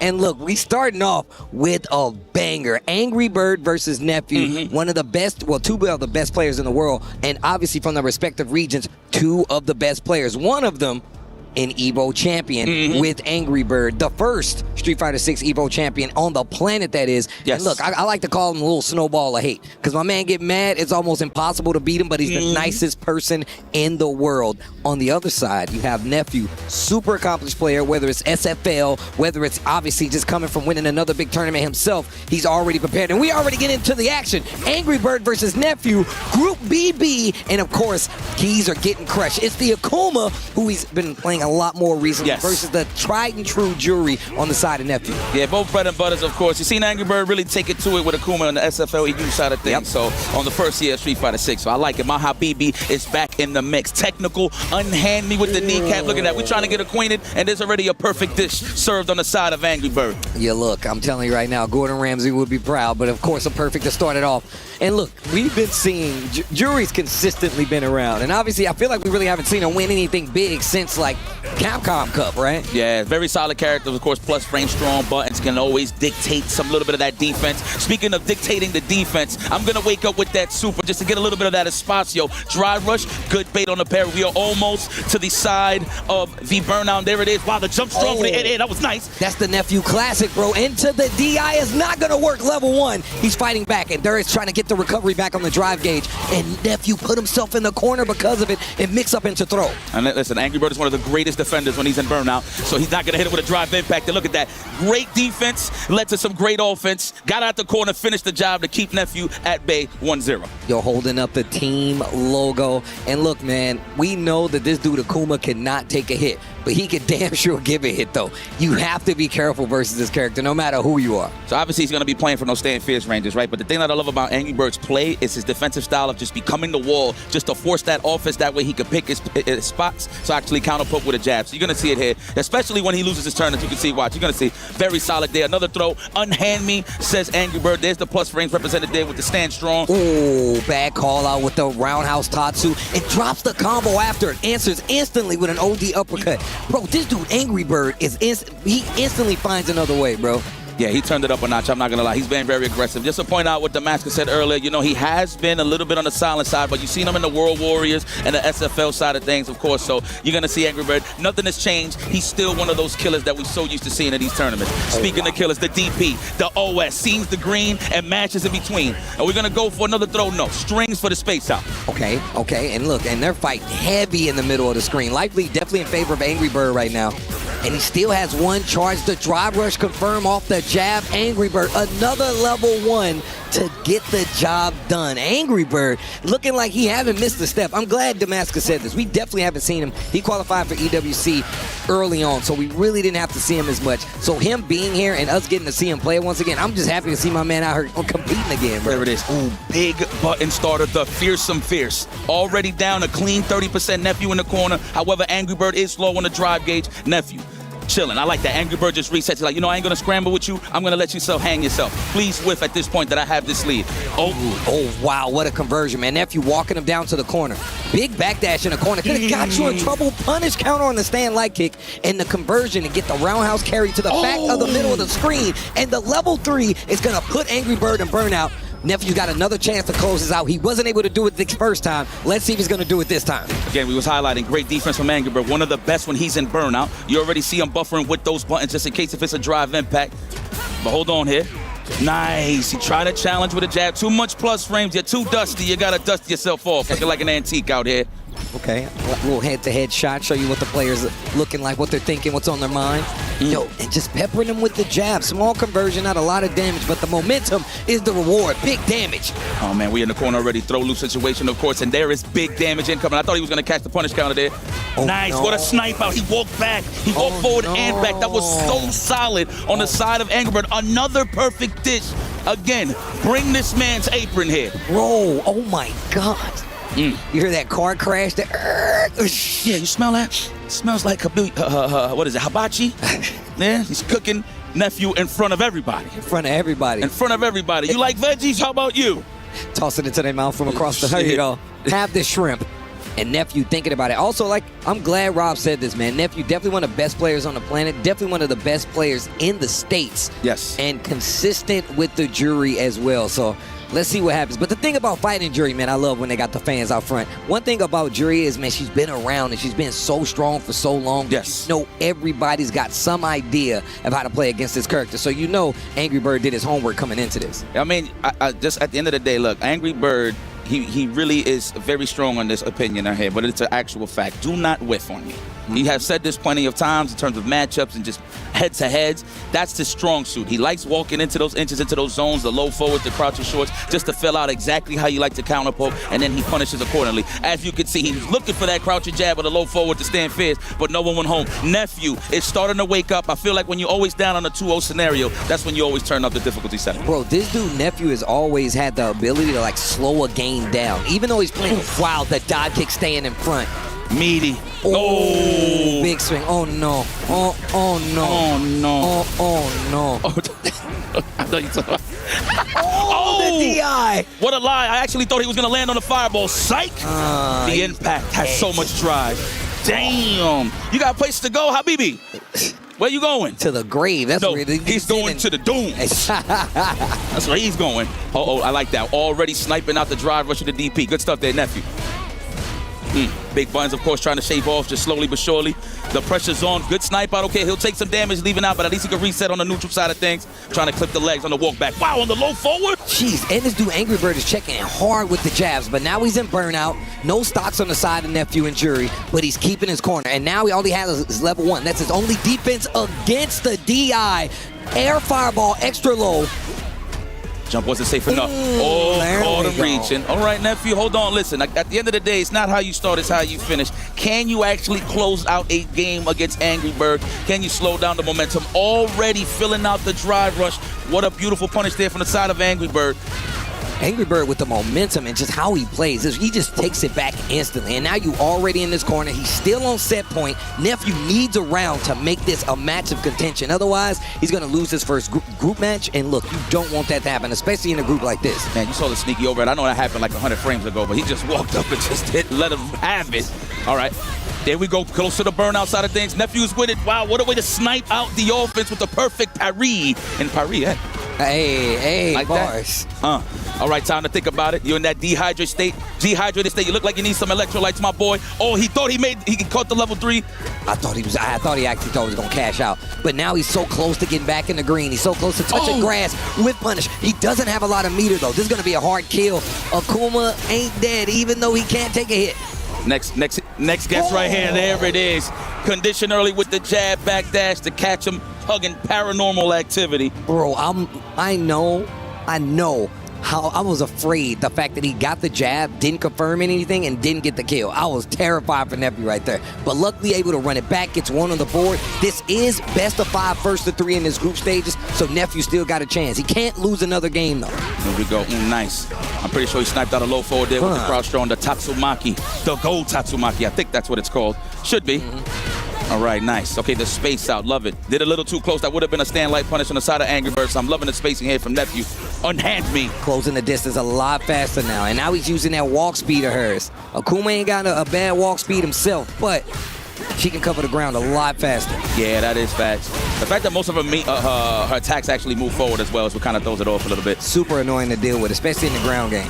Nice throw. So good snipe out right there. Big damage. Oh, wow. We back on it like that. Why not? There is a lot of cash on the line. I think I would have done it myself. Nephew on the prowl. The perfection parry. The Kurt Hennings comes out. And we got a level 2. Are we going to do this? And this is going to kill. We don't need a survey. We know the truth here. Talk. This dude, Angry Bird, like you said, man, perfect wall. A lot of times, it's so hard. And the thing is, Nephew is still doing a good job of walking him down, but Angry Bird holds his ground. My man is fighting a war out there, and he's, hold. That's it. He plays off of that. When he holds the lead, that's when he decides when he wants to take calculated risk or not. But he always becomes the wall again. That is definitely the highlight of Angry Bird's play. Nephew is filling this out, though. However, Trying to go for the counter hits, looking for the throw. Angry Bird will take that all day. Wow, what a check. He caught the overhead. But he didn't do anything with it. And look, I'm telling you right now, this is an Evo champion we're talking about. We already told you how crispy he was with it. Goes back to the neutral, though. And I like the patience, walks right into a fierce, though. Oh, trying to catch the tech with the back roundhouse. These guys are scumbag with the tactics. I love it. Bruh. Leave it out all on the line. We got a level 2. He's going to do it. All the cash is spent. Is it going to be enough? I'm pretty sure Akuma hits like a truck. Survey says a pixel left, but we still got a combo. I forgot. The wall splatted to the finish, and that'll do it. What a dominant performance from Angry Bird. This guy, no holds barred. He knew when to hold his ground. He didn't put himself in danger. Obviously, he plays off of him not whiffing, right? That's definitely something that he prides himself off, and he displayed that in perfect fashion. Beautiful stuff there from Angry Bird. Long game play for Angry Bird. I think he's one who always talks about how he's not good in the 2 out of 3 sets. He likes having the extra game there. Correct. So Angry Bird, this is prime territory for him to come out and potentially be an EWC champion, as well as somebody that can make it out of this group. We're going to take a look back at the replays. Early domination on the front end for Angry Bird. Big damage as well. Yeah, man, but that's beautiful stuff. But guys, more beautiful matches on the way. Just sit back and relax. More on the way.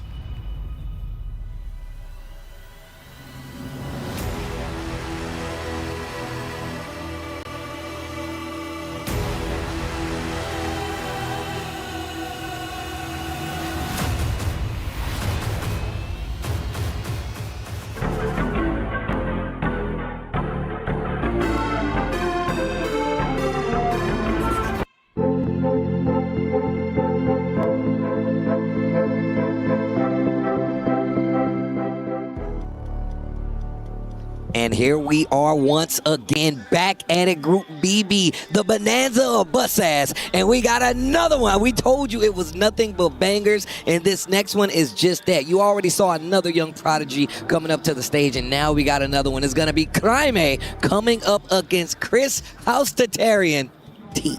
Chris T versus Crime. I just always got to say it. I don't know, man. The young buck, this guy's he's grown in front of our eyes. Yeah. Man, that's the beautiful part about Street Fighter. Well, just fighting games in general is the fact that we can see these young fellas, young ladies grow old just playing Street Fighter 6. So it's a beautiful stuff to see, man. Hopefully everybody at home, I forgot to give a beautiful shout out to all of my warriors, monsters at home. I hope y'all enjoying the show.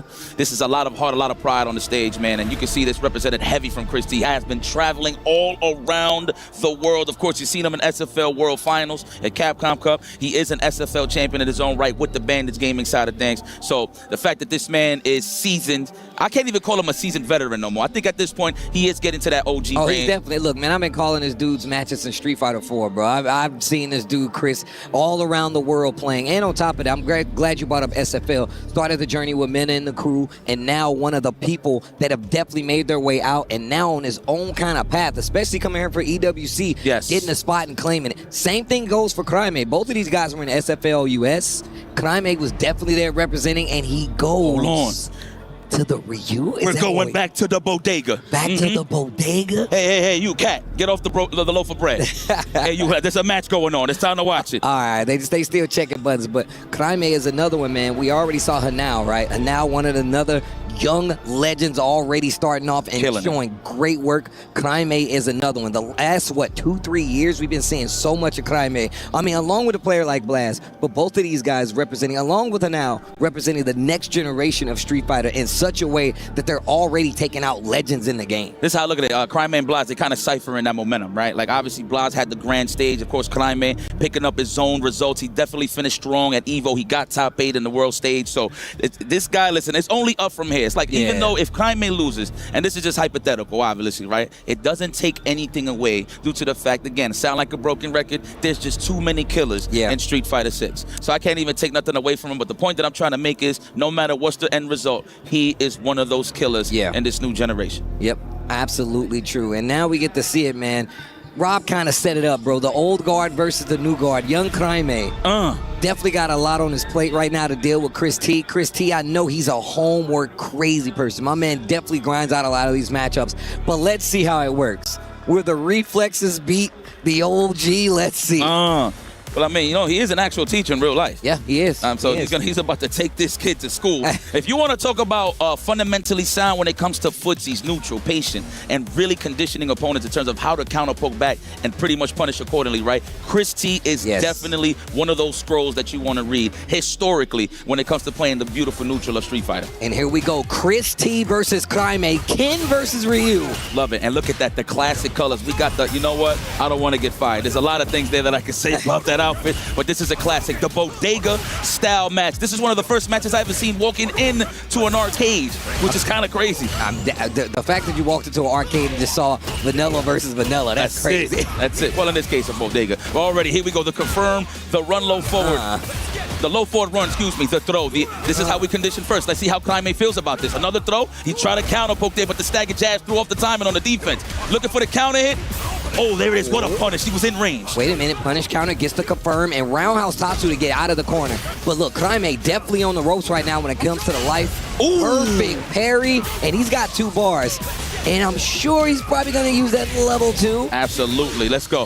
Tetsugen Naita. Oh, it's been a minute. I know. It's been a minute. I like how you set it up. I like you set it up. Yeah, because I haven't heard it in a minute. Let's be real. All right, here we go. Chucking that plasma early.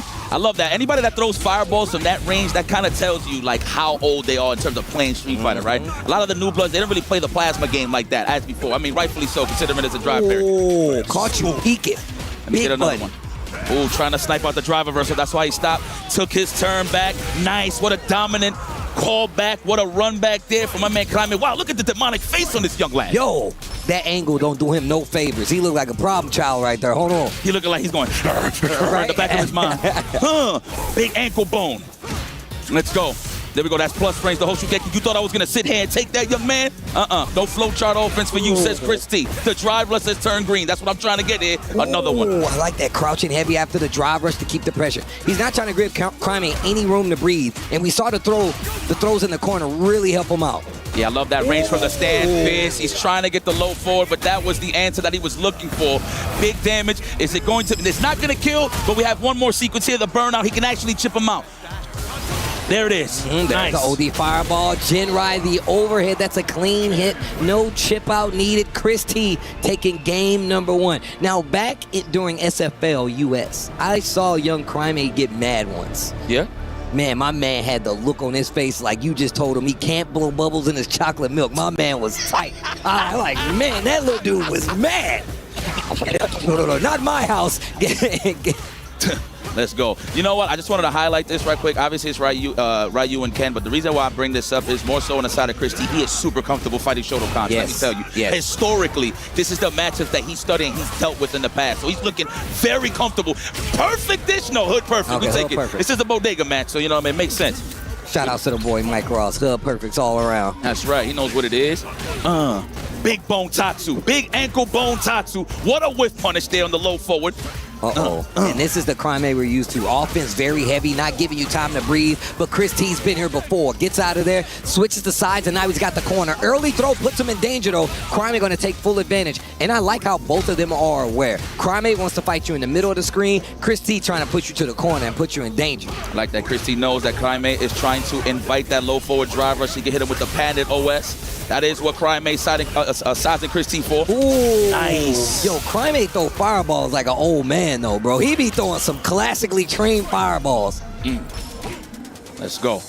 Like that little light button to start the momentum. Chris, don't take the bait. Tetsugen Naita. Spinning the level 2 early. Big damage up there. Oh, try to hit him with the delay overhead just to try to catch a tech or just an overhead entirely.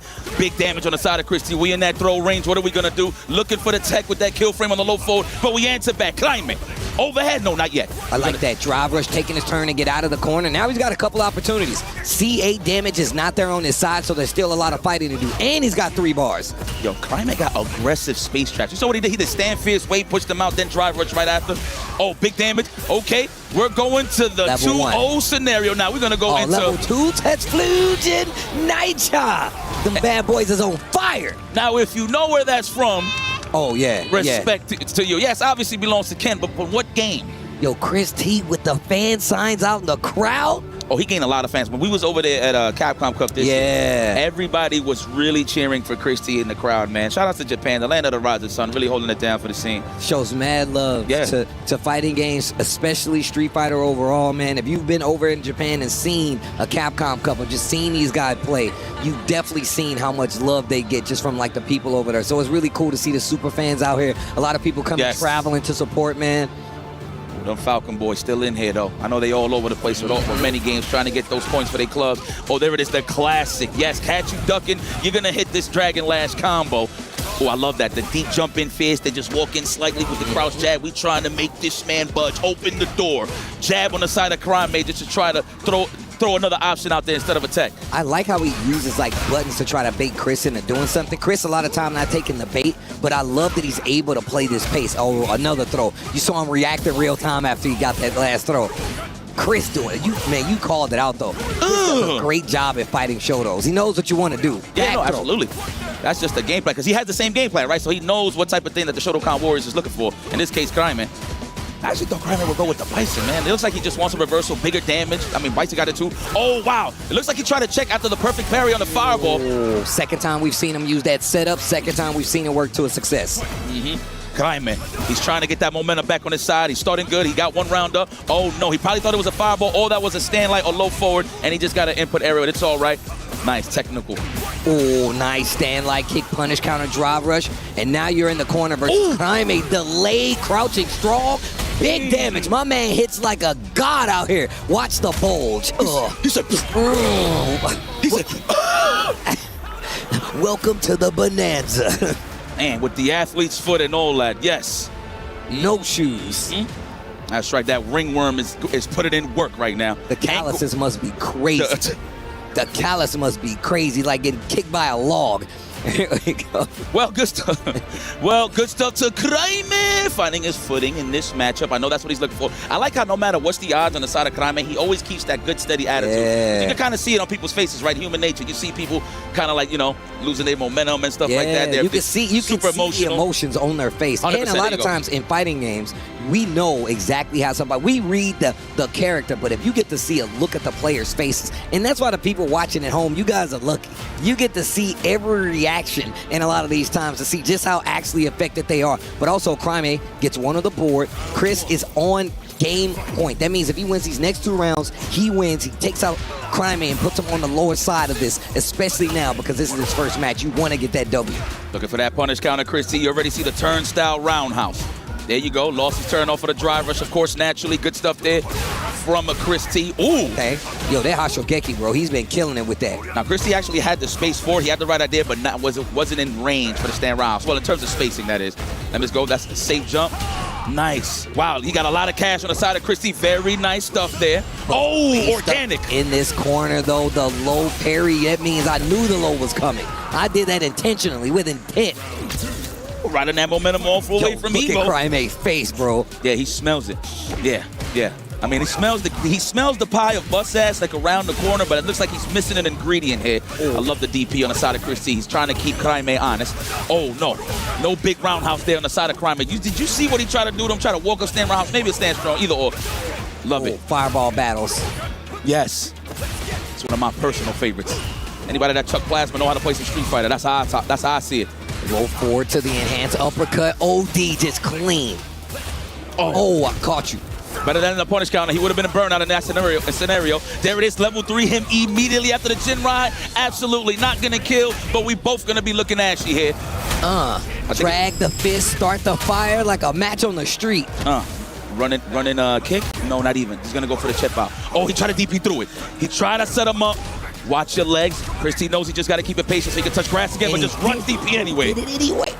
And that is going to put him on set point versus Kryman. Kryman needs to lock in. Once again, this is group play. That means you just have to have one of the best records to make it out, and you don't want to lose the first game. The back throw. Trying to dry my clothes out here.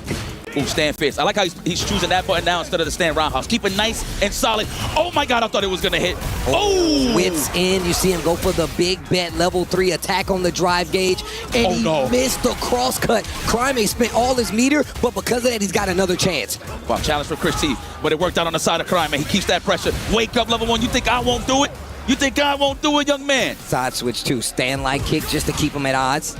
Oh God, he's looking for it. You see them whiffing those little light buttons from close range just to actually get Chris T to poke one of those big buttons, the stand fierce or the stand roundhouse. He's backing up. He's looking for it. As you can see, he has the right idea. Oh my God, watch your final. Oh, just a big shy into the super Crymate with the confirm. That takes us to 2-2. Final game for both of these players. And once again, this is group play. You don't want to lose your first game. It's telling momentum is on the line here. 2-2 equals the bonanza. Welcome to the bonanza. No tickets here. Welcome to the bonanza. Grab a seat. Oh, nice. Like that, the plasma. These guys are chucking some plasma. But notice how it's usually when they're in the closer to the corner, not even mid-range. What a whip punish from the young lad, Crymate. Below forward. Trying to overextend, trying to steal his turn back. Chris knows, bro. He's a teacher. He knows. Speaking of trying to steal, Crymate answers back. Tatsu to the corner. Here's a throw. Stand medium kick. I love that. It would have caught the jump anyway if he was holding north. 100%. The king of the north. Oh, I thought he made it. That was a little too early on the side of Crymate when it came to the fireball side of things, so he kept it safe. Oh, what a punish. Great fireball. Parry right there from Chris. This next exchange, he can only take one more throw. Legs. Ooh, come on, man. Got a little too thirsty there. You gotta spin that. And you can see it in Chris T's face. He's like, what the hell am I doing? Why am I pressing buttons first? That's the name of the game here, ladies and gentlemen. And Crymate has turned it all the way around and is now on set point. Counter hit on the stand, light kick, Chris T. There you go. Now we in that corner position. This is where Ken loves to be. I thought he was actually trying to grab or check the drive rush, but was in range Crymate. At least he don't got a level 3, so it's okay. It's not going to be too damaging here. However, big, easy access to big damage on the side of Ryu. Man, he is getting dog walked into this corner. Bro, he is clipping him on the toes, bro. You need to put some sandals on. Nice. Okay, wait a minute. Give me a final game. I don't even care who win. Give me another round, though. I care. I love Bodega Ken. Oh. Nah, I don't care. As long as it's good match. You right? Oh. I thought he probably thought he caught him on the tap parry side of things. Oh, that roundhouse. Got to pay a toll. And speaking of paying a toll, oh my God, he didn't get the level 3 drive reversal. Not burned out just yet, but both of them burned out. Goes for the super and he catches him running, and the run stop puts a stop to this match. Crymate runs it all the way back to take the set versus Chris T. 3-2. Yo, that is nuts. And I know Chris T tried to hit the brakes a little early. That way he could recover. But I feel like he was going to be in that burnout. He's going to get chipped out regardless, right? So, man, I feel like if he really felt gutsy there, he should have just committed to the run DP or a run step kick. But again, the super would have won anyway. So run DP was the better option. But I mean, how you know Crymate's going to do it, to be honest with you, right? That was a great defensive decision there for Crymate. It's not like he was representing it in that scenario every single time. So that was a great surprise and finished the job. And once again, Crymate, the young gunner out here, this dude plays like he's an older player, which is crazy. Great button knowledge. His spacing is immaculate. The way he plays the fireball game and the answer in the corner, the double stand fierce to get the hit. And this situation right here, this scramble is crazy. And once again, like you said, it would not have gotten caught. And with that, Chris T will be in trouble, but still in this group stage. And we have more Street Fighter 6 coming from EWC right on the other side of this break.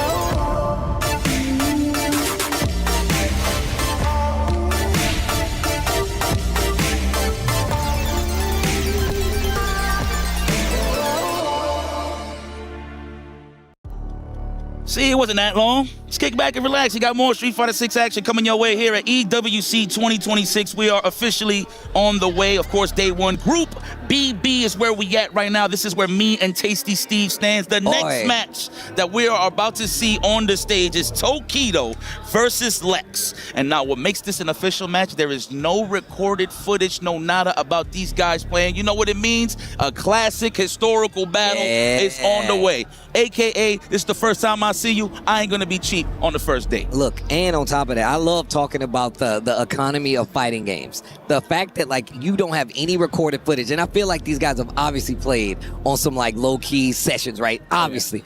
But when it comes to the set count, that's the only thing that matters. And to say you have to fight against Tokido a legend in fighting games. And you heard Lex he was like, yo, I'm going to beat him. He says, I'm going to beat him clean. And I like that. Lex wearing it on his chest. He says, you know what, I don't care who is on the other side. Tokido, Daigo, they're going down. But Lex has come quite a long way. Obviously over in Europe now, playing in SFL, he's taken out some of the biggest players in the business. And now he's got to take out one of the best players in the business with Tokido. The Mada face. Mada face. Don't put an R at the end. You got to put an H. Mada face. Okay, so Lex goes for the guy. I was going to touch that up a little bit. He does have a Bison. He does have good results with Bison. However, his real bread and butter is Guile. So, I mean, historically, when you really look at it, Guile kind of does have a bit of a tough time with this matchup. That's why you see the likes of Kaba always playing Sagado on JP. But, this is Lex. It's a different Guile. He loves being a lot more aggro than keep away. Yes. That's just how he works. And he will take those big gambles with those reversals. You've seen it in the past with guys like Problem X in the first EWC, and he hasn't stopped representing that ever since. But that's a bit of an edge, though. You know why? Because the players are aware of that. That does mean that they're going to have to slow down or delay the buttons a little more, which means it'll give Lex more of an opportunity to take his turn back or just get some offense on his own more frequently. And that definitely helps him out. Like you said, he's more on the offensive side, especially with a character like Guile, who typically kind of plays the down back game. He's I'm going to let you run into these booms. But also Tokido, my man be jumping. He goes to wherever the grass is greener. If it's cheap, he's in it. Historical. History. That's in the books right there. Well, here we go.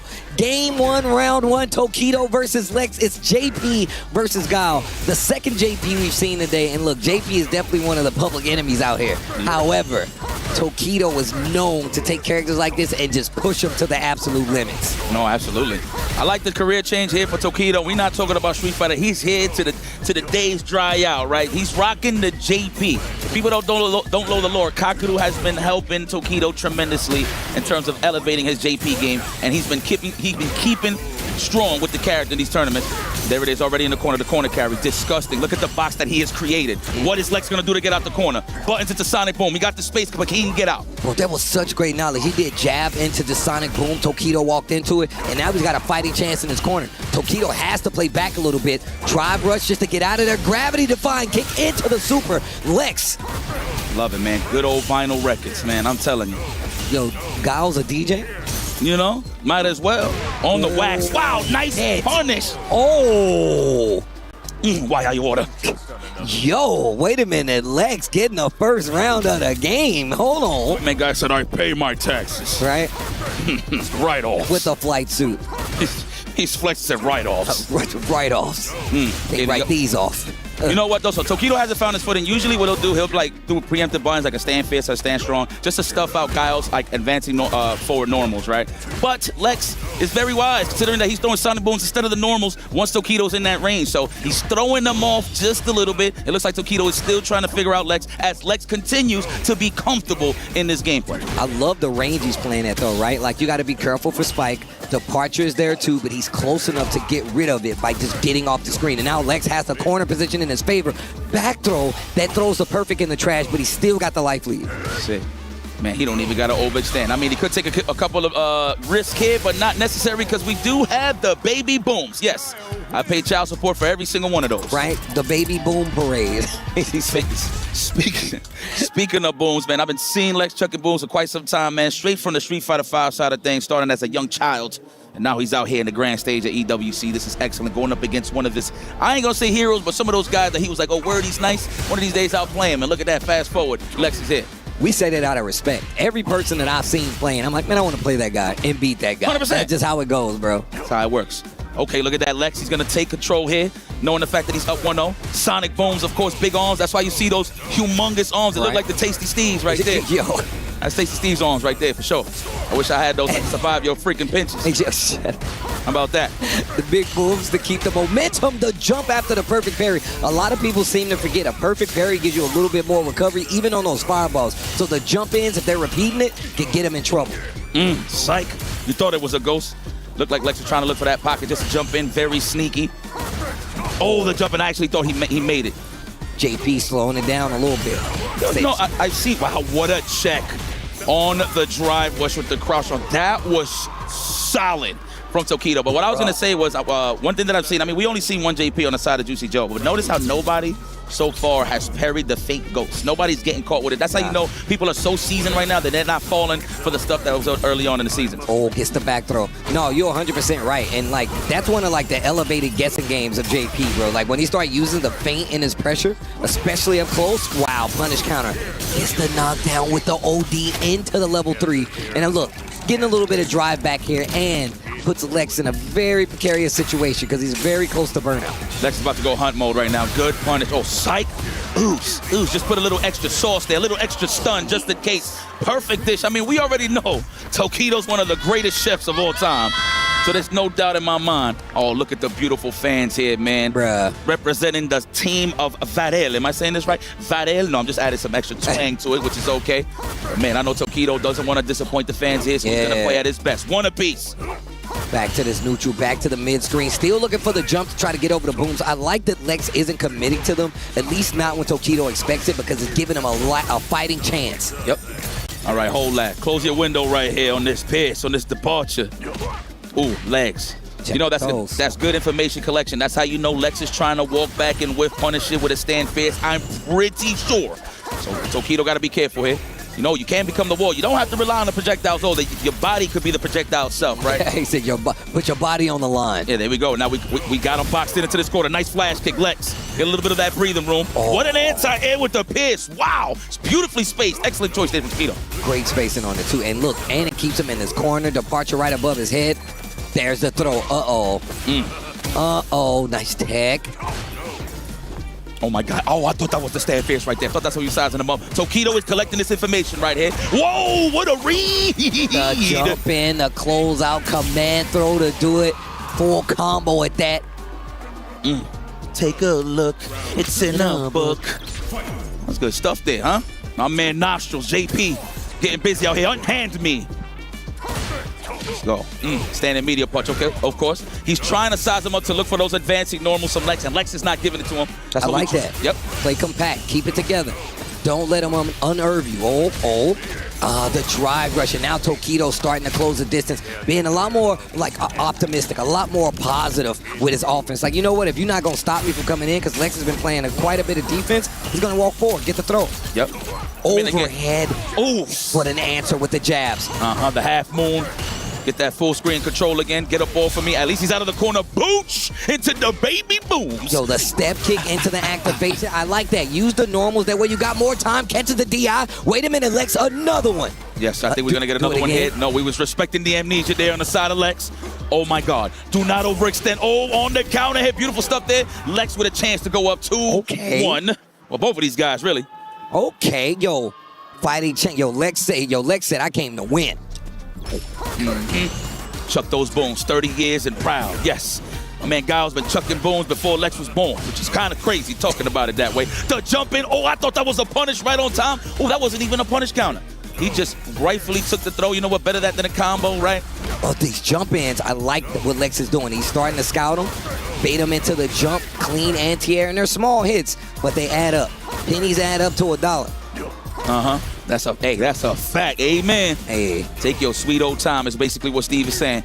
The low forward, there it is. Okay, back up. Give me some espacio. It is set. Wow, I thought he was going to do like a sweep afterwards. Man, hold this amnesia. Are you kidding me? Waited for it. Great knowledge right there by Lex. Finally decides to show the amnesia. He waits for it, gets the punish. Now he's got the momentum. The throw in the corner.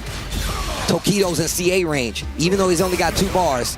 Good drive reversal. You know what? Just a buy time for the drive gauge. I agree on the side of Tokido. Wow, rodillas. That's knees in Spanish, Steve. Oh, my God. I like that meaty fireball just to snipe out the amnesia. But the half moon was there.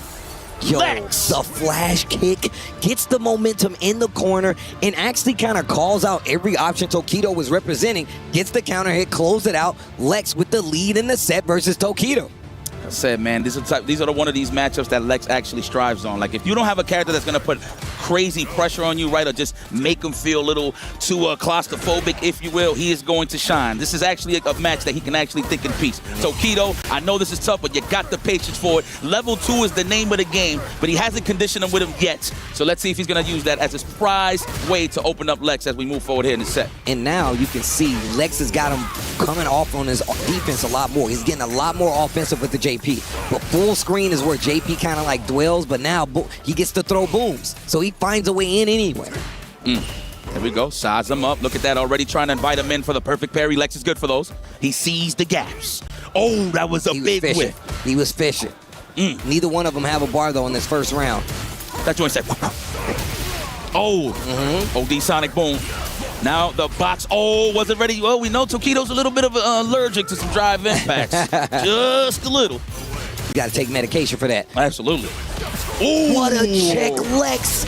Putting himself on set point. If y'all would have seen the finger guns that y'all just shot off at the time. It was crazy. The movement was wild. You know, I've just got to get animated, man. I love seeing some video games and good display. High level, of course. All right, the boots for the counter hit. No one home. The half moon right in between. Mash the block stun with the parry. That's one of the most greatest tactics I see in Street Fighter 6 when it comes to using your reversals. Oh, the overhead blocked. Nice. And you see Lex try to get that departure off the screen. Tokido try to meet some there to leave it there. And now he's fighting into this corner. Okay. Level 2 available on both of these guys, but definitely more important on the side of Tokido if he wants to hang in there. Lex almost close to that level 3. Good 2 sequences with big starters is going to lead into a victory here for Lex. Oh, he gets the pickup. He's getting closer to 3 bars, too.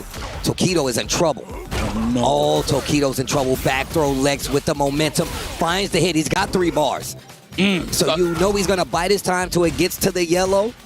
And then that next combo can get the kill. There's another throw. There it is. Doesn't even matter the starter here at this point. We still have 1 meter available on the side of Lex, but Lex is trying to attack the drive gate. Hopefully he don't get a little too thirsty, just throwing those limbs out there. And there is the Lavushka. Oh, we're trying to get out of harm's way. What a conversion there for Tokido. Wow. You're going to leave with something. Oh, wait a minute. The booms are there. The baby boom parade. Gravity defying kick. He said a baby boom parade. The baby boom parade, bro. They line up on the side of the streets. Staying out of that crouching medium kick range. Tokido starting to look comfortable. The feint. Punish counter throw, but it's a back throw. He's out of that corner now. Takes the space, but now he's looking a little gray, looking a little thirsty, and the parade is back up. Oh my God, he's almost on with the level 2 as well. How are you gonna avoid this? Tokido had no choice but to try to avoid it with a jump, but was in harm's way with the baby booms, and that'll do it for Lex. That is a big dub. Lex gets the dub 3-1 over Tokido. What a play. And the Gao play was looking crispy. He said it in the interview with Ryan Hart. He was like, nah, bro, I know who I got first, and I came to win anyway. Team Heretics Lex getting the dub versus Tokido. You know he's going to hold that for a long time. Well, unfortunate for the Tokido fans that's in the building. They're going to have to hold that L in their gluteus maximus. However, he is still in the tournament going to the loser side, so there's nothing wrong with that. Again, the competition is too fierce. I can't be surprised at this point. And once again, look, Tokido's not out of it. Obviously, this is group play. It's about how well you play on the overall groups. And look, this was looking really promising. This was definitely looking like a moment where he could run it back, but the last baby boom got the job done. Well, yes, guys, kick back and relax. We got more Street Fighter 6 here at EWC right after this.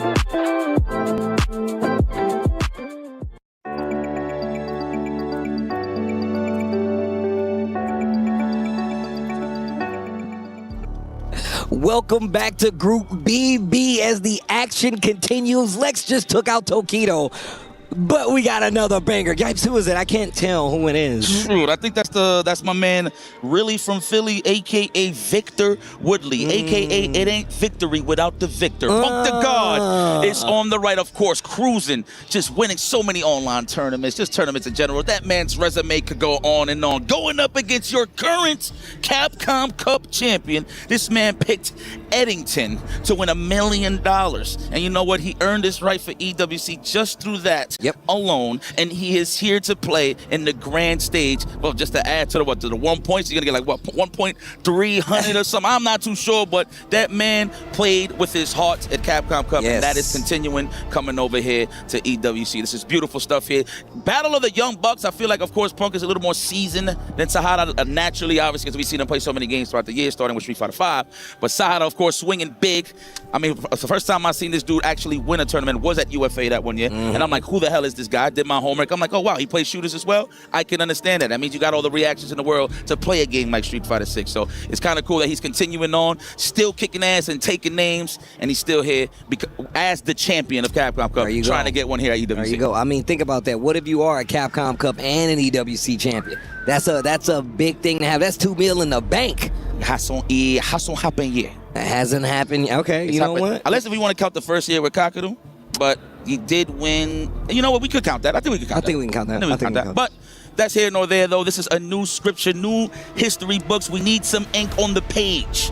Historical battles here. Live. Sahara versus Punk. Where else are you going to see this? Bruh, these are world caliber matches. These are top 16 matches that you are getting for 3 days straight here until we crown a winner. And look, man, Punk just had a great year as well, man. We saw him come from Evo Japan, had a great showing, just recently got engaged, and it's my homie's birthday, man. So look, more life to my guy, Victor Woodley. Punk, man, happy birthday. And hopefully you can get some dubs for the B-Day, you know? Yeah, you know, I had to punch his arm 27 times. You know what I'm saying? Oh, yeah, we still do I didn't do no punch buggies. I ain't do no punch buggies. Nah, he good. Now, Punk the God, of course, we've seen this man grow as a child. First time I seen him on the scene was, 17? He's 27 now. Jesus, how time is flying. Wow. It goes fast. Beautiful. Sahara knows who he's dealing with, so he's going to play his best gameplay, of course. All the way from the land of the rising sun versus Punk the God. USA, yes, but Philly representative. Opening gambit time. Gets the throw. And look, we've seen a couple of Eds out here, but this is a Capcom Cup winning Ed that we're talking about. But this is the footsie god himself, Punk. Yo, wake up OD uppercut. I think that's the textbook. If you want to follow the rules of how to really win punish and condition, Punk the God is one of those guys you want to watch. And he does it every week. Wow, what a catch there from Sahara. What the? That combo was kind of crazy. Ooh, looking for the shimmy. Okay, he's trying to get a little greasy there. You saw the big jump into the back dash. Let me get a throw. Crouch fierce? No, throw first, crouch and fierce later. It's coming. Oh, try to throw again. The challenge there from Sahara. Checking on the toes. The back jump, not going to get you out of danger, but another OD uppercut. Life lead in favor of Punk right now. He's trying to close out with the drive rush, but he puts himself in burnout to get it done. No anti-air from Sahara in this situation. You really got to be careful, though. Yep, respecting the dive kick. You don't know what it is sometimes, where it's a regular jump or a dive kick. Sometimes the dive kick just throw you off, right, so you can get that cross-up easy in the corner. So I'm loving that from Sahara, but good stuff from Punk for setting that trap. Oh, big punish. Win normals. Hello. To the corner we go. Wait a minute. Sahara looking a lot better in the second round. Stand medium kick on the way out. Ooh. Punish on landing almost. And he tried to do it the safe way with the stand jab. He wanted something guaranteed, but couldn't get the finish there. Ooh. Wait a minute. Caught you peeking. Stuck on the wall now. Back on the ropes. This is where it really becomes a problem. OD dive kick and then spins it with the uppercut anyway. Good data collection. Oh my God, the next one I promise is going to be regular into level 3. Imagine into level 3. That should be enough. Hold on. Is that enough? We've seen it in the past, but we don't talk about the past. This is the present. What are we going to do here? Absolutely not. Oh my God, we got to see it. What are you going to do, Sahara? Wow, the jump back. Are you going to get chipped out into the level 2? No blocks on the side of Punk. Is he going to chip him? Yes, he is. Oh my God, that series was both. Look at did you see how that match ended? Both in burnout, a sliver, a fingernail's worth of life on that bar. Nah. Damn, and all really Punk had to do was just walk up, size up, and see what he wanted to do. But he wanted that guaranteed block stun. But of course, holding North was on the side of Sahara for him to survive and finish that job. My goodness, high-level play here is being displayed. 1 round apiece, game 1. Best of 5 once again. Okay. Quick lead. Wow, looks like it was supposed to be an uppercut. A little bit of an input error there on the side of Sahara.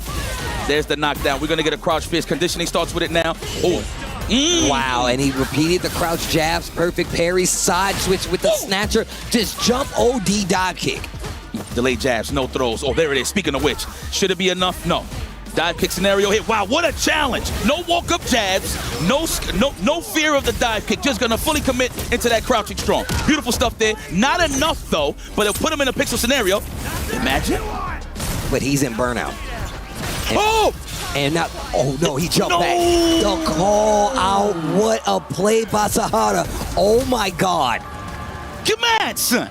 Bro, and Sahara, why does Sahara always look like he's smiling after he get the W? He's like, yeah, I got him. I feel like he's just talking smack about me. Look at his face. Look at the, nah, bro. No, he got this look like, I can't believe I got away with 2 jump backs. Yeah, It is what it is. You know what I'm saying? And that worked out. That was definitely the MVP of the game. Jump back for defense. Yo, the placement on the jump. Jeez, little shimmy. Not on your birthday. I mean, it don't even matter. It's your birthday every day the way you win, sir. So it's okay. Looking for that punish counter there on the flickers, the snatchers, excuse me. Big damage, big starter, and look what happens. This is your grand prize. Big damage. Get up in there, throw. Oh, too early. Wait a minute. Okay, Punk's got a chance. Sahara takes the throw. That whiff jab almost got Punk around on against him. Yeah, he's looking for those win normals right now. Punk's the guard. Oh, wow, the Cobra Punch. All right, he's trying to get that big damage. Oh, nice little jump there. If it was a dive kick or a button on the jump in, he actually would have got hit with that. It's over. He did it again. Come on, you got to be pooping me. Yeah, you know what I want to say. Esports. To the corner we go. There's the crouch champion. I feel like that's the first one we've seen the entire set. Backdash again to the corner into the level 2. Hakeem Olajuwon, Kenny Smith. Who was? Oh, I thought I was going to give them all of them. That was the dream combo. If you know, you know. Oh, wow. Crouch roundhouse. Wow, what a conversion. That was godlike. That was godlike. That man never blinked in his life. Bruh. Not with those kind of conversions. Sheesh. Back throw. Uh-oh. Punk stuck in the corner. Wake up, crouch jab. Try to get a button out of Sahara. He waits a little longer, finds the counter hit on his side. Sahara 2-0 right now up against Punk. Man. And he is really slowing his pace down to throw Punk off. Man, she looked like she's about to cry in emotion. Like, man, this guy is so pro. He's so pro. He's so pro. He's so pro. He's so pro. Oh, my God. Oh, placing on the crouch jab. That's a duff. I don't even say duff, but that was a duff. No, that is a duff. She ain't drinking with Homer Simpson either. Right. Let's go. Fall back and relax. The win normals for the spacing. There it is, the crouch strong. Punk with the great defense, though. You know what? Punk has been doing great on the defensive side. It's just in terms of really making it count when it comes to damage. Sahara is definitely on the lead on that side. Oh, wow. Little fake. Gets the trade combo, goes into the DI for Punk, and now we have Sahara in burnout. But we've seen the jump multiple times. He did it again. Burnout with the level 1. Sahara trying to go to set point. Man is holding North for real. But I mean, I don't blame him. I would have done the same thing. It's the fact. I'm so surprised that Punk is actually falling for it. And there you have it. Look at him. He's so happy. He's like, wow. I told you, bro. That look on his face, he's like, man, I did it again. He's done 2 back dashes. He's done 2 corner back jumps, and both of them have won him games, bro. Jesus. All right, Punk is going to have to really raise that difficulty setting. Punk the guard. How are you feeling? There it is. That's a beautiful start with the jump roundhouse. Drive rush for the follow-up, but snipes out the offense again with the perfect parry. Side switch, didn't commit to anything big. Punk is in a big life lead, and Sahara knows he's in trouble, so fights out of it. What a catch on the spin knuckle. Jesus, bro.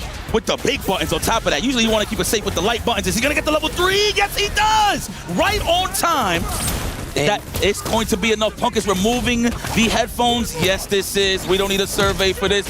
Beautiful finish here from Sahara. The Capcom Cup champion took it against one of the greatest ever, Punk the God. And look, man, Punk is ridiculous. But he has not had the best runs at EWC. It's just how it goes sometimes, no matter how good you are. But that could be anybody, bro. We've seen the best players come here after a crazy tournament and have the same thing coming. But Sahara going to take it 3-0 versus Punk. What? First and foremost, it looked like Punk was in his groove. And still Sahara slowed him down. I'm telling you, Punk was good, and in that one scenario where he up backs, that's what throws Punk's offense off immediately. And it was like one of those scenarios, yeah, you know what, I agree with that too. I would have smiled the same way. But man, beautiful stuff there to Sahara. Like, obviously, to fight Punk at a high level, it's crazy, man. So good stuff. But guys, don't go anywhere. More crazy matches on the way when we continue.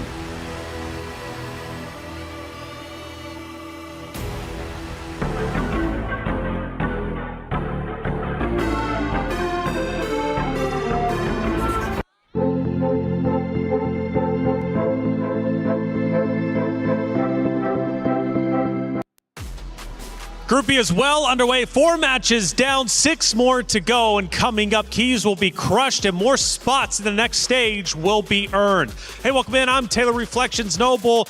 Of course, Logan Sama Vicious. Good to see you, boys. 4 matches down, a lot more to go. But breaking down the first one, man, Angry Bird Nephew. It was a banger matchup. Angry Bird was the heavy favorite, and for a reason, he gets the win.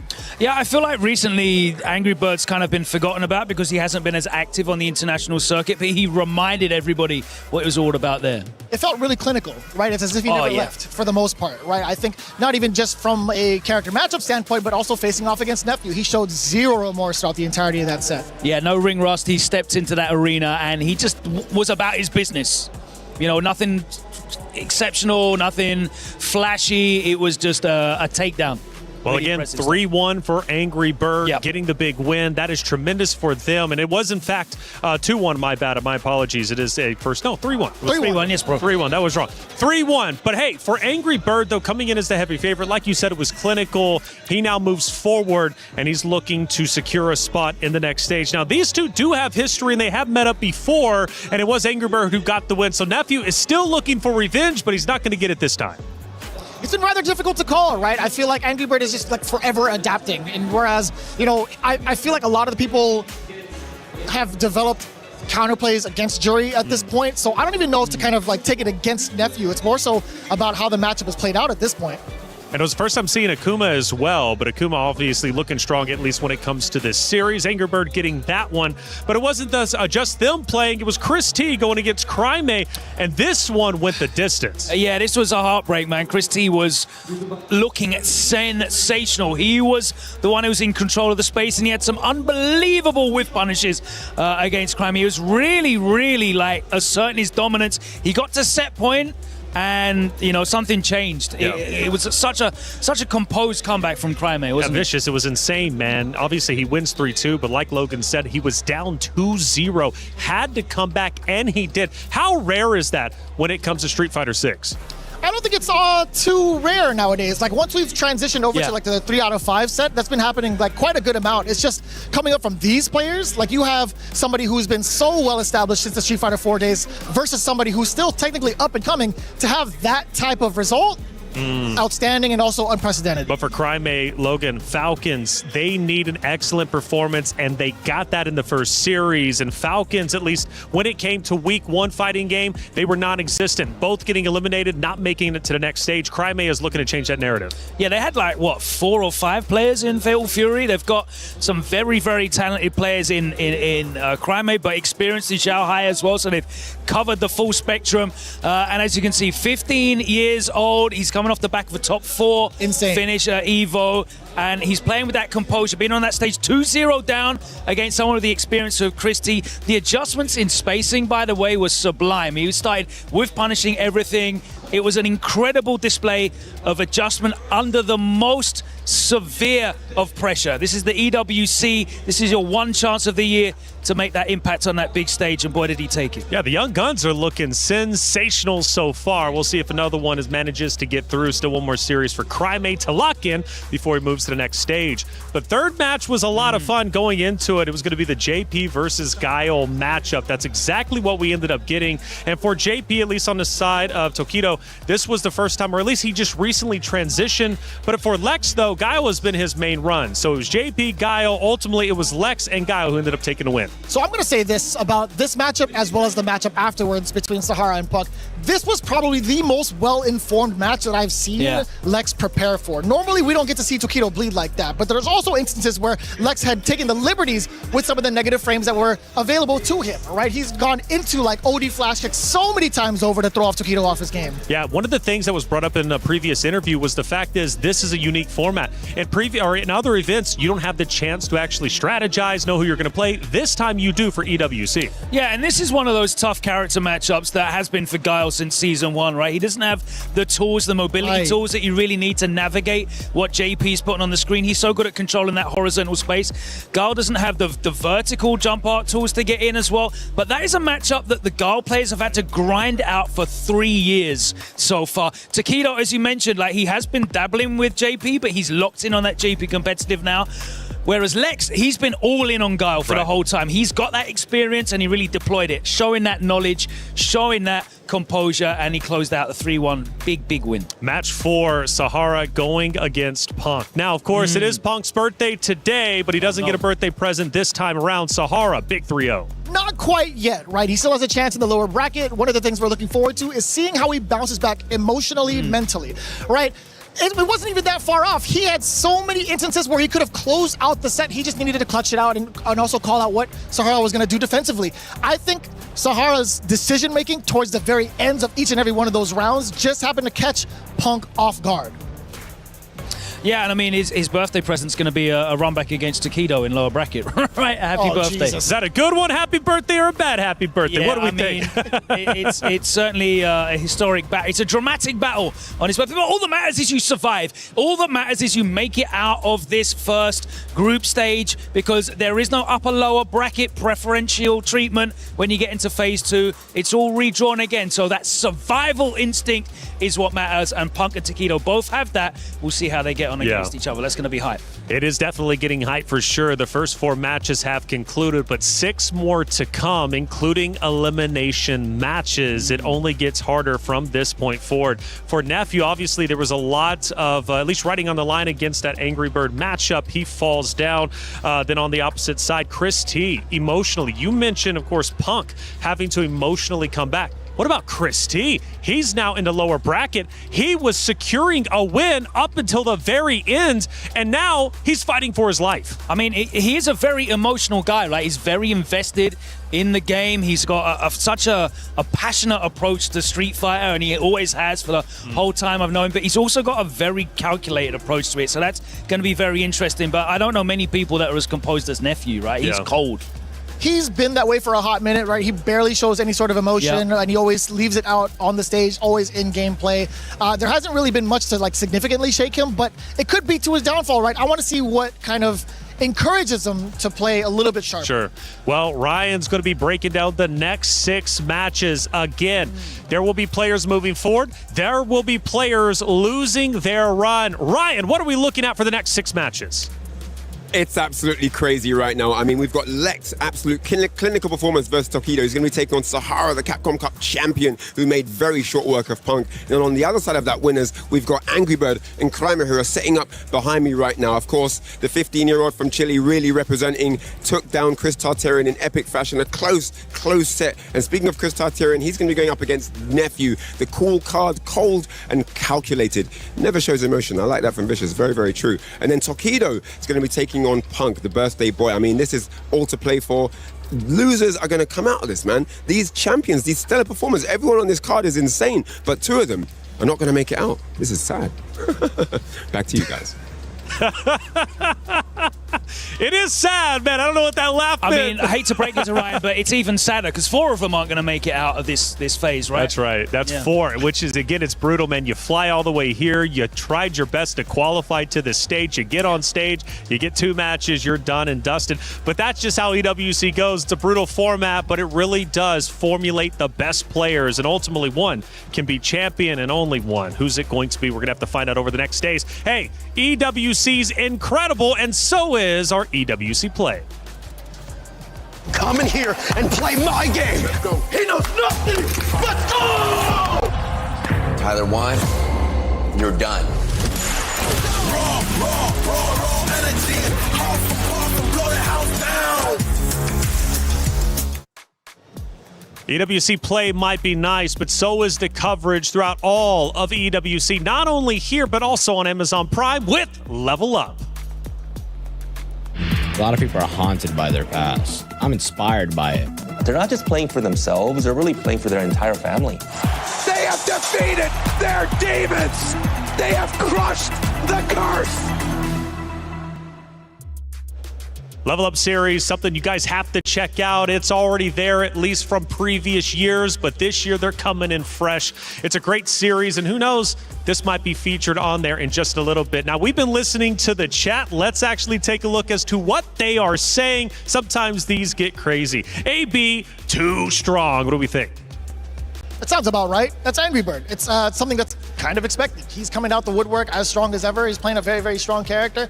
There's no doubt that there's any falsehood in that statement. One of the few people still sticking with Akuma, though. We don't see him that much, but yeah, it was a dominant victory. He just shut him down. Bodega match coming from the Gamer Panda. That's Ken versus who? Ken versus, Ken Ryu. Ken versus Ryu. Taking it back to the Bodega. Where's Yipes? He was talking about that in the opening video back in the day. No cats on display that time. So Keto needs to get Akuma or Ryu back. True or false?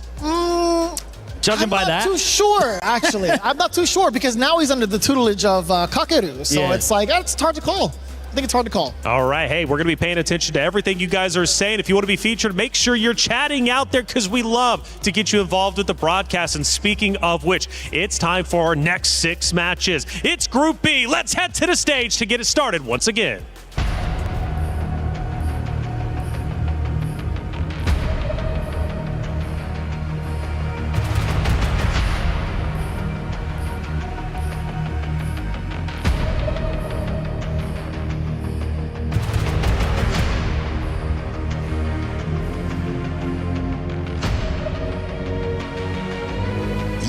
Yes, ladies and gentlemen. Of course, we are keeping things rolling with the action. And I gotta ask, are you enjoying the matches? Oh yeah. So far, everything has been absolute insanity. Did you see Lil Crime showing that poise? Reverse 3-0 over my brother Chris T. I gotta respect it. Hey, that was clean. I've also seen Angry Bird cleaning house, looking so solid. I love when I see Angry Bird strong, man. Yo, Angry Bird with the 3-0 over the Dark Lord, over the That's extremely difficult, ladies and gentlemen. But in the end of the day, Angry Bird showing that he is still in elite shape. Absolutely elite. And you know what? He's on the stage right now because he's about to face Nephew to be qualifying for stage 2 on Friday. Who do you got? He's definitely about to be playing against Crime. Man said Nephew. Put some respect on Crime. Hell no, man. On my man's Lil Crime. Bro, in all honesty, bro, he is only 15 years old and he is putting belt to ass like that, ladies and gentlemen. Much respect to my guy, but this next match is about to be a banger. I think it's about time we get it started, man. It's about time we get it started. Listen, it is time for Angry Bird versus Crime. Are you ready for Angry Bird Crime? Hey, shout out to the fan. It's been beautiful with the crowd. Shout out to the Reject super fans out there. We see you all. It is time to go to our commentators for the match. Big match, Angry Bird Crime. Who makes it to Friday? Y'all know what it is. Ringe and Jammers on the mic. And despite how hype I am for Angry Bird and Crime, that Ryan Hart segment where he said, "This is sad," and then laughed is still living in my head rent free. I don't know what's wrong with Ryan, but I love it. Don't listen to what they say. Watch what they do. He laughed. That was the real answer to the message here. But yes, we are here with Angry Bird representing Red Dune's new team from the Middle East. Going up against your boy Crime. Now, Crime is part of Team Falcons. They need to be catching up in the points in terms of the club championships. Now, the thing is, what's interesting about Angry Bird is he hasn't been able to attend many major events thus far. This is probably the biggest one he's done in 2026. He's stuck with the Akuma. People almost fooled me and said this character's off the cards, and I actually watched probably about 12 hours of footage of Akuma. I said, "You're all lying. You all are lying.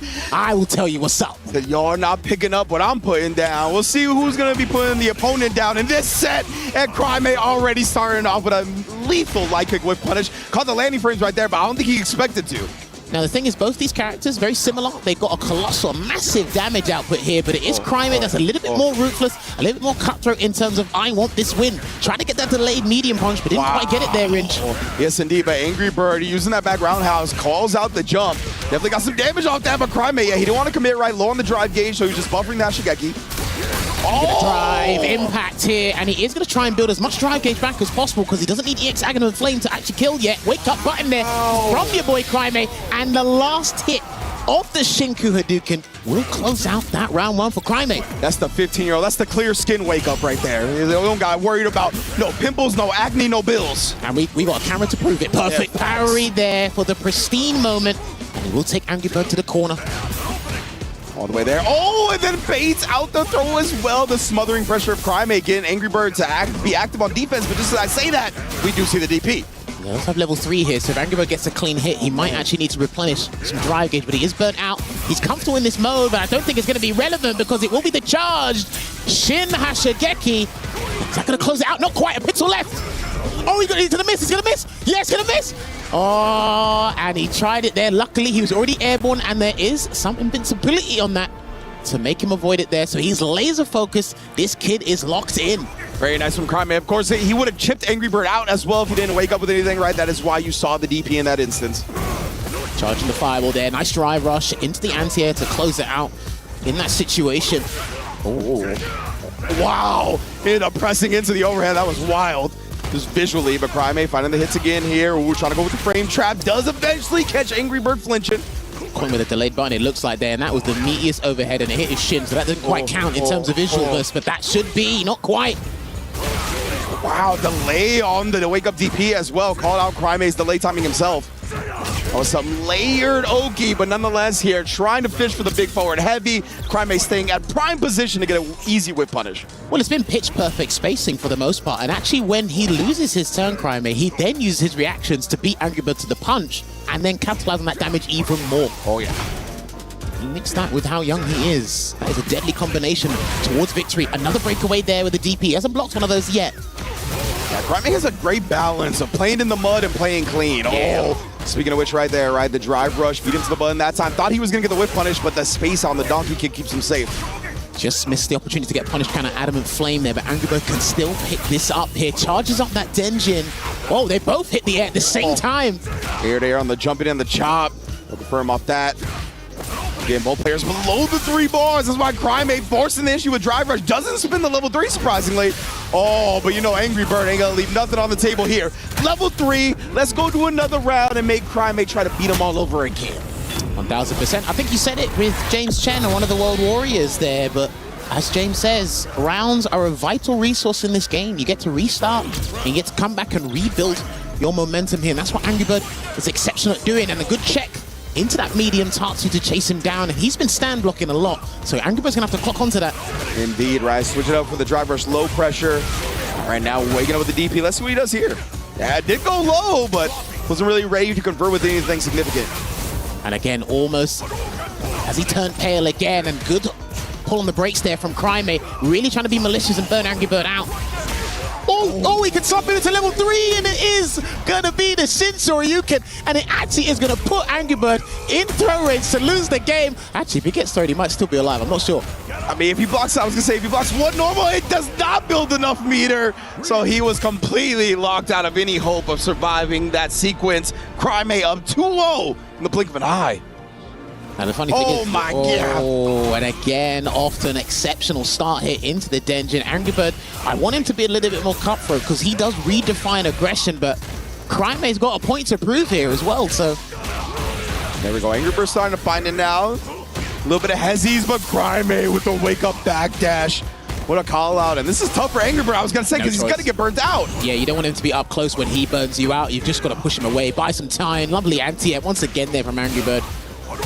Indeed here, and at least for Angry Bird right now, we're in the middle of the screen, right? We don't gotta worry about getting DI'd, get stunned in the corner. But he's gotta watch out for a jump, or Angry Bird might have to hunt for a demon flip. Good block there. That great block in the overhead, Ryu now. Ah, what a cancel! Sees the DI come out, and Crime shuts it down, even in burnout. This kid is on one round away. And again, now he's playing with hesitation there, and Crime does smell blood, catches him with the active frames of that standing heavy punch, got him boxed in the corner, another breakaway Ghost Shoryuken here. Crime is not going to let him breathe, he's not going to let this man breathe. That was off the heavy drive rush cancel, right? He's like Crime is not even trying to bait anything out because he's just getting lethal with it. Takes down Angry Bird. 3-0. What a convincing showing from Crime, who's going to qualify into Friday. Locked in, laser focus, brought the correct tools for the job, and he said, I don't care who's in my wake, we are here to get a job done. And I'm pretty sure the higher-ups at Falcons are extremely pleased with the start to this campaign here for our young Chilean. But I'll tell you what, it's not about how you start, it's how you finish. Because we need to see if we find this man on finals day, because that is super, super important there. But yeah, let's take a look back at what transpired there. I think he just beat him to the punch every time, man. That's pretty much what summarizes it. It really did feel like that, right? He was just a frame or two quicker on everything. And of course, we're going to take a quick break here at EWC and be back before you know it with more matches.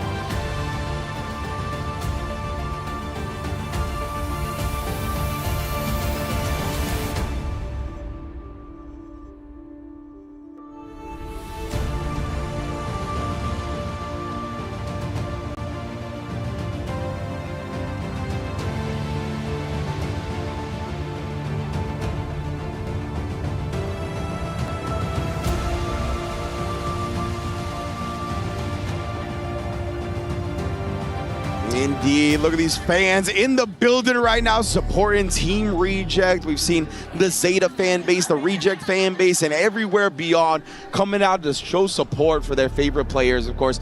But now we got another qualification match into stage 2 of EWC. It's going to be Lex versus Sahara.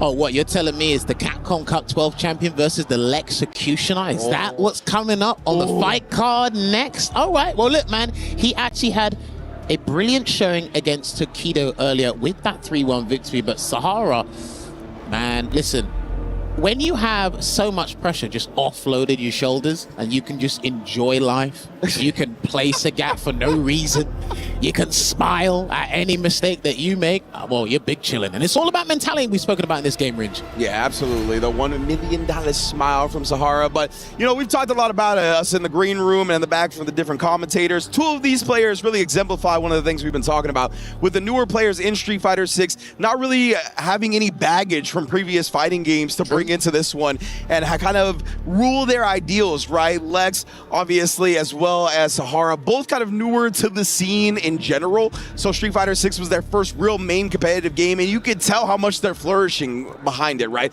There's not preconceived notions of how footsies are played or what rewards you should get for doing certain things in fighting games. They've really embraced Street Fighter 6 for what it is, and they've come out so successful because of it. Both of them have been 2 of the most consistent players we've seen grace the game. Yes, these guys have got that blank slate approach, and they said, okay, is this how we have to do it? Is these the win conditions to win? And again, these guys pick it up because momentum, we've spoken about, we've parroted it so much, but it is such an integral part of this game. And sometimes you could prepare in the greatest way possible for these big events, but on the day, just something flips on its head. But these guys, they said, you know what? I want to have a good start, and they're doing that. But unfortunately, for both of them, only one of them can qualify in the winner's side on this side of the fence here. Guile versus Ed. I think this is a pretty even matchup, to be honest with you. When either character has the life lead, they've got the tools necessary to hold the lead well. But Sahara's been pretty exceptional in Burnout, especially when he played against Punk prior moments, Ridge. Also, Sahara, I saw those Travis Scotts. I see where that money's going, bro. But beyond that, tried to go through the early boom with the DP, right? Just a little bit short on the horizontal range, allowing Lex to get a full punish. You can see Sahara already turning it back up. I'm going to get the forward throw here. Lex is respecting the damage output that Ed can dish out. That's why he's taking a couple of throws, but that was a sensational backdash there to get a little bit of damage and build some real estate from the corner. Yeah, Lex is extremely good at cycling through his defensive options. You will always see him be very active defensively, whether it be parry, throw tech, wake up with a button, backdash as we just saw. And what a play from Lex right there. Knowing Sahara was going to nullify, but hey, I'll be right there with the bazooka knee before you can get that projectile out. There's a situation, I think, with Guile especially, where it's how he monopolizes the space after a fireball. If you think you can kind of counter back with your own, especially in EX1, if Drive Rush Bazooka Knee gets you and beats the punch, that's punish counter, free damage, baby. Nice check there from Lex again. Yeah, Lex, right, he's been really challenging a lot of these knockdowns. Oh, but this time, Sahara, beautiful spacing, gets the whiff punish. Now we're in the corner. Oh, and again, he saw the backdash and wakes up with the crouch medium punch. Great reaction. Which means that backdash he got prior is going to allow him to wake up with buttons and then supers. Okay, it's unfolded now. I like it. The unravel of defensive options. That's what we were saying, right? The cycling through the defensive stuff from Lex, extremely potent. Right now, though, and then the throw tech, right? He's shown so many, but what a perfect parry into the punish from Sahara. Ooh, no whiff there because that has been a little bit nerfed there, that crouching medium kick from Ed, but it's irrelevant now because of the positional advantage that Lex is building. He will build up to that level 3, but the EX cycle uppercut breaks away. Indeed, right. Now Sahara's just going to go raw level 2. Good choice. Oh, but beautiful defense from Lex right there after blocking the first normal, straight OD flash kick through it. And now try to drain some of this drive meter from Sahara. Spraying it out here. Nice down medium kick anti-air, but solid punch is about to be completely depleted here. Pulls him in, and instead, he tried to go for a delayed tech there. You could see he was walking back, so drive reversal wouldn't work. ES flash hit wouldn't work. So Sahara knew what walk back covers. And Lex felt the need to tech in that moment because he would have died to throw, right? You probably don't see Lex tech in that moment if he doesn't die to throw. Tech there again. And remember, you actually build less meter and drive gauge from throw tech in now as well. So it's not as potent, but I'll tell you what is potent. It's going to be this damn combo from the Psycho Cannon. He's going to have to switch up the follow-up because he's not mid-screen. Oh, but that's still nice damage right there from Sahara. Waking up with a throw, gets level 1 for it. He needed the space again, garnered as much space as he possibly could, and the crouching heavy punch did not work because even that range looked ambiguous to us. Yeah, I was going to say, he found the dead angle right there, right? Where the hitbox for that crouch fierce was just nowhere to be found on Ed's jump in. So great angle of approach from Sahara, right? That's really the art that doesn't get talked about a lot when it comes to jump-ins, right? Trying to pick those dead angles to where opponents either have trouble cross-cutting or just lose outright. Remember, Flash Kick probably would have lost there as well because he didn't have his charge, so he had no choice but to use the crouching heavy punch there. But Lex, he's not going to let that phase him. He's not going to be deterred. He's going to go right back in and try and get a life lead here. Getting a hit early, knocked down. You saw a little slight hesitation before that, but now we get the perfect parry, Sahara. Because he wants to keep that momentum. Basically box him in, marshal him in that corner here. He's waiting for Lex to do another delayed option, but he respected it. Yeah, exactly right. You saw that Fierce was a slight delay just in case Lex woke up with something. And now he calls out the Snatcher with a DI. Set up shot. Interesting. He didn't go for a mix-up. He normally goes for a mix-up or a safe jump after that, but he's just playing it safe with the zoning because he knows his dry gauge is low, so he doesn't have to overcommit too much. Yeah, and Lex, right after that, his drive gauge was low as well, right? So you just want to set up shop, refuel, and go about it from there. It was doing a great job. I love that. Sending out the OD projectile, out prioritizing the fireball. Bait, lovely bait there from your boy Lex, and he will decimate that life gauge. Because I tell you what, there's been a couple of Psycho uppercuts that have been successful on his end. So sometimes you've got to make the Capcom Cup jabs twitch. And he twitched in the right way this time. Exactly. That was the very first interaction we saw. Sahara just didn't get a walk forward enough the first time. Oh, nice. Again, establishing the boom here. Sahara looking to jump over, but Lex always so clean with the anti-airs. Okay, perfect parry again. He's been perfect parrying a lot of those lights. And again, perfect parries and block strings now are actually more pivotal than on Wake Up. And that's why these guys are building momentum from those situations. See, ooh, Lex off that Fierce. Yeah, the big delay on the drive rush cancel just in case Sahara tried to reversal with anything. Back throw. Nice. He respected it. I think he thought he was going to flash kick or something there. 100%. He's going to build the level 3, and he's going to have to go into the crossfire somersault here. Take that round, and it will put one game on the board to make it 1-1 as the scores on the doors here. Lex is not afraid to put his cojones on the table, man. Like, he will make some big defensive reads that are real scary, like that situation right there, right, where he's minus up against the Snatcher, the Charge Snatcher. But as you said, Sahara thought he would reversal because he's been so frequent about being active defensively. But instead, he just goes with the throw, ends up turning the momentum completely around.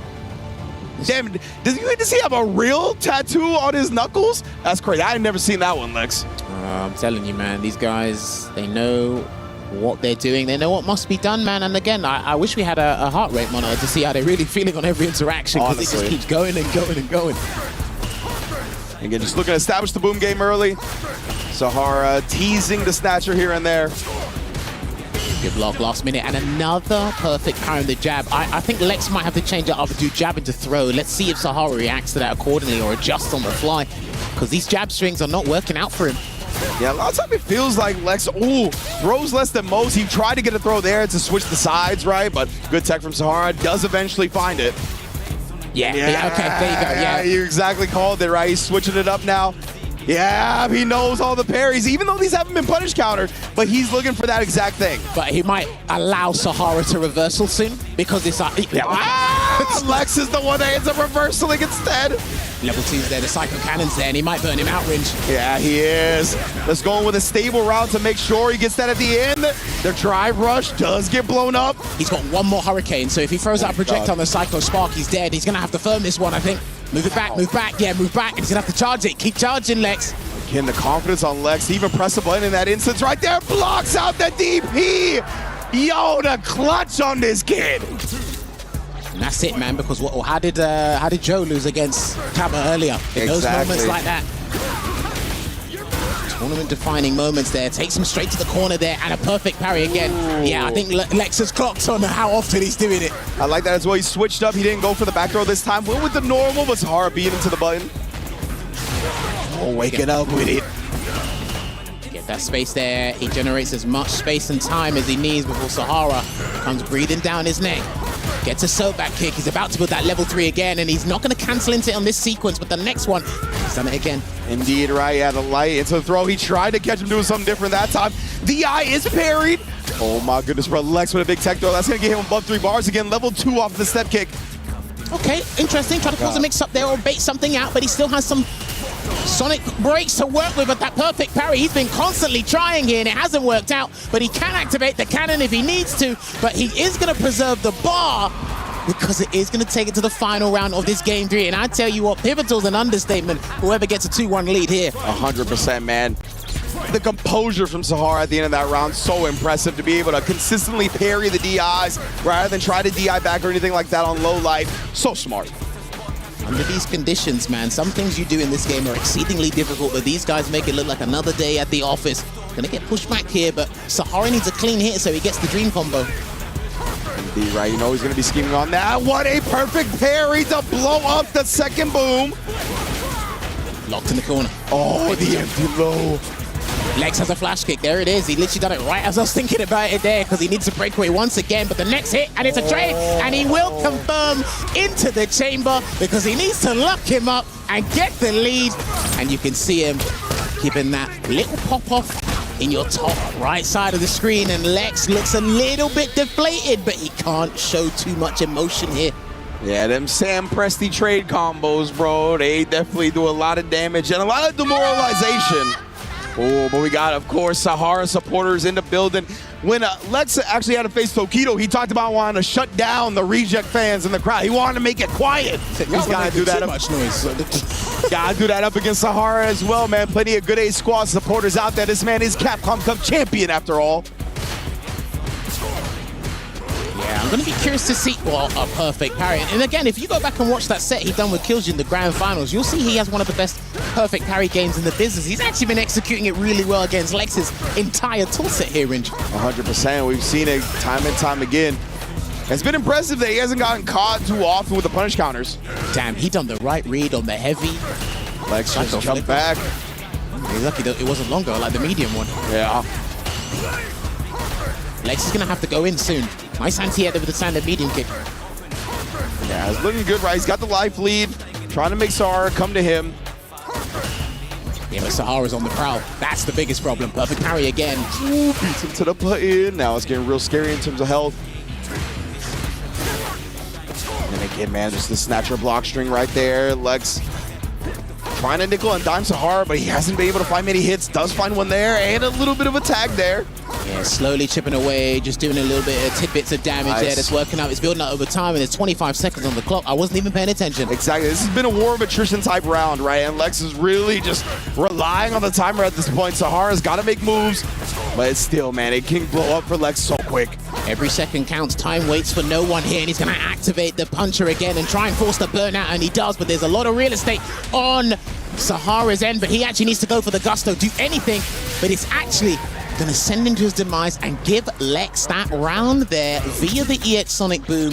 Strategical play there from your boy. Yeah, I love the sequence Lex with at the end there, but Sahara again, a whip punish on a snatcher at 99 seconds, huge backdash.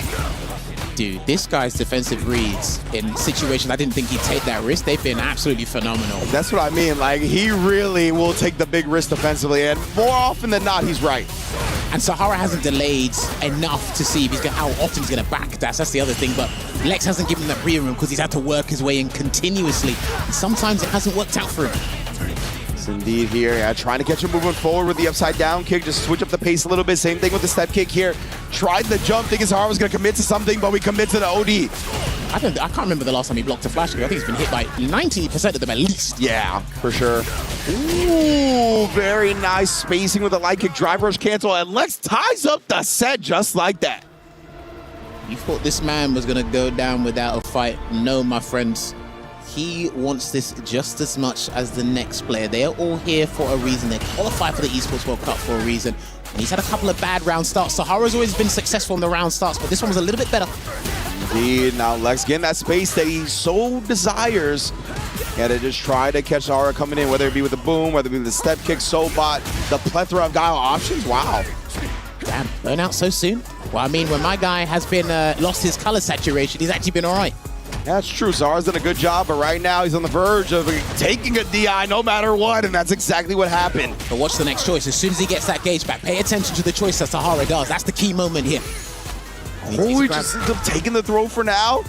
Oh, and Lex waits for him to do something on Wake Up, catches the backdash, and he is on set point.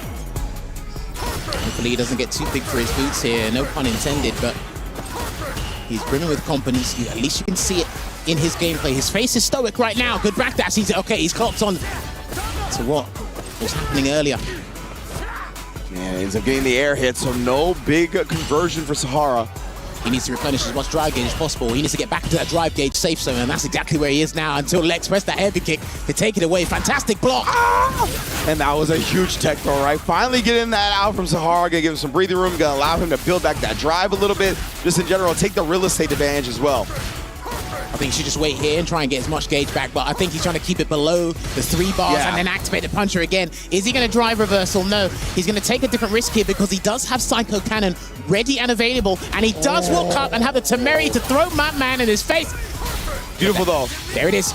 Lex continuing to just try to bully him down. Oh, and he ends up getting the back throw himself here. Keeping Sahara very low on the drive gauge. Builds some back with that parry, but you see he sends the boom and gets jumped in on. Oh man, we are going to a final round. The Psycho Storm with the last punch in that clutch moment from the punish counter jump medium punch, and it's all to play for. I haven't got a coin in my pocket, so I can't really make the call now, but I'm sure the players will do it for me. Oh man, how are we gonna start this? Boom, Sahara showing some respect to it early. Yeah, notice how he waited this time, because before he's been as ruthless as can be. Perfect parry on the bazooka knee. Lex still has options to wake up with, and he wakes up with a grab this time, Ringe. Both players just back throwing each other into the corner. Lex is the one that comes out on top. He's gonna activate the solid puncher yet again here. Draining that Sahara drive meter, dragon suplex. Tried it again, but a big back dash. Sahara's back in it. Back jumped away, and a delayed jumping heavy kick just to stop him in his tracks here. Sahara is exercising impatience. It's literally showing in his gameplay now. The stand medium kick, anti-airs have been so on point. Throws the parry attempt. Sahara cancels to avoid the punish counter, but he still gets burnt out. Tries to look for the chip. He jumps away and gets the punish. Lex qualifies in the stage 2 of EWC over the Capcom Cup champion. Man, oh man. The prioritizing of keeping him below that 3-bar threshold to never let him get any drive rush cancel pressure started. Amazing stuff from Lex right there. That really hindered so much of Sahara's game plan. I think let's go back to what you mentioned prior to the set even beginning, right? The thing you said to stand out, the thing to look out for and paint the picture, it was the defensive decisions. Those backdashes, those flash kicks, they played a massive role in propelling this man to phase 2. And I tell you what, looking back at these highlights, this is something we're going to have to analyze for the ages. But I tell you what, that was sweet victory there from your boy representing Heretics there. And you can see that, damn, she definitely wasn't happy with that. And we're going to go to a short break, but there is going to be more matches here after this.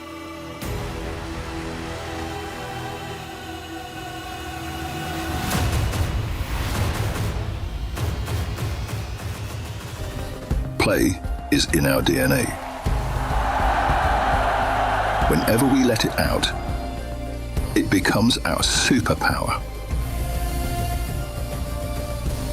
Now imagine an entire city being built to supercharge it. Kadir City, powered by Play.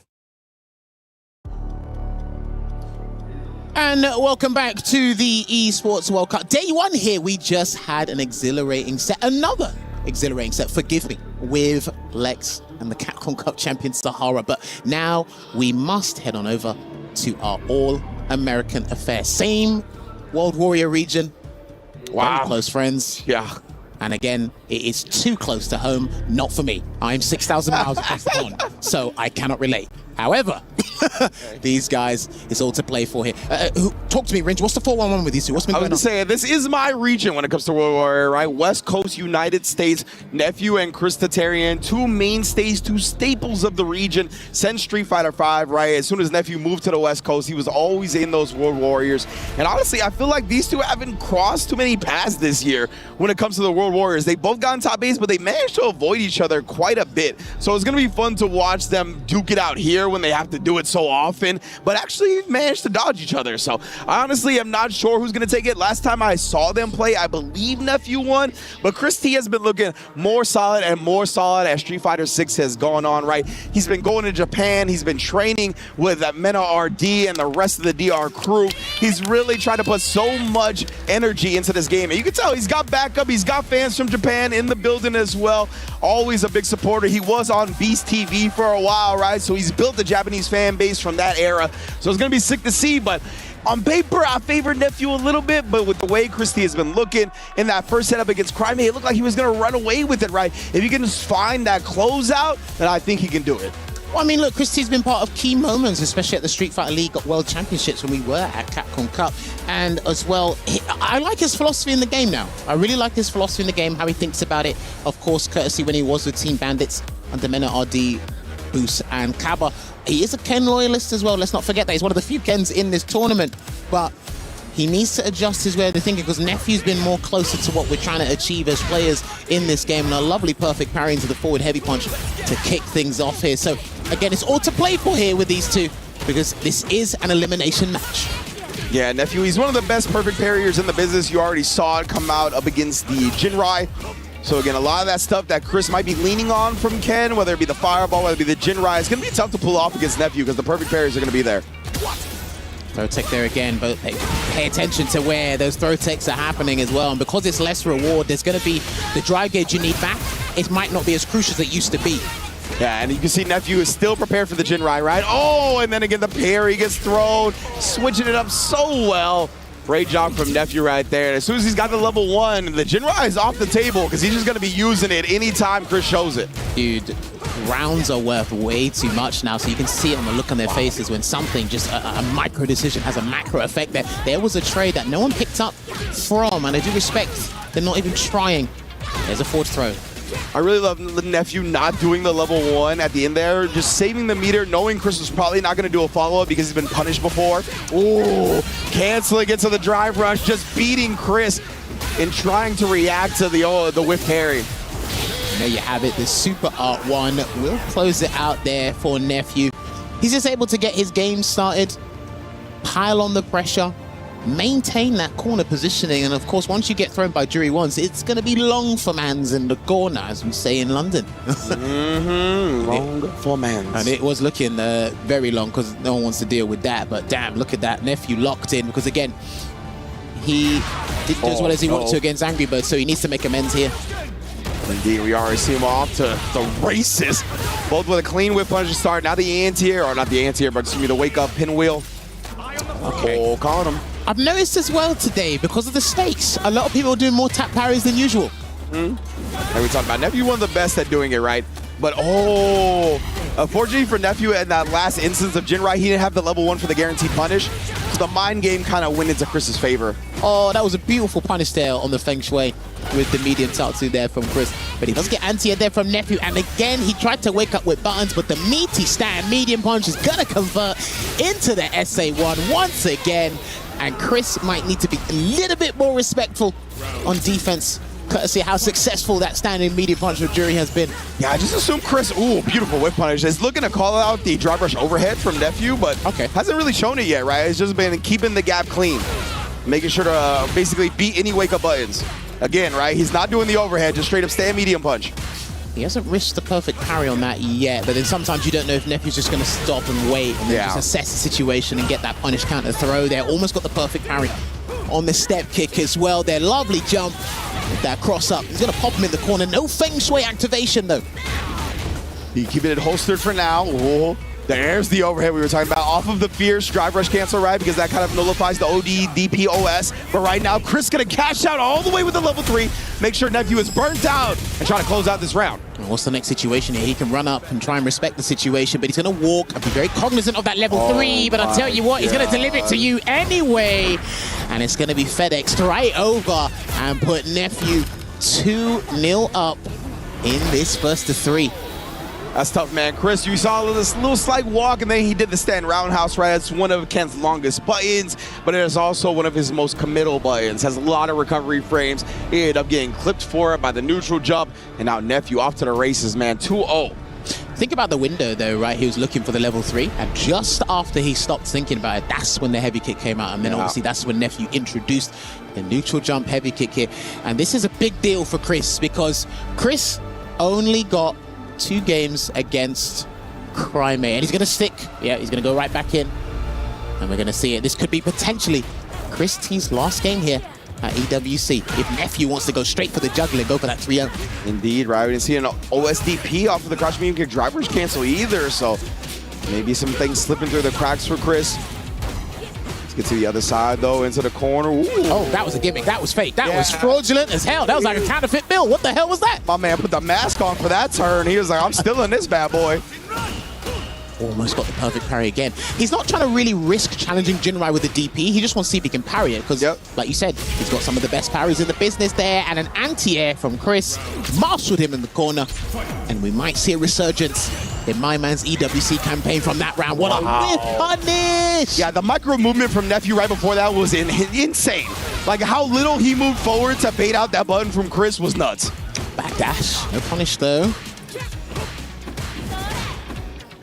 Oh man, just inside the range. No punish from Chris this time, and does finally find the perfect parry. He's been fishing for it after the Fujin. So the whiff punish there, and it's gonna give him the round. The full hog, excuse me. And he responded in kind, and we are looking at set point here for Nephew. Yeah, this is scary, man.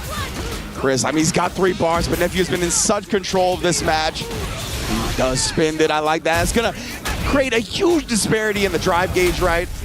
He could do Fierce, Drive Rush, cancel Fierce, so he might respect that level 3 again. Depends how Nephew's feeling today. Oh, yeah. Instead.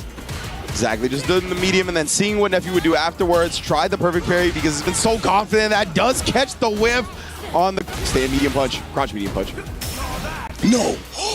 Okay, he avoided danger there by the whiff drive reversal. Luckily, he got a second chance here. Here's Chris. Blocked on the overhead. He's just standing up the whole time, but he's burnt out. Rinses his orb. This is guaranteed. This is guaranteed. Indeed, right. Once he risked the parry, it was all over. Nephew making the folks at home watch the cinematic, but we'll cut to the stage as he moves on to losers bracket semifinal for a day with the Capcom Cup champion Sahara to move on in EWC. Unlucky there to Chris, but absolute elation there for Nephew. He's a chill guy, but I tell you what, his gameplay speaks much louder than he does, so he is relieved that he did not get eliminated here, right there. But I tell you what, again, he's come with a purpose. They all come with a purpose, but sometimes it's who can execute it better on the day. Unlucky to Chris, he had moments to change things around in such a great way, but I think once Nephew snuffed that out, he just said, right, I'm just nipping this in the bud immediately. I'm not really giving you any breathing room to think about starting your resurgence. Yeah, that's the thing, right, is that Chris is like so sound fundamentally and so sound when it comes to the footsies and the ground game. But Nephew is right there with him when it comes to that, right? We have highlighted before, if you're a longtime fighting game fan, you know that Nephew has been roommates with Punk for quite some time. He's not roommates with him anymore, but they really did a great job in that footsies. But we're going to stage and talking to Rob for the Key Crush. Nephew, congratulations, bro. One more. You do still need one more, correct? Okay, make sure I'm factually correct. One more in order to make it to the next phase. And now you got to crush Chris Tatarian's key. That was 30 ball? What's going on right here, Nephew? Looking kind of nasty. Yeah, I mean, he stopped me from getting the Capcom Cup last year, so I feel like I had to get my revenge. Oh, okay, he needed that get back. My man Dark Neff had to spin the block. Now, some of y'all, I know Street Fighter 6 is growing. Oh, go ahead. I know Street Fighter 6 is growing. Some of y'all might not know. Y'all know about Nephew. Y'all know about Dark Neff. That's his alter ego.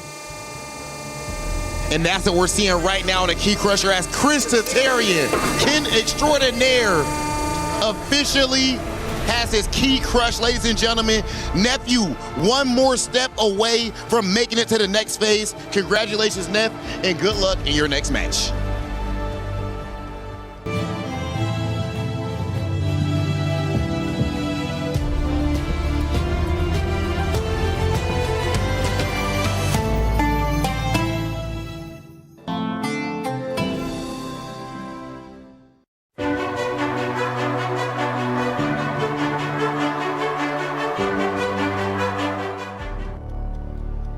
And oh man, hurts to see Chris T go down, of course, but right now we're gonna be moving on as Nephew one match away, and you can see the fans already clamoring for the legend of Tokido. Gonna be stepping into the ring against another legend in his own right, Punk the God. Man, it's gonna be a banger, of course. You heard Logan kind of allude to the historical significance of this matchup, Brad. I believe Mena RD himself said that EVO Grand Finals between these two was one of the most important matchups that FGC has ever had, because when Tokido succeeded in that, it really encouraged that generation of Japanese players that they can still be at the top, right? And that the new school of the Punk and everybody that was following that didn't quite claim the throne just yet. I'll also give you a fun fact that just popped into my head. I'm not sure if the guys mentioned it on the studio desk. We were kind of robbed of this match at Capcom Cup 12. Yeah? Because obviously Punk had some travel issues, so he couldn't go, so they had to actually substitute Punk with Higuchi. And then the rest is history, but we are seeing a fated match. Now, like they said, it's Punk's birthday. Punk has been part of tens, maybe more prolific moments in the fighting game community, as you alluded to and these guys discussed before with the EVO 2017. But even in Street Fighter 6, he's been part of some game-changing moments. I've got people outside of the community going, hey, I know that guy. That's the guy that did so-and-so. I said, yep, I know him. I definitely know him. It's going to be a fun one for sure. The winner of this goes on to face Angry Bird for that qualification match. So you already know you're in for a treat going forward.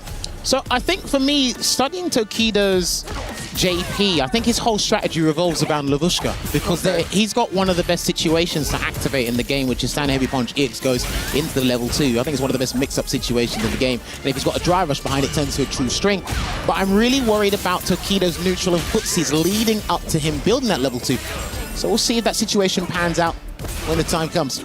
Interesting, yeah. Playing around the dive kick pretty well so far. We saw a little air-to-air snipe, catches out the parry attempt as well.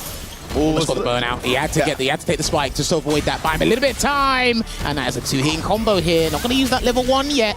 And he does get the two-piece off of the Torbaline in the corner. Punk is not off to a good start again, Ringe. And it's scary to reversal level 1 on JP, right? Because so many of his strings have projectiles in them. So even if you want to reversal that first normal, you might get stuffed out. With the crouch and medium punch. No sweep there from Punk. Rare sight, honestly, to see a medium whiffed and Punk not punish it. It's the jump, no perfect parry there. Got to get a punish on the throw instead. And there's an amnesia. Can he get the side switch? Not looking at it. He's just going to go full screen instead here. Build some drive, goes back before it really counts. Indeed, he's got level 2 now as well, right? Oh, man, just outside the range of that crouch. Medium kick, Punk already ready. Takes a grab. Wasn't afraid of amnesia this time round, because you've got to think about the thought process at this high level. You got away with it once. So he's looking to bait it a second time there. Here he comes. There's a back throw. With a back throw first. That's huge for Tokido if he wants to get into that range to start the level 2 shenanigans.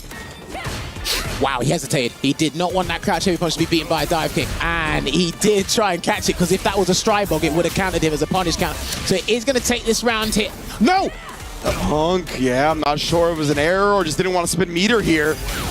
Oh, I tell you, someone who will spend that meter, and he's going to spend that cash on the interdiction here. It's going to send him full screen, and he has to be highly vigilant towards that super arc 3 from Punk. Indeed, right. Oh, and he actually catches him dashing with the OD departure. Ends up blowing it up because Punk tried to dash forward to get into range of that CA, right? They definitely wanted to call out the projectiles, take him off the table with a reversal super, but he needed to get a little bit closer before he was able to.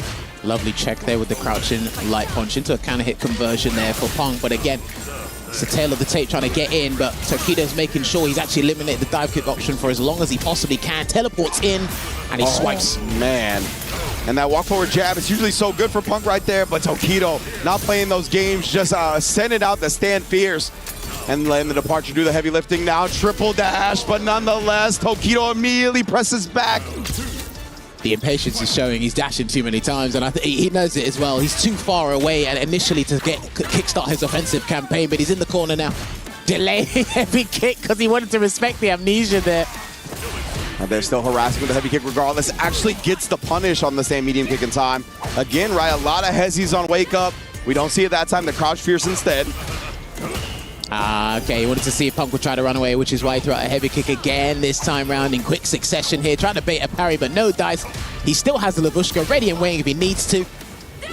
GP from Pong into the level 2 here, and he's got so little drive gauge. Oh, the fuzzy instant overhead was nasty. He's got the lead to play with it, though, and he slips his way out with the portal. And that's going to be a lock. And actually, damn, okay. I like that improvisation. All right. Yeah, that actually worked out for him right there. I was going to say if he was going to be able to get the DI after, but it doesn't look like he's going to. But instead, he baits Punk into a whip. And that's going to be a nice little spot. Tokido did burn himself out for that conversion, though. That's safe because of the burnout. Caught him reaching, and Punk, we feel the heartbeat. That's it. He had to take that slight gamble. I love that micro walk back into the conversion here and making sure he keeps that heart rate high on Tokido's end. Indeed, man. But overall, the mental stack, you know, you really highlighted the level 2. Tokido's got that again, and what a drive rush E-break right there. He's baited him because I think he's trying to read the swipe and he's not doing it. And Labushka's going to come out. He's almost going to be burnt out from this fringe. So if he wants to be cheeky, he can actually go for a different setup after he puts the departure out. Yeah. And we saw at the end of that last game, I'll get to that in a second here as we get OD Amnesia. Gonna be setting up shop, does preserve his drive, both with the parry and the throw tech. He jumped again! Oh, yeah, Tokido up 2-0 just like that. And yeah, I love Tokido being aware of the DI. We saw in the very first game, Punk try to call out that same string. He didn't actually counter the DI for it, but he didn't get punished. So Tokido well aware now, and Punk, you can tell the frustration is mounting right now. Trying to cool, calm, collect himself, as he's got 3 games straight to come back from now. He needs to go character select. And I think what really tilted him was those 2 jumps in quick succession. That second jump immediately after he went on the ground and it caught the recovery. Yeah. That's something here, but this is very important. Okay, he's gone right back in, I promise you. If he starts a miracle from here, my word, we're at the greatest event of all time. Yeah, I mean, he's definitely looking in the zone right now, but Tokido already able to establish some space, right? He's been able to work so well with that, and now a neutral jump throw bait. He is definitely trying to pour salt in the wound. He's too fidgety, he's too anti on defense. It's the tap parry, it's the DI on the heart, incorrect read, it's the throw tech. It's very uncharacteristic, but you've got to give Tokido credit for finding out the kind of the dent in the armor here that's working out for him. Yeah, the fact that he's recognized this, right? And he's picked ways to punish him for it. Again, another jump, catching the recovery of the roundhouse. Puts Punk on a pixel. Tokido is burnt out, though. He's got him here to defend himself, but it's not going to be the easiest thing to do as Punk answers with the magic pixel of all magic pixels. Double drive rush, level 1. We still alive. Bring that Prixie Dust. Bring that second gust of wind. Tokido not looking phased at the moment because obviously it is potential 3-0 for him. But Punk, he needs to throw everything and the kitchen sink. Maybe not that roundhouse too often, but oh, Jesus. Oh, man, at least he didn't pay too heavily for it. Managed to actually find another significant hit before Tokido did. It'll be tough now, though. Punk low on the drive gauge, right? He's not as keen at getting in Tokido's face. He can't really drive rush cancel without burning himself out. Couldn't quite check it. And now level 2 is on deck for Tokido once again. Beat him to the punch there with that drive rush into the jab. If you get to, yeah, good. Because Tokido will sometimes do EX Ghost, and you have to stop him from doing it. Gets a burnout here. He might be able to cheese out around back throw. Uh-oh, you're going to have to deal with it now. You are going to have to guarantee deal with this. Oh, my goodness, bro. Tries the parry, ends up getting clipped low afterwards. Tokido, nice please little don't conversion. wake up DP, please don't. Thank you. Ooh, woke up with a low. Instead, does burn himself out with the driver pressure. Yeah, he definitely tried to input level 3 to chase the jump back. That was the full force you saw on the top right screen. Double dash gets it, raises his fist to the sky as he managed to get a dub on the board and is still in this set. But again, he needed that, but look at the situation. He's kind of like forced himself. He's actually boxed himself in a situation where he has to do these uncharacteristic double dashes. You notified us with that triple dash. We seldom see the dive kick at the moment. So yeah, true. And the interesting thing is Tokido actually can't see his face on the other side of the screen to actually play with it. He's got to sense it through his gameplay. Which he's done a good job of so far, right? We've seen him go to those neutral jumps again and again, but Punk starting to settle down a bit. The challenge from Tokido once again has been on point, though.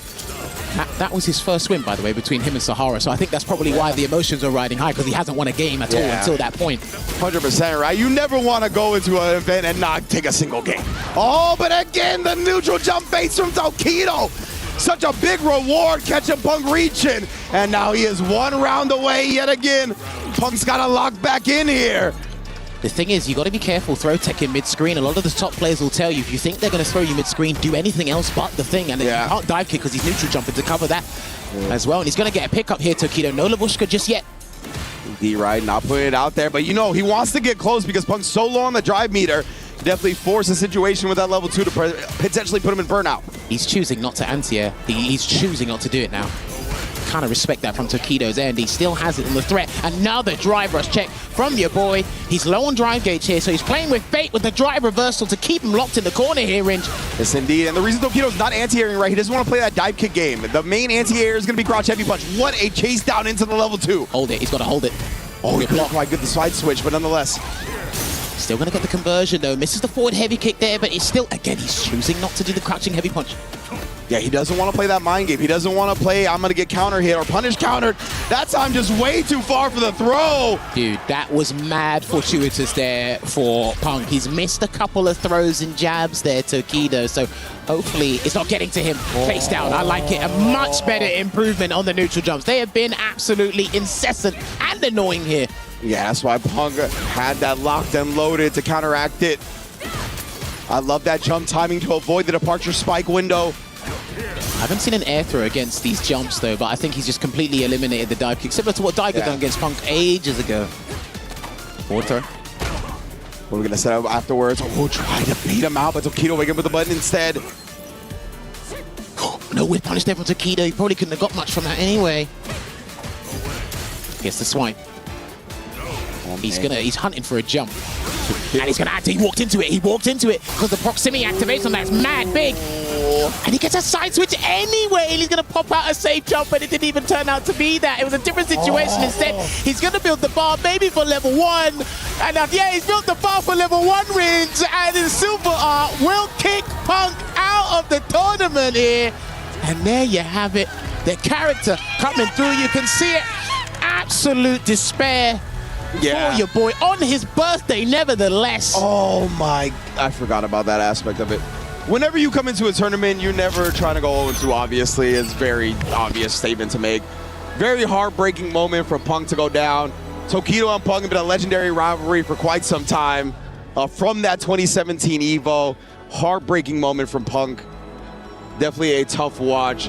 Nonetheless, a great showing from Tokido. He's going to be moving on to face Angry Bird for a potential qualification. But you hate to see it, man. It's one of the best players in the world right here. One of everybody's fan favorites. For him to go down early, that's just how much passion he has to perform at this level in these fighting games, right? So I love seeing the emotion on the sleeve. This is what we live for. This is why we do what we do. And it's a heartbreaker for Punk to go out this early. Bear in mind, he was runner-up to EVO Japan, our most entered player tournament with over 7,000 entrants. That's how he got here. Yeah. And to do that, and to come to the Esports World Cup, and then to have the results completely flip on its head when you're actually at the event. Yeah. I can imagine like your emotions completely flip on its head. Your heart rate fluctuates. And it's just unfortunate there because you want it to be longer. You want that just one more game. Yeah. Just to change the mindset, just to bring yourself back into it. And you can see it there, how unfortunate and how much it means to him, as Ringe mentioned before. And it always hurts more when you feel like you didn't play your best, right? I can't imagine Punk feels like he played his best this weekend when he got 3-0'd by Sahara and then 3-1 by Tokido. You know, at the very least, when Punk is on his game, is going to be 3-2. But let's go to the stage with Damascus to take care of the Key Crush. And it's time for the Key Crush. I cannot believe I'm saying those words live, but Punk went 0-2. What an incredibly ruthless tournament EWC is. But Tokido, it's time to crush Punk's key and keep going on that stage. He's got one more game to play to qualify for Friday stage 2. And he will be going for a fierce battle. Let's get that crusher ready and make sure that Keys gives us a very nice pop. Tokido moving forwards after fairly recently moving to JP. The training has been paying off. And there we go, Tokido. Congratulations, Tokido. Tokido, one more? Yeah, one more. But you have Angry Bird next. How do you feel about that match? We play a long time. Maybe the result is a tie so far, but this time I'm gonna win. This time I'm gonna win. You heard it from the murder face, the beast himself, Tokido. He will be back in a couple of minutes to play against Angry Bird. Congratulations, Tokido, for another win. And he will be playing for stage 2 on later against Angry Bird. See Tokido in a minute and more Street Fighter 6 coming.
Is in our DNA. Whenever we let it out, it becomes our superpower. Now imagine an entire city being built to supercharge it. Kadir City, powered by play.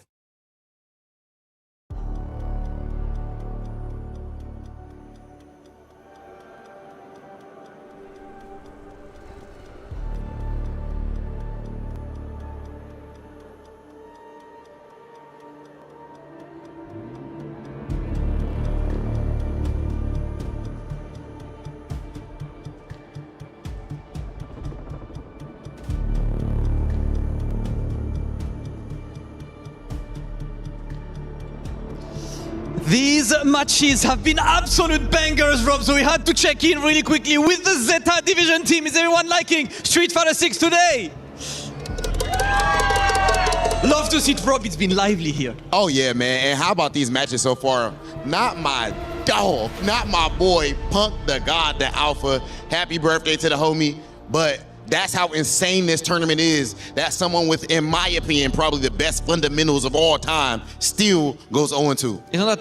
Isn't that Drop TV the best fundamentals of all time? I mean, I thought that was I didn't want to say the obvious answer. I heard he was nice. Thanks. Appreciate you, bro. I had to do it for a moment, but Appreciate I cannot believe that I'm saying Punk went 0-2. This is a sentence I didn't expect to say one day in my life, but it is what it is. That's EWC. It's ruthless. Our next match is the Capcom Cup champion in losers as well against Nephew, playing tournament life on the line. You know, we've been talking behind the scenes, ladies and gentlemen, and I want you to pay attention when you're watching Sahara, when you're watching him play. The way he smiles in between rounds and crazy interactions, because he is what? A millionaire, okay? That man got $1 million.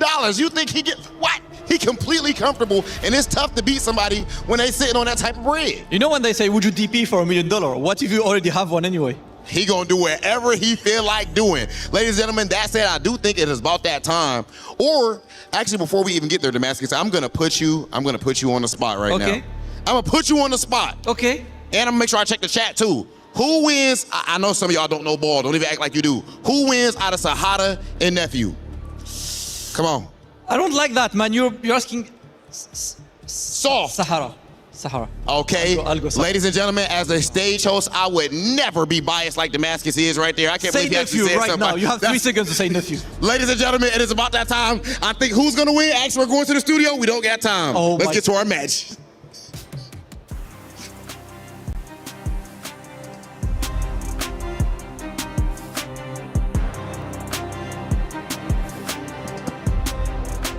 Damascus, you biased individual, you. I can't believe you would give your prediction like that, Stu.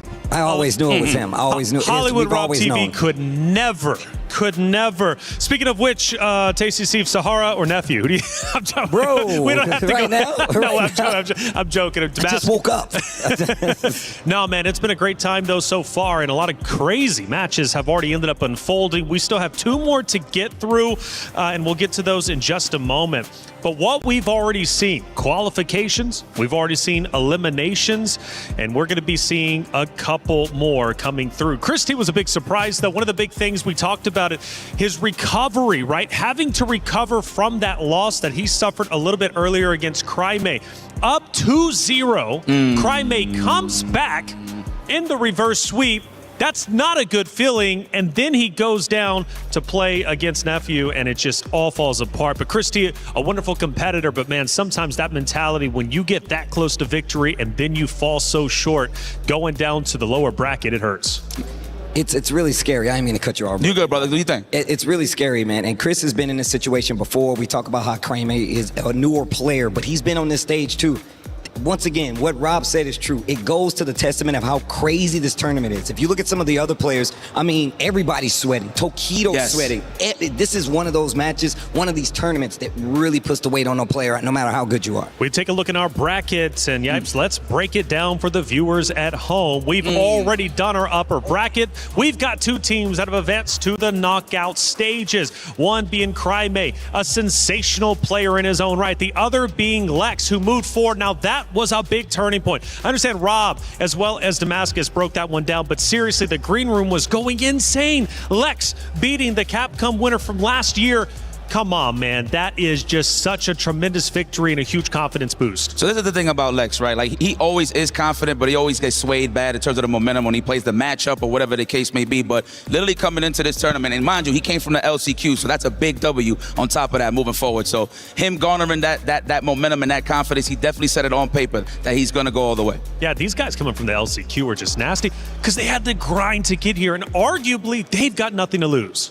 I mean, look, everybody knows, especially in fighting games, if you make it through the LCQ, no one can deny what you've done. Yeah. And on top of that, it keeps the momentum going 100%. Forward. Lex coming and beating the Capcom Cup, the right now reigning Capcom Cup champion, that is a big dub for him, no matter how you slice it. Yeah, no, it's crazy to say the least. I mean, there's so many storylines, even Xiaohai coming up tomorrow, you know, changing orgs and then giving up his guaranteed spot, re-qualifying. What a god. What a god. Well, he already achieved that, right, by just winning 2 back-to-back. He's looking to become even more. He's going for the Triple Crown. Ooh, my goodness. Let's take a look at some of the comments that ended up popping up throughout those series. And these are always fun to watch. I'm actually taking Steve, you take that first one. What do we see?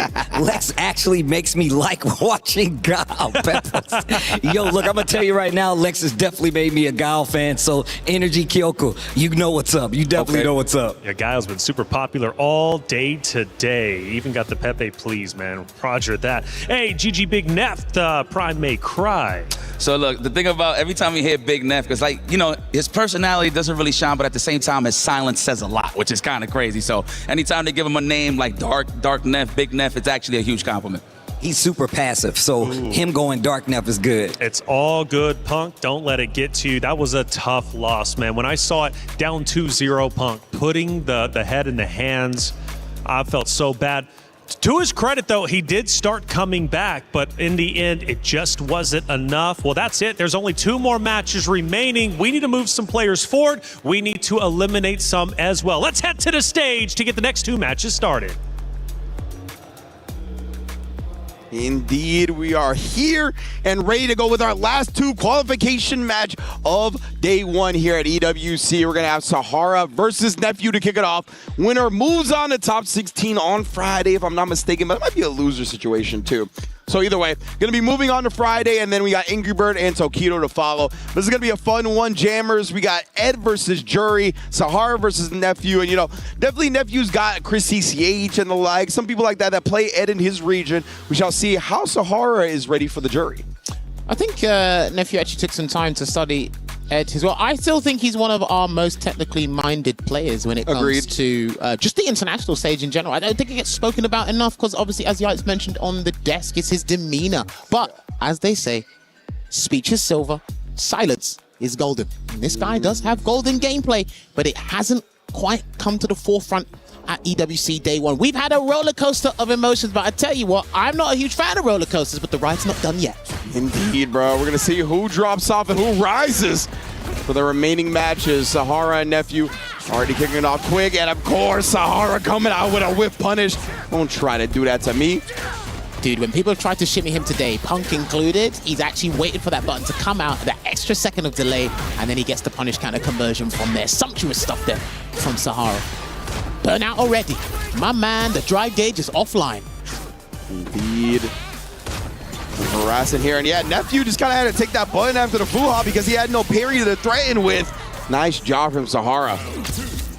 That's it, take it round by round, game by game, and he's got that Super Art 2 locked and loaded. A fantastic improvised pickup there from Nephew. Shouts to the juggle system in Street Fighter 6, I love it. Yeah, right there. Sahara kind of fooled him a little bit with the quick rise rather than the back roll. Ended up Nephew in the corner, but he just back through him to took the stage back. Dude, he's exhausted so much drive gauge there, but he does get rewarded with the hard read straight into the corner here, and that was absolutely tasty damage there. Loving that. Ooh, nice hesitation from Sahara right there. Utilizing the crouch light punch instead. Oh, Nephew just outside the range of parrying the snatcher. Jump again, and there you have it. I think he was flicking out way too many medium kicks, and Nephew took a gamble with that jump. I actually respect him being observant, that astute. And going for the hard read once again with that jump. So Sahara's gonna have to swap it around, and that didn't combo because it didn't say counter hit on that jump in medium punch, so the dive kick miss. So he will have to lose, unfortunately, about 45%. Look at that get shaved off. My goodness, bro. Health gone. Oh, and then the fierce whip punish set up perfectly as well. Sahara is rolling right now. And a perfect parry there just to mix it up. Good discipline there on defense from Sahara with the block, but no level 3 yet there to cash out. Oh no! Ends up getting clipped as he gets hit by the jab. Nephew not expecting him to end up getting clipped. And yeah, you can see Sahara again land the smile out as it falls his way.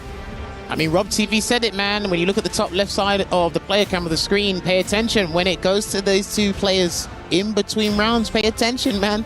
Because again, his demeanor, his composure, just his attitude towards life in general has had a dramatic shift, I'll tell you that much. Legitimately, man. And so many of these instances where players are going to be sweating and their heart's going to be beat out of their chest, Sahara is just smiling along for the ride. He said 250,000? Man, that's 2,500 to me, bro. Yeah, bro, so you know. Talking to $1 million man. Punish. Clean punish there from Nephew, and he's actually going to opt to go for an even greater situation subsequently there. You hear, oh, cut off at the pass right there, and then reaching, thinking he was going to die to a throw. Of course, he was in range to do that, so a little bit more willing to tech. I thought he was going to do EXDP from that juggle situation. I thought he would have enough juggle points to do that, but again, he didn't take the gamble. And lovely anti-air there with that psycho uppercut. Going to chase him down with that kill rush, and he walks into the medium kick for the conversion here. He's going to store up that level 2 here. And he done a frame kill with that crouching heavy punch there, Ringe. Indeed. After the Renko kick, yeah, the Renko kick is a heavy button, right? So canceling that into the drive rush cancel, going to be easily able to bait out the DPs. Does it again as well. Sahara try to go straight back to the well, only to find it dry. All right, Feng Shui engine activated, and he might have to take the empty jump because he is dehydrated, as Yates would say. Good block, and he's still having that great defensive sequence there. Manages to escape, but a little bit of a punish on the way out, and he is going to close out this round with that Psycho Chamber. Managed to wake up with that button and turn it around just when you thought Nephew sunk his fangs into his neck. Yeah, I wonder if Nephew was just holding back instead of down back or what, because he drive rushed at him, didn't press anything, didn't get counter hit. Must have been trying to base something out, just not expecting to wake up low.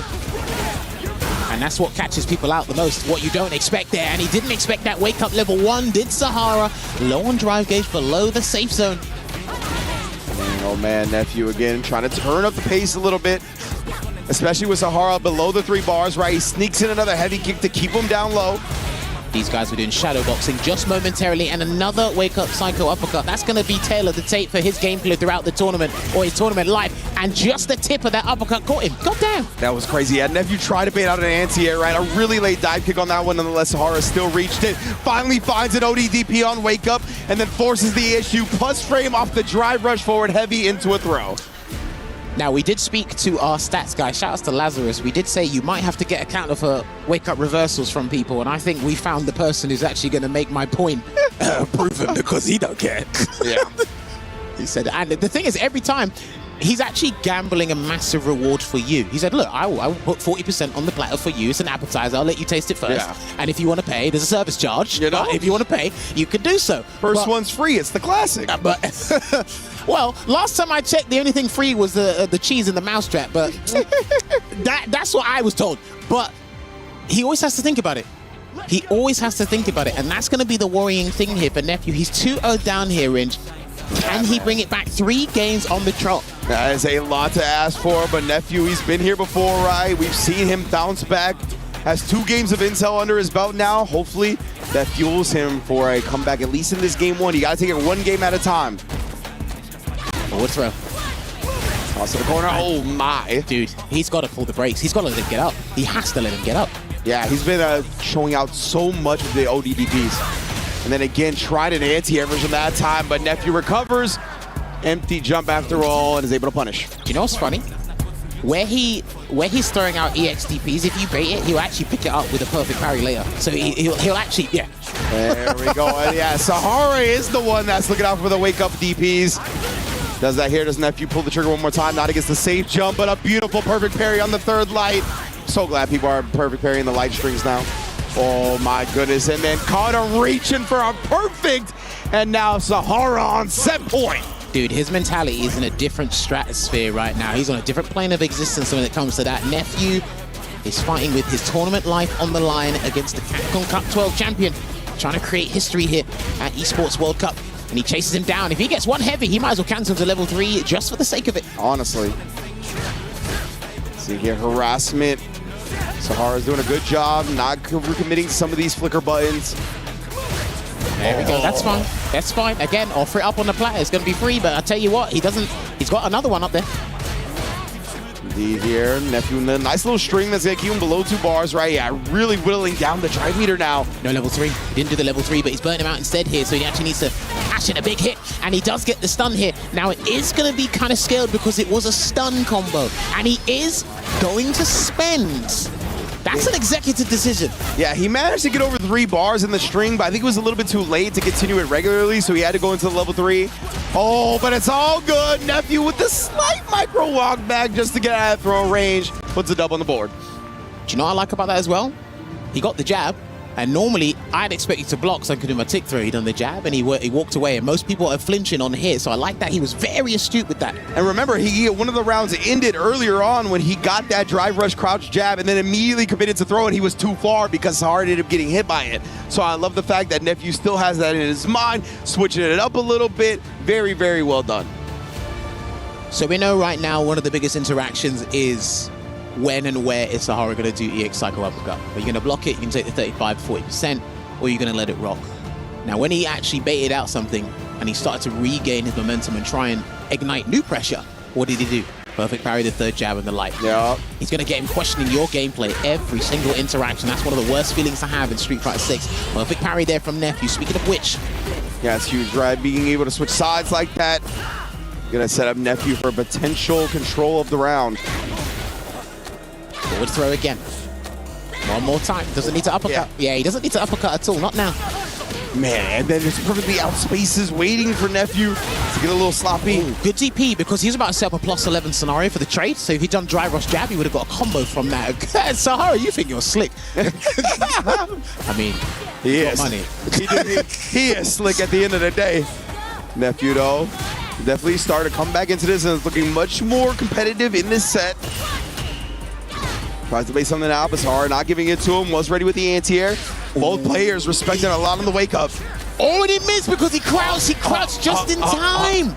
I don't know if the button was too fast or maybe he recovered later than expected there, but it was serendipitous there for Nephew, and he might be able to bring this to 2 apiece. It's looking like it's going that way so far. Gets the overhead as well. It's a nice starter for Neff. He's going to keep the meter holstered. See if he can make another big hit happen here. Sahara trying to fight out of the corner, but got caught charging the snatcher. And that is going to be a 2-2 tie. Real quick like for Big Neff. Dark Neff showing up in the building, substituting that alter ego. He said, Neff, step aside, let the big dog come in and bring us back. It's the 1-1 now, and notice how there was no EX cycle uppercuts in that round. Yeah. Funny how that's a life-changing moment, isn't it? Ah, interesting, you know? I don't know, if he lets him rip now, that'd be hilarious. But to be fair, it is the qualification match. It is, man. This is lives on the lines right here. You win this one, you go to Friday, you lose, your key gets crushed. And in situations like that, man, Sahara, being $1 million man, I think he's gonna let the DPs fly. This is a key crushing match. Nephew, it's all to play for. Sahara, it's another day at the office, but he wants to create history. And there's the whiff punish with the standing heavy punch. And he will convert into that Cobra punch and pop him in the corner. Hopefully Nephew doesn't break too early, Ringe. Oh, man. What a call out right there on the tick throw. And again, catching Sahara reach. And he's been very active defensively now. With only 2 bars, I can't see him waking up with a DP. He does not. Backdash again! That was exquisite there from the Capcom Cup champion into the MC jump just against the tap parry. Oh, players here. Dude, this is exactly how Lex beat him. This is exactly how Lex beat him. Lex waiting for the tap parries and the Cobra punch. No one, I promise you, at least at the time of me watching this game, no one has perfect parried that move. So he's awake and he's here. Oh, the perfect parry, but it was OD, right? So it was 2 hits. Sahara couldn't immediately just take his advantage back. Damn, that two game leeway is not so good now, and he's going to get a fat punish counter combo on that jumping medium punch there. Interesting how his defensive choices are not that fruitful this time round for Sahara. Indeed. Oh, caught Nephew trying to press in that instance, and then again shutting down the drive rush, keeping him locked in the corner here. Sahara, I was going to say has complete control, but Nephew with a big tech throw, cuts him off in the pass again, tries to bait out, and he doesn't get punish counter because he cancels the drive rush, but it is inevitable at that point as we go to a final round.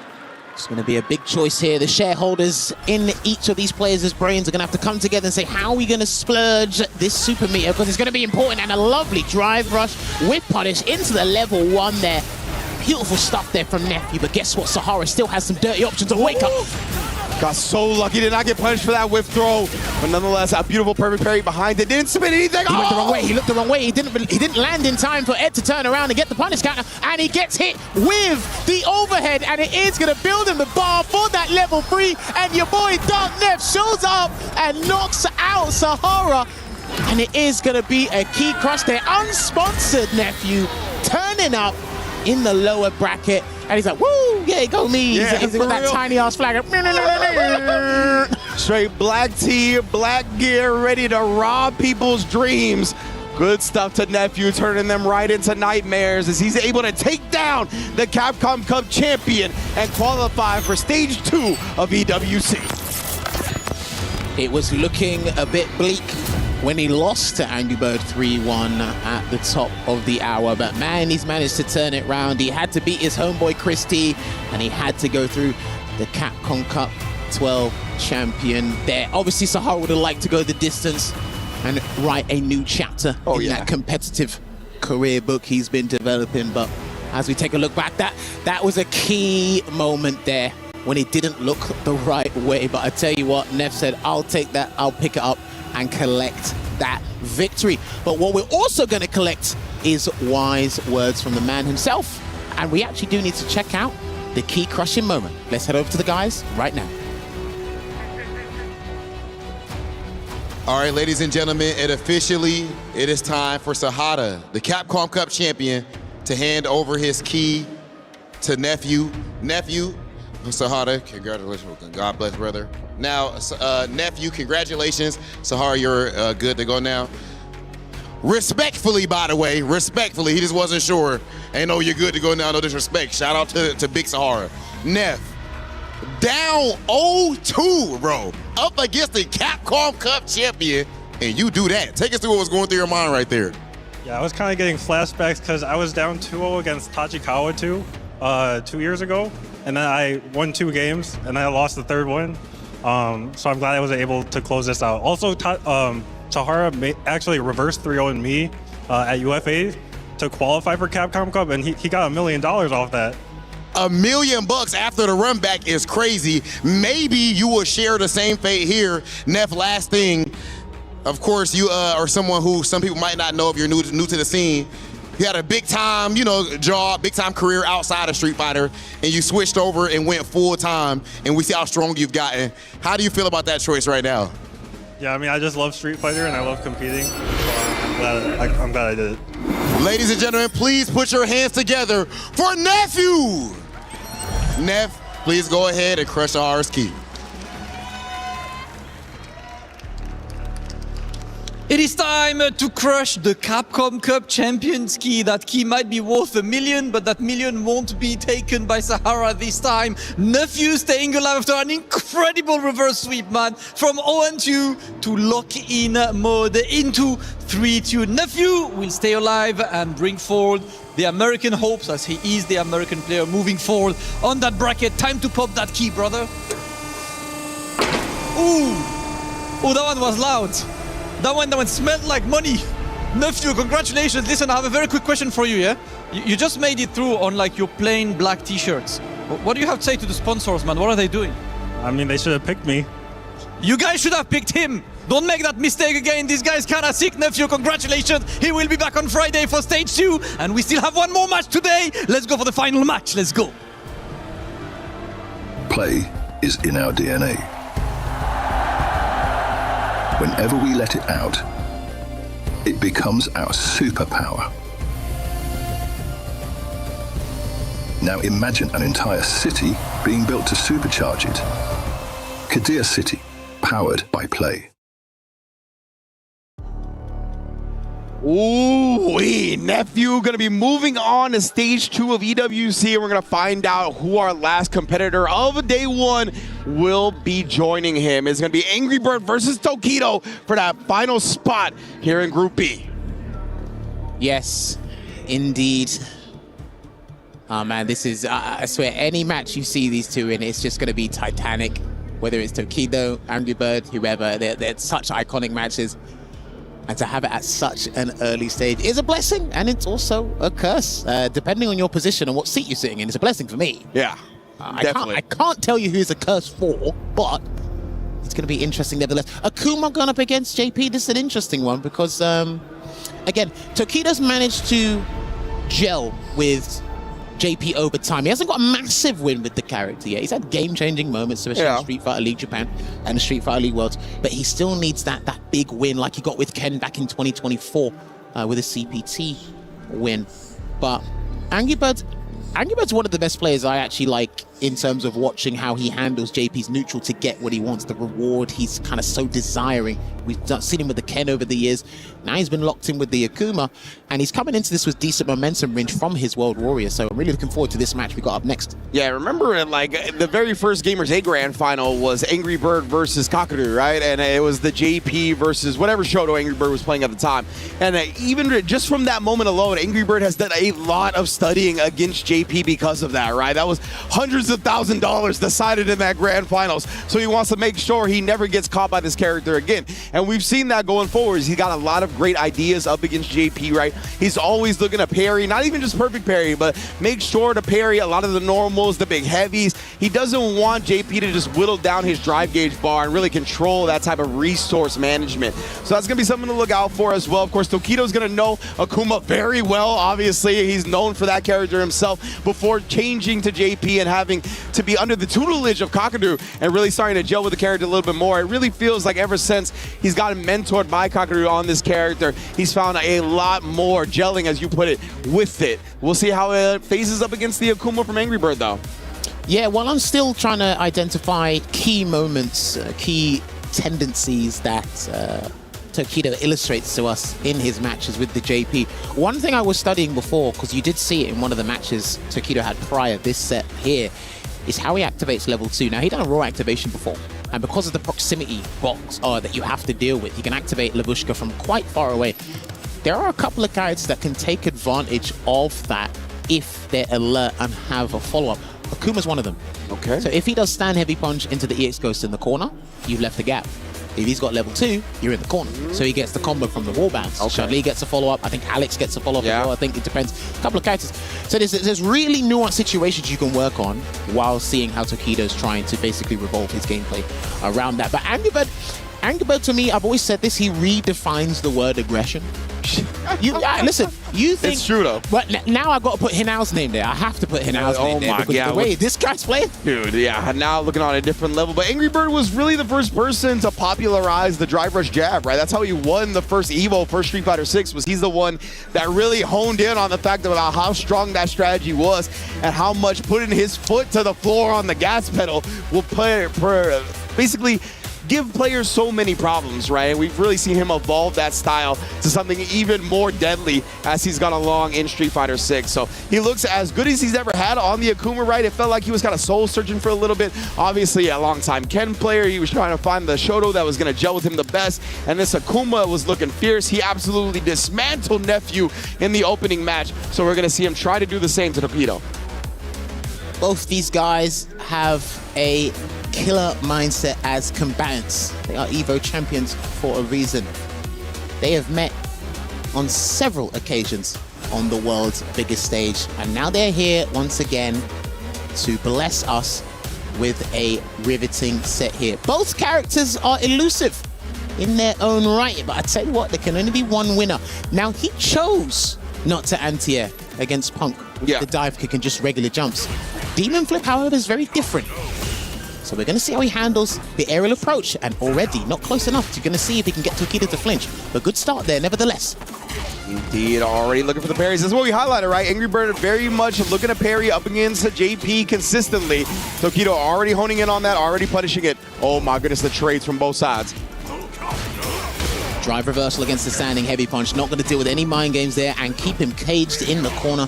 Going to get that grab, but he needs, yes, just a little bit more drive gauge. That's why he didn't do Adamant Flame there, but he still gets beefy damage from that range. Yeah, still definitely a good look for Angry Bird. Wow. Met him in the air. Did have the juggle point accessible, but now we get a perfect parry right back. Angry Bird trying to keep Tokido locked in this corner. What are we going to do? Oh no, he's going to charge the fireball just in case of amnesia or even a wake up level 1 there, but he does have that level 2. No level 1 to follow up. Wasn't quite ready. Amnesia, the active frame, saved him in time. Oh my goodness, Angry Bird, yeah, he's just going to be guaranteed chip now. Level 1 would not have saved him. It would have died to the projectile. Level 2 would not have reached. It would have just been a waste of meter. Amnesia coming in clutch, man. That's a very good insurance policy, whether you pay for it or not. Oh, yeah. Yeah, he hesitated. He saw it. Headshot. Straight up. All right, throw now, Angry Bird. Trying to base something now. You saw the shimmy. Oh, and he whiffed it because he wanted the target combo to that level 2, but he's not going to take the round in a traditional fashion. Instead, he got him to flinch and praise to the sky because nobody came down and gave him an answer. An immediate rebuttal there from Angry Bird. Tokido, man, he's been very frequent, very happy with these OD amnesias. See how the frequent is going to be going forward. Demon Flip trying to get him to close the distance immediately, but that breakaway from Angry Bird still has a high success rate on those DPs. Here it comes, and he parried, and he has to hold it, yeah. Yeah, he already let it go because he got the perfect parry on the Ghost. Oh, man, such big damage here. No meter as well. So Angry Bird looking thirsty. Oh, and again, Tokido. That's what he's been doing all tournament long so far. The neutral jump baits, especially after the departure spikes. Yeah, mid-screen as well, nevertheless. That's where it's been mainly happening. I think it's just the intensity, just those tournament nerves kicking in at the right moment. And he's able to snuff out blood and really capitalize on that there. That's where Tokido's actually been getting most of his damage from outside of level 2 conversions and mix-ups range. Yes, indeed. See Tokido, he's going to need to find more and more of that. Angry Bird, on the other hand, got a holster the text. Does find an anti-air here. Oh, the amnesia. We talked about Tokido is more than willing to wake up with it consistently.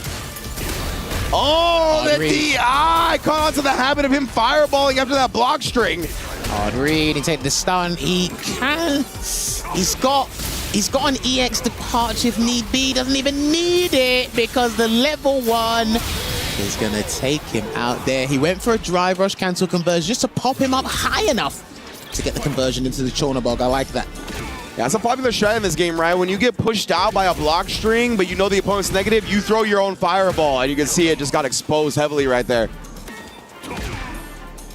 Oh, okay. Again, the footsy's working out for him right now. Couldn't get the proper counter hit conversion he needed from that forward heavy punch there, Rinch. Oh, my goodness. I tried the perfect parry, meet him in the air. Angry Bird just doesn't want to get put in the corner right there, so he's jumping out. Nice jump. Kind of hit. Yeah, again, he thought that was all going to be a block. That's why it looks a little bit messy in terms of that sequence there, but Angry Bird can pick up on it. Nevertheless, too far to get the Adamant Flame conversion he needs, and Labushka is coming back with a positional advantage here because you're about to get burnt out. Oh my goodness, bruh. Not quite. Not quite just yet, but he's going to drive reversal because he would have got burnt out by that block string regardless. Oh, and that's going to connect on the sky. Sends him bird watching and takes a 2-0 lead. Dude, there must have been a massive hurt box by my man's feet for that drive impact to even dream of hitting him. And it's always funny when someone gets wall splattered from sky high. It looks kind of funny because it's like, hang on a minute, you got to fall down from the top floor. Legitimately right here. And you can see we got Reject fans in the building showing support to Angry Bird, who was recently on Team Reject, right?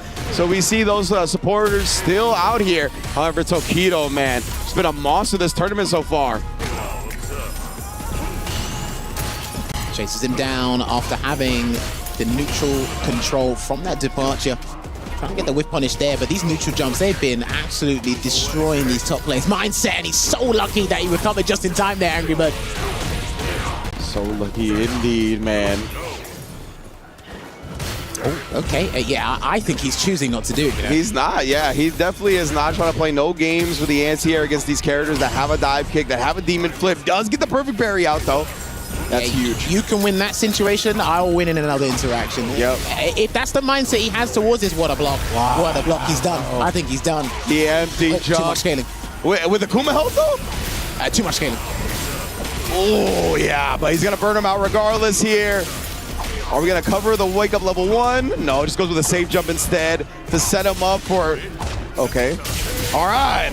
Tokido wanted to spin all his drive meter, made him watch it before getting the chip out.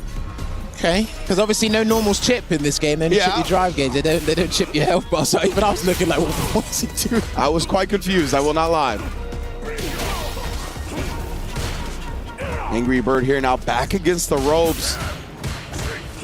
Who does have, when it comes to the most recent set between these two, I believe it was Capcom Cup 11 where Angry Bird did take the victory. Oh my. Yeah, so like Tokido is bouncing back like this. Because he's doing it in a dominating fashion there. Checks the overhead because there's plenty of start up on that. But Angry Bird, he's going to have to go to the wishing well and pull out something. And toss your quarters in, dog. Oh, D. Start. Yeah, he thought Amnesia was coming because he can taste blood. And he is not going to cancel into Super Calamity. He's just going to be incessant enough to get the conversion he needs. I thought he was going to be a little bit obstinate with that meat and said, you know, I might be able to do this without doing that. But again, spend the cash to make money because scared money don't make money. Come on. Indeed, man. I was expecting after the first Adamant Flame for the OD Amnesia to come out, but Tokido holstered it the whole time here. Holding on to it again. You talked about it, right? Choosing not to interact at certain situations. It's because it's happened too many times for me to think you're not hesitating. You're choosing not to do it. 100%. You can tell just kind of focusing his mental stack, his focus, his mental energy elsewhere. At that time, though, the air hit cost them big trouble. And again, this is the kind of trend they do good backdash, because if he let that Demon Flip rock into the sweep, he might have actually caught the backdash there, but Angry Bird not going to be overzealous here, and he's going to get the conversion because he does have the level 1, one of the strongest level 1s in the game, and it will put one game on the board, and we have got a set on our hands. Indeed, Angry Bird. Feel him coming back, taking a game here. Definitely starting to catch on to Tokido a little bit more. Not falling for as many OD Amnesias, being able to fight cleaner on the ground. See if he can continue it here. Oh. Okay, with the jab into the throat, just in case. And again, with punish there. He was letting them go a bit too much earlier, Angry Bird, but now he's starting to feel a little bit more confidence get that resurgence. That's exactly what he needed here, and that is going to be the round that he's going to splurge everything, because when you see EX Air Hadouken in a combo, you know what time it is. Oh, yeah. And again, right, really starting to call out these OD amnesias so significantly. And again, here he's going to set him up. Trying to bait it out that time. Tokido! My goodness, bro, these block strings, they're just not there. Good air to air and a beautiful pickup there. Couldn't get the trig lamp to connect, unfortunately, and he jumped in last minute DP there. Good mindset to have, and he is going to close out this game because he does have Empyrean's end locked and loaded, and the wall splat will close this one out, and in half the time, Tokido got the 2-0.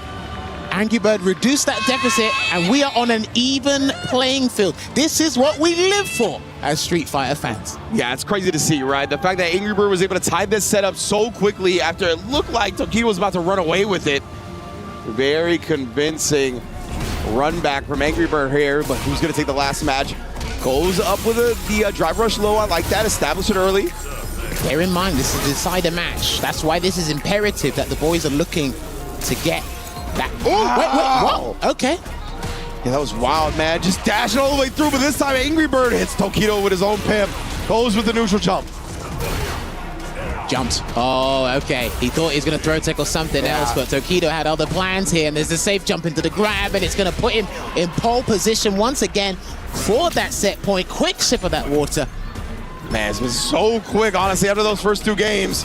Angry Bird gonna be able to land on the original side, try to teleport into the grab, but we get an amnesia. Oh, lovely throw tech just to beat the crystal at that 0.1 second. Last minute, and another neutral jump. That has been one of his stoic. I'm telling you, man, this has been crazy. Like the fact that it hasn't even been acting as just a bait, but a defensive option that has rewarded Tokido so heavily. Oh my goodness, just waits for the throw whip, gets a punish counter with his own throw, then hits him with a crouch medium punch. Tokido takes it 3-2 over Angry Bird. He's had game-defining moments, life-changing moments here, and again, another riveting 3-2 set for just today on day one here at the Esports World Cup. And you can see it there, huge exhale, huge sigh of relief, and a bow of respect, because he knows how much respect he has towards Angry Bird as an opponent. But hey, we're on business, we're on job. I gotta get it done, man. What a performance from Tokido, defeating two EVO champions in Street Fighter 6 back-to-back, taking down Punk and Angry Bird. Is the murder face truly back? I mean, with that face in the background for his picture on Team Pro, I'm not so sure. Maybe there's a new meaning to it. But yeah, look at this. Just at those last closing moments there. Because remember, when you do throw a JP, you're further away now. So he is forcing a drive rush, which I don't think JP players actually mind, to be honest. But it has been insane to watch these matches and watch these guys react. And look at that, the emotion, the excitement to be able to progress to phase 2. But we do need to progress to an interview with the main man himself, Tokido. So let's hand it over to Damascus to have a few words. And it is time to exchange the key. Make some noise for Angry Birds. And of course, Tokido, congratulations. You said you would win. But I have another question for you. You've swapped to JP a while ago, and you recently mentioned that your new coach is Kakeru. How did that change your preparation for this, and how do you feel the difference in your level of play? おめでとうございます。もちろん勝つというふうに宣言されていたわけですけれども、最近かける元選手がコーチになられました。かけるコーチが今回のこの勝利にもたらしたものはどのようなものだったのでしょう。何が変化してきたのでしょうか。はい、特にパンク選手との試合でかけるくん。パンク選手のキャミーとの試合、キャミーと JP の試合が全然データがなかったので、かける選手にゲーマーズ8で、パンクとやった時の試合のイメージとか、あとはキャミー JP の組み合わせそのものについても彼と綿密に打ち合わせをして今回準備できたので、本当におかげさまで勝てました。ありがとうございます。I'd like to extend my gratitude. Big thank you to Kakeru because he panned out a very detailed strategy because I didn't have any data about the match against Lami. and in terms of like the certain characters, and he really strategically made a very precise plan. So I was able to win this tournament thanks to him.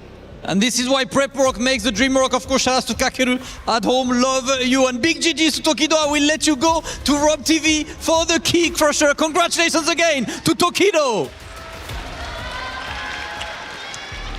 Tokido, the big dog, scene ambassador. Congratulations, Tokido. Officially moved on to the next part. Some of y'all at home was talking about, oh, Tokido should switch from JP. What was they talking about, Tokido? They got to put some more respect on your JP at this point. JP is strongest character. That's why I use. Okay, exactly. He know what he talking about. Everybody at home, you're kind of ass, brother. So you don't talk about what the GOAT do. That said, Tokido, you could go ahead and crush this key. Officially, Tokido moves on to the next side of the bracket. Some people at home been watching Tokido since you first got into fighting games, and you see that he's still doing it at the highest level.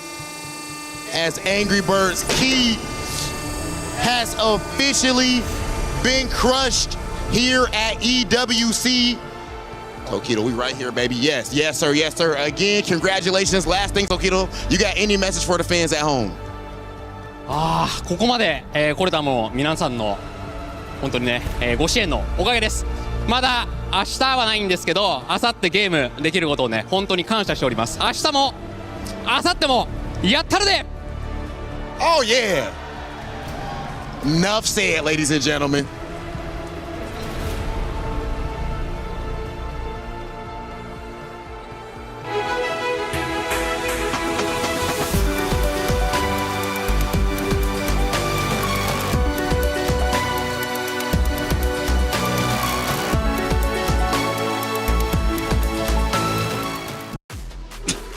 Oh, what a day, what a day, what a day. Finishing Group B as well as Group C. We crushed 8 keys. We moved 8 players forward.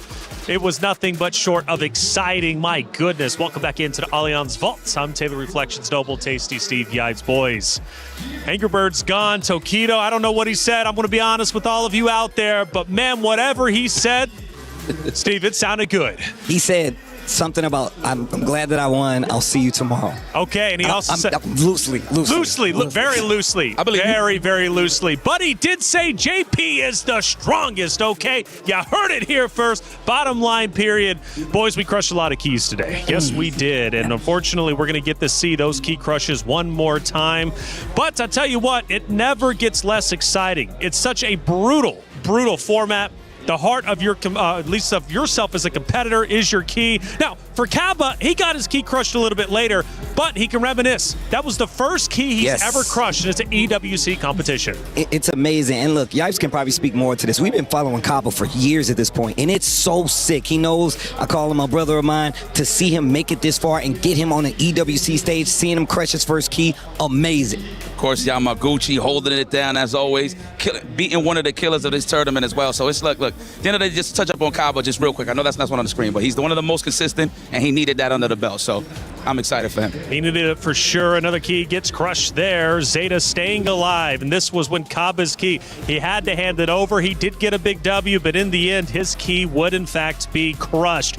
That was your Group C results, and then eventually we moved forward over towards Group B, which ended up just unfolding. Chris T talking about his loss right in the upper bracket, leading to 0. He drops down to the lower, and unfortunately his run would come to an end much shorter than he wanted. His nephew crushes the key. So the thing about nephew and Chris T, they actually had a great battle last year in the World Warriors in the grand finals. They didn't play the whole time, so they met up, and of course nephew got revenge. And then Tokido claims his first victim. It was Punk. It was JP versus Cammy, but in the end JP wins. JP too strong. Tokido wins 3-0, and Punk is out. Yeah, man. Look, and I touched on this when we were up on the desk on commentary. He has not had the best luck coming from any event coming into EWC. Punk's luck is just not here just yet. And look, it's not for lack of playing, because we know he puts his heart into it, but it's not the easiest when you're fighting every other best player in the world. You're among the greats. They're from the same cloth as you. Can't take anything away from them. I'm still a big fan of Punk. How could you not be?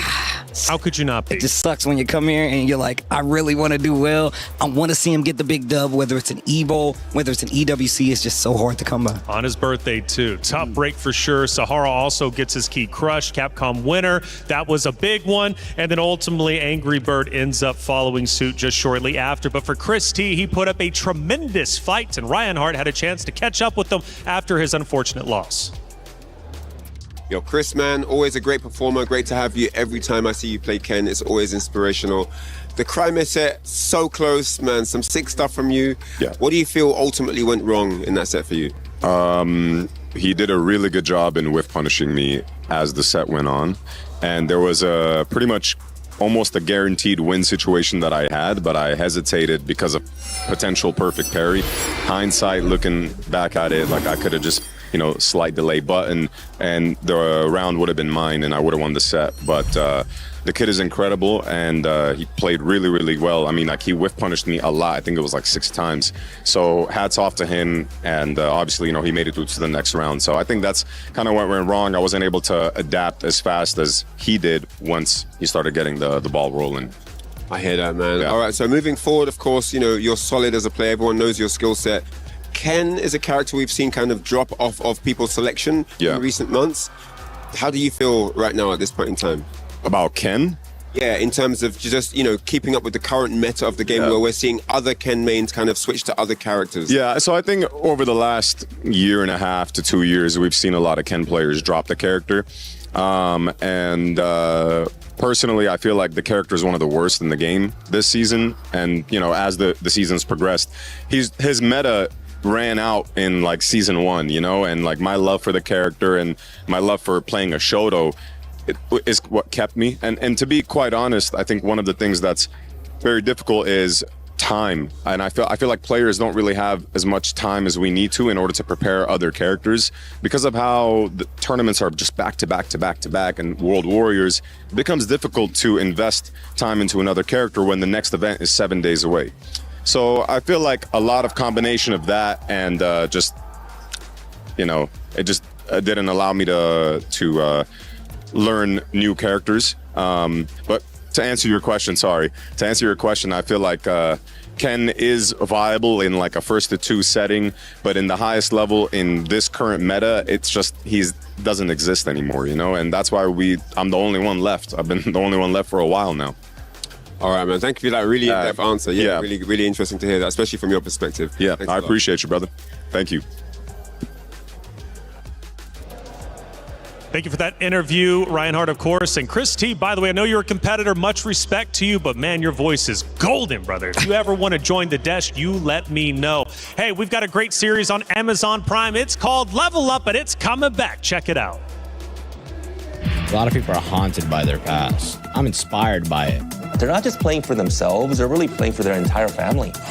They have defeated their demons. They have crushed the curse.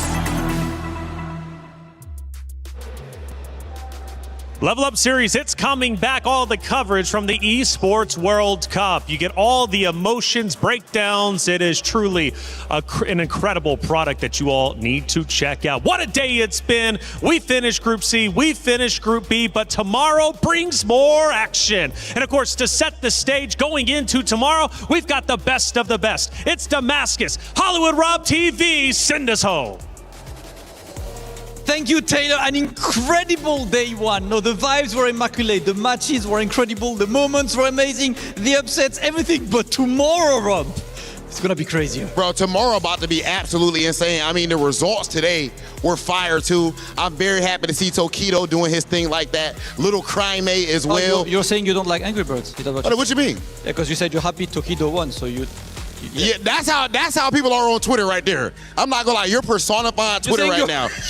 You don't like waffles? Oh, so you're pretty much... saying you hate waffles, yeah? Bro, that said, tomorrow is going to be even better, ladies and gentlemen. I can guarantee you that as we are moving on to our next groups where we will have players like... I mean, who we want to highlight, Damascus? I think the GOAT, in my opinion, is Mina RD.